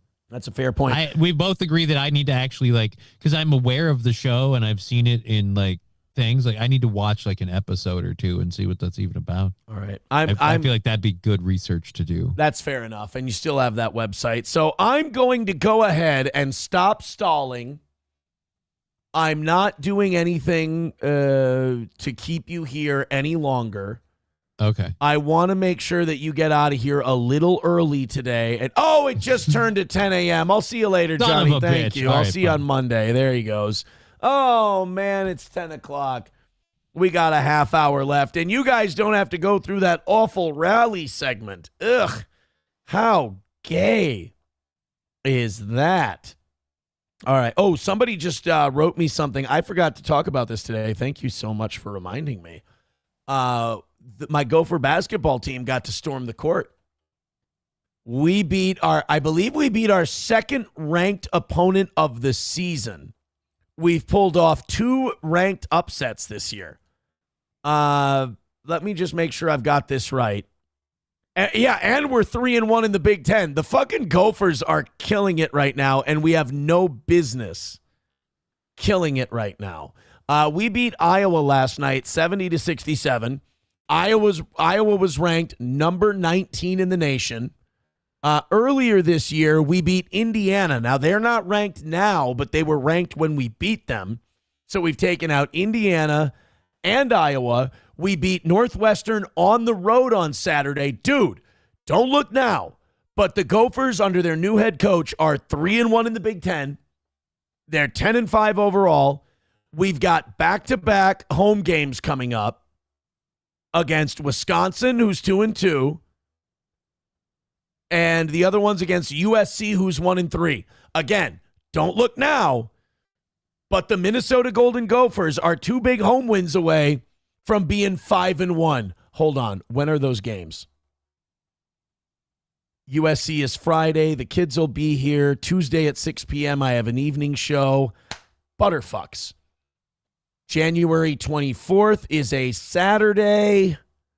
Kids will be here against number 10 Nebraska. What's the next home game look like? Michigan State on here's the game I want. Maryland on February 8th. That's the one I got to get to. I got to get to a Gopher game this year, man. We're doing it. The only problem is once we start doing it and I decide I'm going to go to a game, we start fucking up. Sucks. Chips and Diff says, NIT, here we come. No. We're going to make the big dance this year. We're going to end that streak, I'm telling you.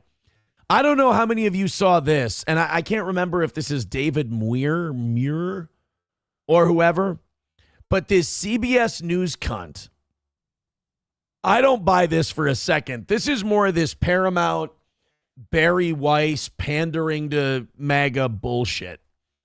This anchor got on TV, and he said in this new year for CBS News, we're going to start doing the news that you guys want.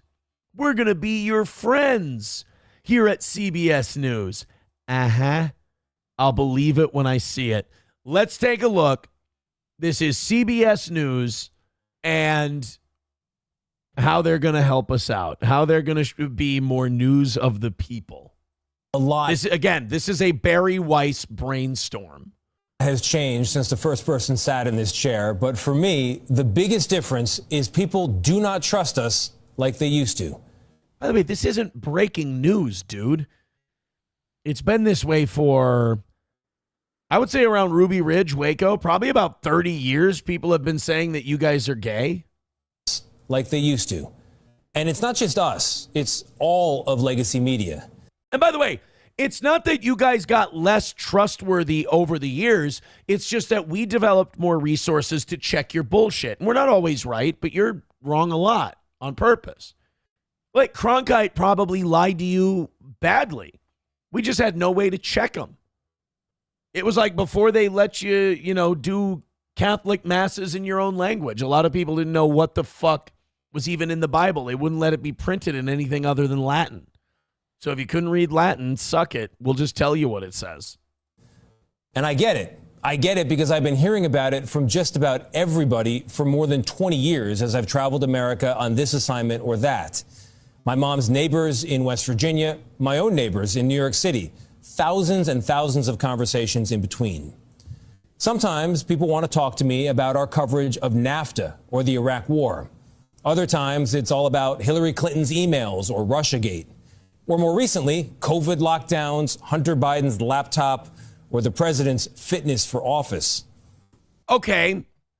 Now, while you've been saying these things, and do you notice that it's not getting better and you guys keep fucking around? So, you're going to pay us lip service now and be like, we need to do a better job. Yeah, but you've known this for a long time. What's really happening is, A, you have a super Zionist boss and she sucks and she's making you say this shit. Number two, people are going to podcasts and people are going to the internet and people are going to other sources for their news, which is not inherent. I do want to point this out. It is not inherently better that we're going to the internet for our news because a lot of people lock themselves in an echo chamber. There's a reason I watch Jimmy Dore, Sam Cedar, Young Turks, all of these. I enjoy their perspective. I like that they're not telling me what I want to hear. They're giving me from time to time, I even enjoy Piers Morgan's program, God help me. But I'll also watch Tucker. And I honestly, watching the Sam Cedars of the world helped me realize when a Tucker Carlson's full of shit and vice versa. Tucker Carlson helps me realize when Sam Cedars out of his depth. But I don't have to agree with everything Tucker Carlson says or I'll turn retarded. Tucker Carlson's the one who said we might be overthrowing Maduro because he's against gay marriage. Shut the fuck up. So this guy's sitting here pandering to everyone because not because he thinks it's morally right, but because it's good for business, and he might not even believe it, is because people are going to the internet for their news and you want your audience share back. The point is, on too many stories, the press has missed the story.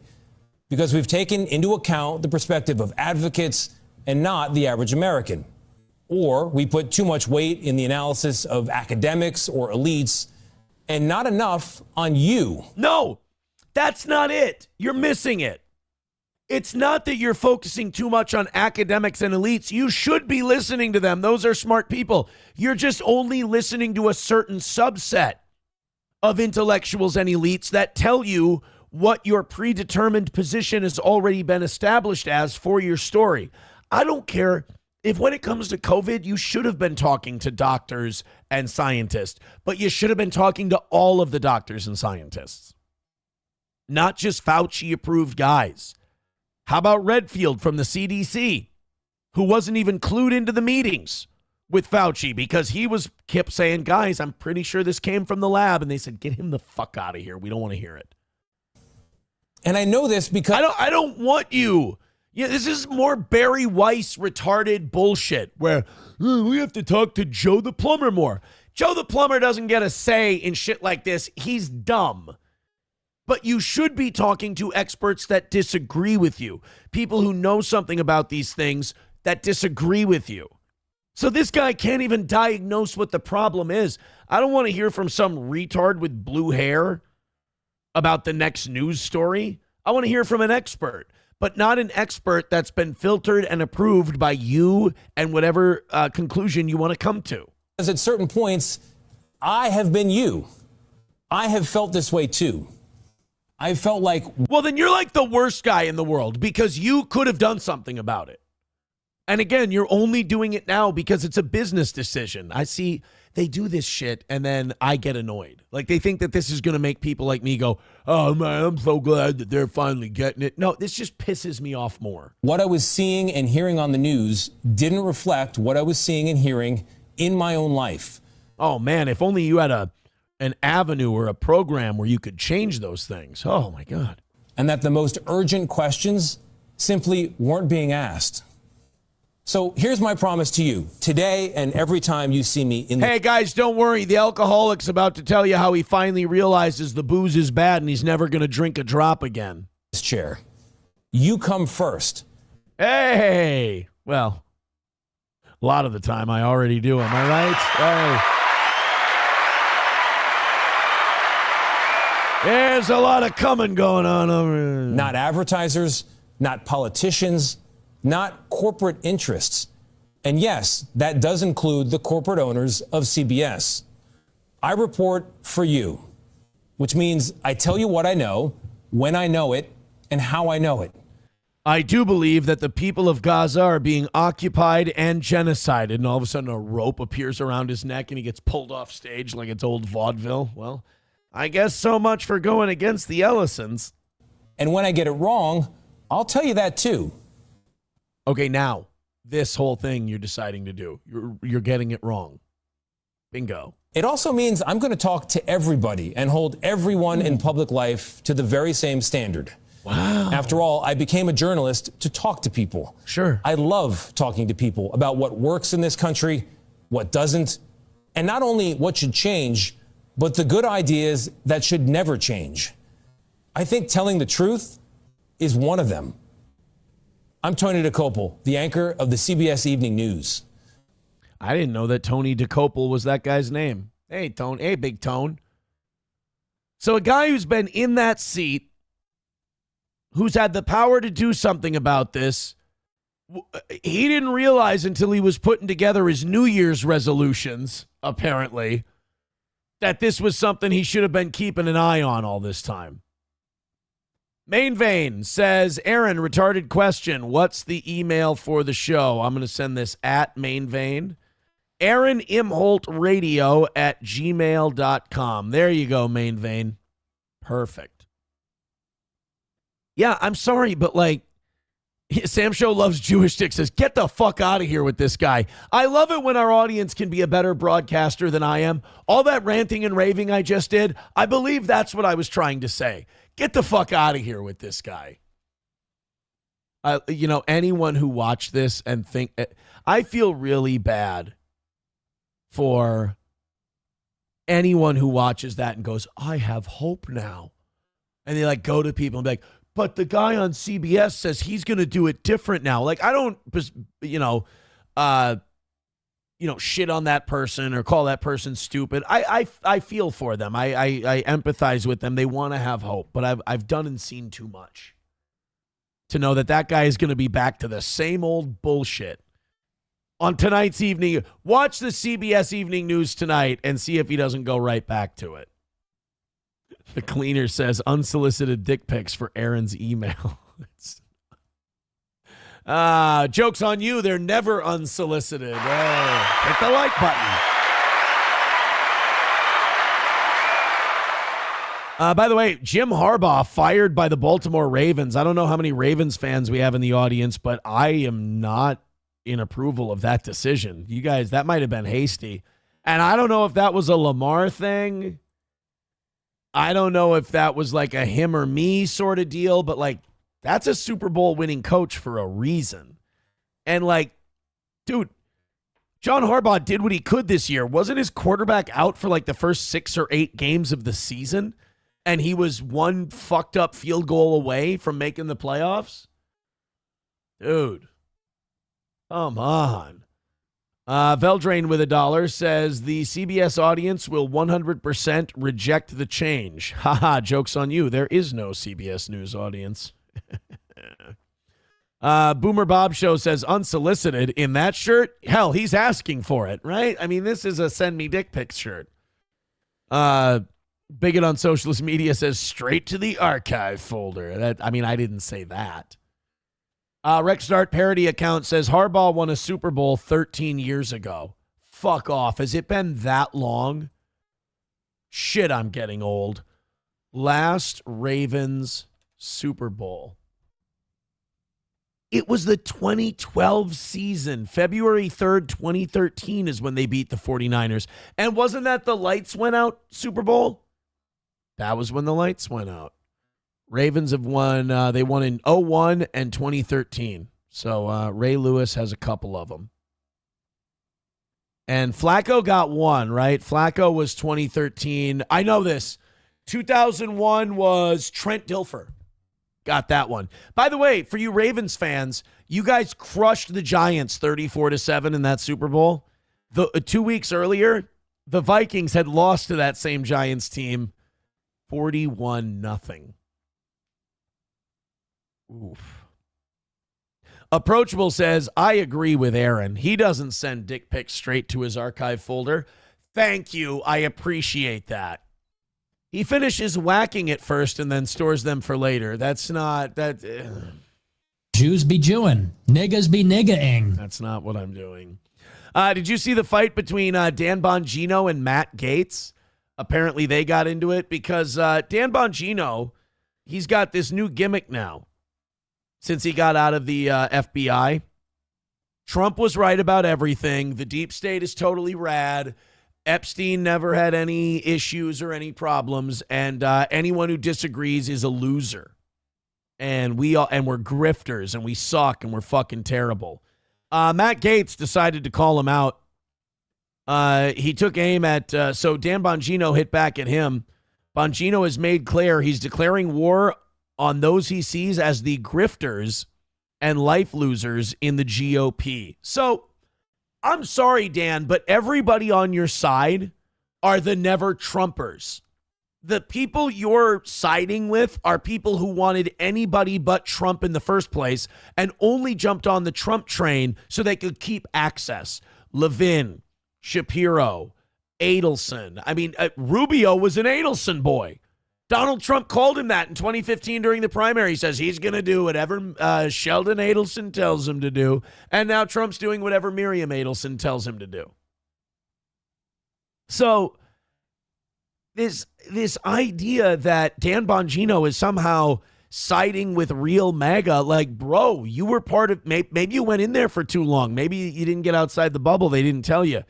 You guys are the ones who hijacked Make America Great Again. You're the one. Do we have the clip of Dan Bongino before he got into the FBI and after? Let's play this because he ain't running from this. And by the way, I'm glad Dan Bongino's back. I truly do love Rumble as a platform. I do. I don't like Crowder very much, but I'm glad Crowder's on Rumble. I'm glad that the most popular news show in America, in the world, is on Rumble with Nick Fuentes. I like that anything that makes this really awesome platform better rules. So I'm glad Dan Bongino's back. But I disagree with his diagnosis, and I think he was too close to all the inside shit to understand the people that he used to have a good beat on, the actual people, he got away from them. This is him talking about Epstein before he got into office and after. Listen, that Jeffrey Epstein story is a big deal. Please do not let that story go. Keep your eye on this. May 1st, 2023. Catherine Rumler, we need to keep the heat on this case, folks. There are a lot of people who are knee deep in the Washington swamp who are not telling you the truth about serious allegations out there that Epstein may have had video and audio of people out there doing things they shouldn't have been doing. And you should be asking yourself the question, how is it that all these people, the CIA director, the Obama fixer, Bill Clinton, all intersected paths with Jeffrey Epstein? Jeffrey Epstein isn't with us anymore, and nobody seems to want to talk about it. Outside of a few entrepreneurial media outlets saying, hey, this is a big deal. What did Dan Bongino say in 2025? He killed himself. You want me to? I've seen the whole file. He killed himself.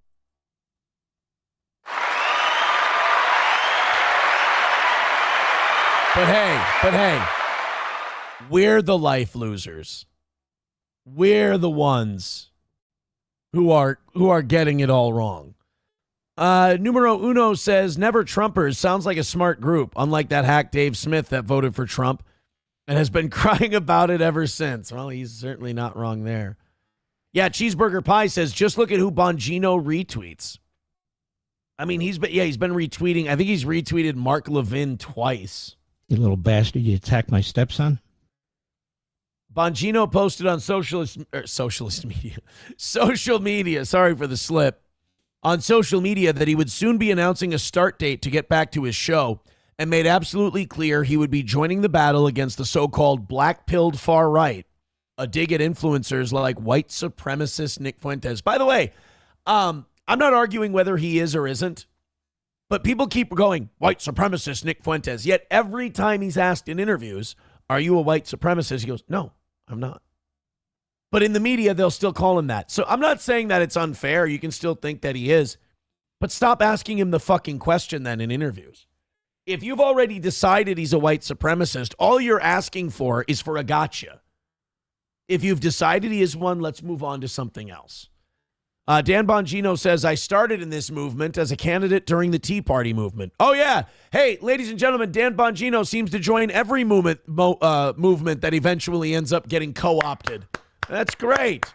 Remember the Tea Party? We were you're gonna have a more fair tax system, and the debt, which was at like $18 trillion at that point, it was unbearable. We can't have all this debt. It's bad.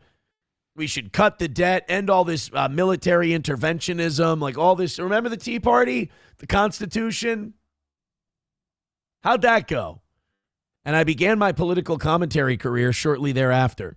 I helped build this movement, and I sure as hell am not going to let it get hijacked by a group of black pillars, life losers, grifters, and bums. First of all, bro, you were part of the administration that hijacked it. Your buddies that you're retweeting, they're the hijackers. You're sitting there flying with Muhammad Atta, and you're going, we're not going to let the terrorists crash this plane into a field in Shanksville. We are a movement guided by truth.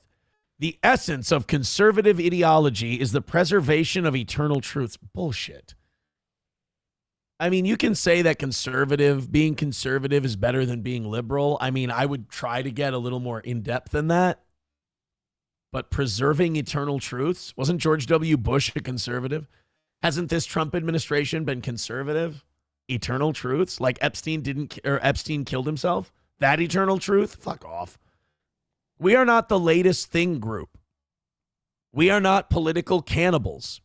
I've watched quietly from the inside while doing the job I was hired to do. But I'm back now, and it's time to restore balance to the force. He's making a Star Wars thing. Bro, you were working for the Emperor. Gates replied to Bongino's post asking ex-chatbot Gronk, when did Dan Bongino run for office and how did he perform as a candidate? Uh-oh. We're getting bitchy. Bongino, by the way, Republicans always say they're against gay stuff. They do sometimes fight like gay men. Bongino took the opportunity to tear into Gates. That sounds gay. Replying, maybe if I spent more time at shady parties with moneyed insiders, I would have won. I heard you'd know a bit about that. You've always been a dick, by the way, grifting off your daddy like a suckling little doggy. When I first met you in the Panhandle, I knew you were a piece of shit. It's written all over that phony face of yours. All right, numero uno Josh Denny fan. As a more left-leaning guy, how hard are you right now? I probably got to stop asking my audience questions like that. That's not going to... You know how I get to the cusp of like, wow, Aaron's really fucking giving her. He's handling this story really well. He's doing a good job. Then I ask a guy how big of a boner he has, and I feel like I kind of ruined my momentum. Gates, who is now a host on One America News, tried to cool things down. Gates replied, I'm glad you remember meeting me so many years ago. I recall you gave a moving speech about your time in law enforcement. I told you I liked it. I'm deeply proud of my father. We make a great team. Are you saying having a successful father is a bad thing? Did you share that viewpoint with President Trump or Don Jr.? That's funny. Gates also went on to say, I share your disdain for moneyed insiders. It's why I was the only Republican in Congress who refused lobbyist and PA donations. Why are you angry at me? Because you don't like my face? This is your big white pill message against the doomers? That I have a bad face? You made a post about being a candidate for office during the Tea Party movement and twice thereafter. I didn't know that full history, so I simply asked Grok if you had won any of those elections. Apparently, you underperformed as a political candidate, but you're a world-class streamer. Take a chill pill, Dan. Oh, boy, we're saying take it. I told you, it's getting bitchy and wild in here. Bongino hit back. That's right, doggy. Backpedal away. Good move. Now go blame the Jews for your dumbass tweet. I'll blame the Jews first. Jews be Jewing. So if Bongino had any balls at all and he had any idea for like good broadcasting, Matt Gaetz is his first guest today, right? You've got to have Dan Bongino and Matt Gaetz. I mean, your show is dog shit if you don't. That's all people want to see. Papa Shab says people fall for the Gaetz shit. He was friends with a degenerate Jew who was doing illicit activities unbeknownst to everyone else. Now, whether you believe that story is up to you. Yeah, I do think Matt Gaetz got caught up in, Castilto one says Matt Gaetz, the creepy ped who did creepy shit on a yacht. I mean, he didn't endorse AICP and he didn't threaten to have sex with a child. He never did that. I mean, that would be like way worse. And you probably wouldn't endorse something like that. But what Matt Gaetz, if you believe it, Matt Gaetz believed that he was set up for an op by some Zionists to be with this guy so he would kind of be guilt by association with these girls. You know, kind of the blackmail thing they accuse Epstein of running and Mossad of running. And he denies that he ever did anything untoward with that woman or whatever. You can choose to believe that. You can choose to not believe it. Either way, it doesn't seem to be like an ongoing behavior, and there weren't any, charges or anything like that. But it is something that they use with Matt Gaetz all the time. They beat him over that. I mean, he was going to be attorney general, and I thought he would have been a good pick, better than Bondi at least. And they immediately brought out that accusation of trafficking a minor, and he not only dipped the fuck out of the attorney general job, but he left his congressional spot. You'll be fine says Bongino's not a good person. I just hate that he got in the administration, he backed down, and now he's pretending like he's the rebel. Say, you're not the rebel, dude. You're coming on and you're being... I wouldn't doubt if his meetings with Trump were them discussing, hey, you're not enjoying it here in the FBI. It's putting a strain on your marriage. You're gone all the time. We really need you back in the podcast scene. We need... All these podcasters are turning against us. I don't think he had a falling out with the Trump administration. I think they're repurposing him elsewhere. That's my theory, is they're like, look, we got nobody. Shapiro's fallen off a cliff. Nobody listens to Mark Levin. They're listening to Fuentes, Candace, Tucker, all these other people, Dave Smith, all these other people. We need to get you back out there where you can be more effective. Numero Uno says, Dan, nice podcast, stupid, claims he partied on Matt Gaetz' yacht. You know, when I watch clips of that guy, like when he'll do panel shows and like Stalin or Misery Loves Clips will clip it. Am I going to make anybody mad? Like when this gets back to those Dabbleverse people, am I going to make them mad? I mean, I don't give a shit, but am I going to make them mad when I say that guy's got some good takes? Are they or is that like the kiss of death in that world? Because, like, I always call these people right on, and I always fucking nail it. Like, the Rumble shit, they're all trying to run to Rumble now. It's like, I'm so far ahead of these losers. I had to, you know, it's not hard to defeat them. If you need to know how, I wrote the book. But, like, that Dan Nice podcast stupid guy, he seems like the only one with, like, a reasonable head on his shoulders who can actually see shit for what it is. All these other people are so mentally busted and broken by their life on the internet, they've lost the ability to rationalize like a human. But when I see those clips of that nice podcast stupid guy, he usually hits it right on the head. He's usually correct. But I don't know. I've only seen him in clips. 10-Man Build says, again, he won't have anywhere near the viewers he had before joining the administration. No one believes him now. I think his first show or two, he'll do huge numbers, but yeah, I think you're right. He might, if he starts shilling for the administration all the time, I don't think he's going to hold on to those numbers for very long. That's not where his audience is. Numero uno, Josh Denny fan says, wow, Aaron actually has the same take as me, that Bongino is still working for the team in a more effective way as a podcaster again. I told you, numero uno, I'm smart sometimes. I'm smart every once in a while. Hey, I got to thank you guys. 2 goddamn morning shows out of 3 so far this week. No 5-minute segment. No mentioning the G word. Even after we hit it, we haven't mentioned it.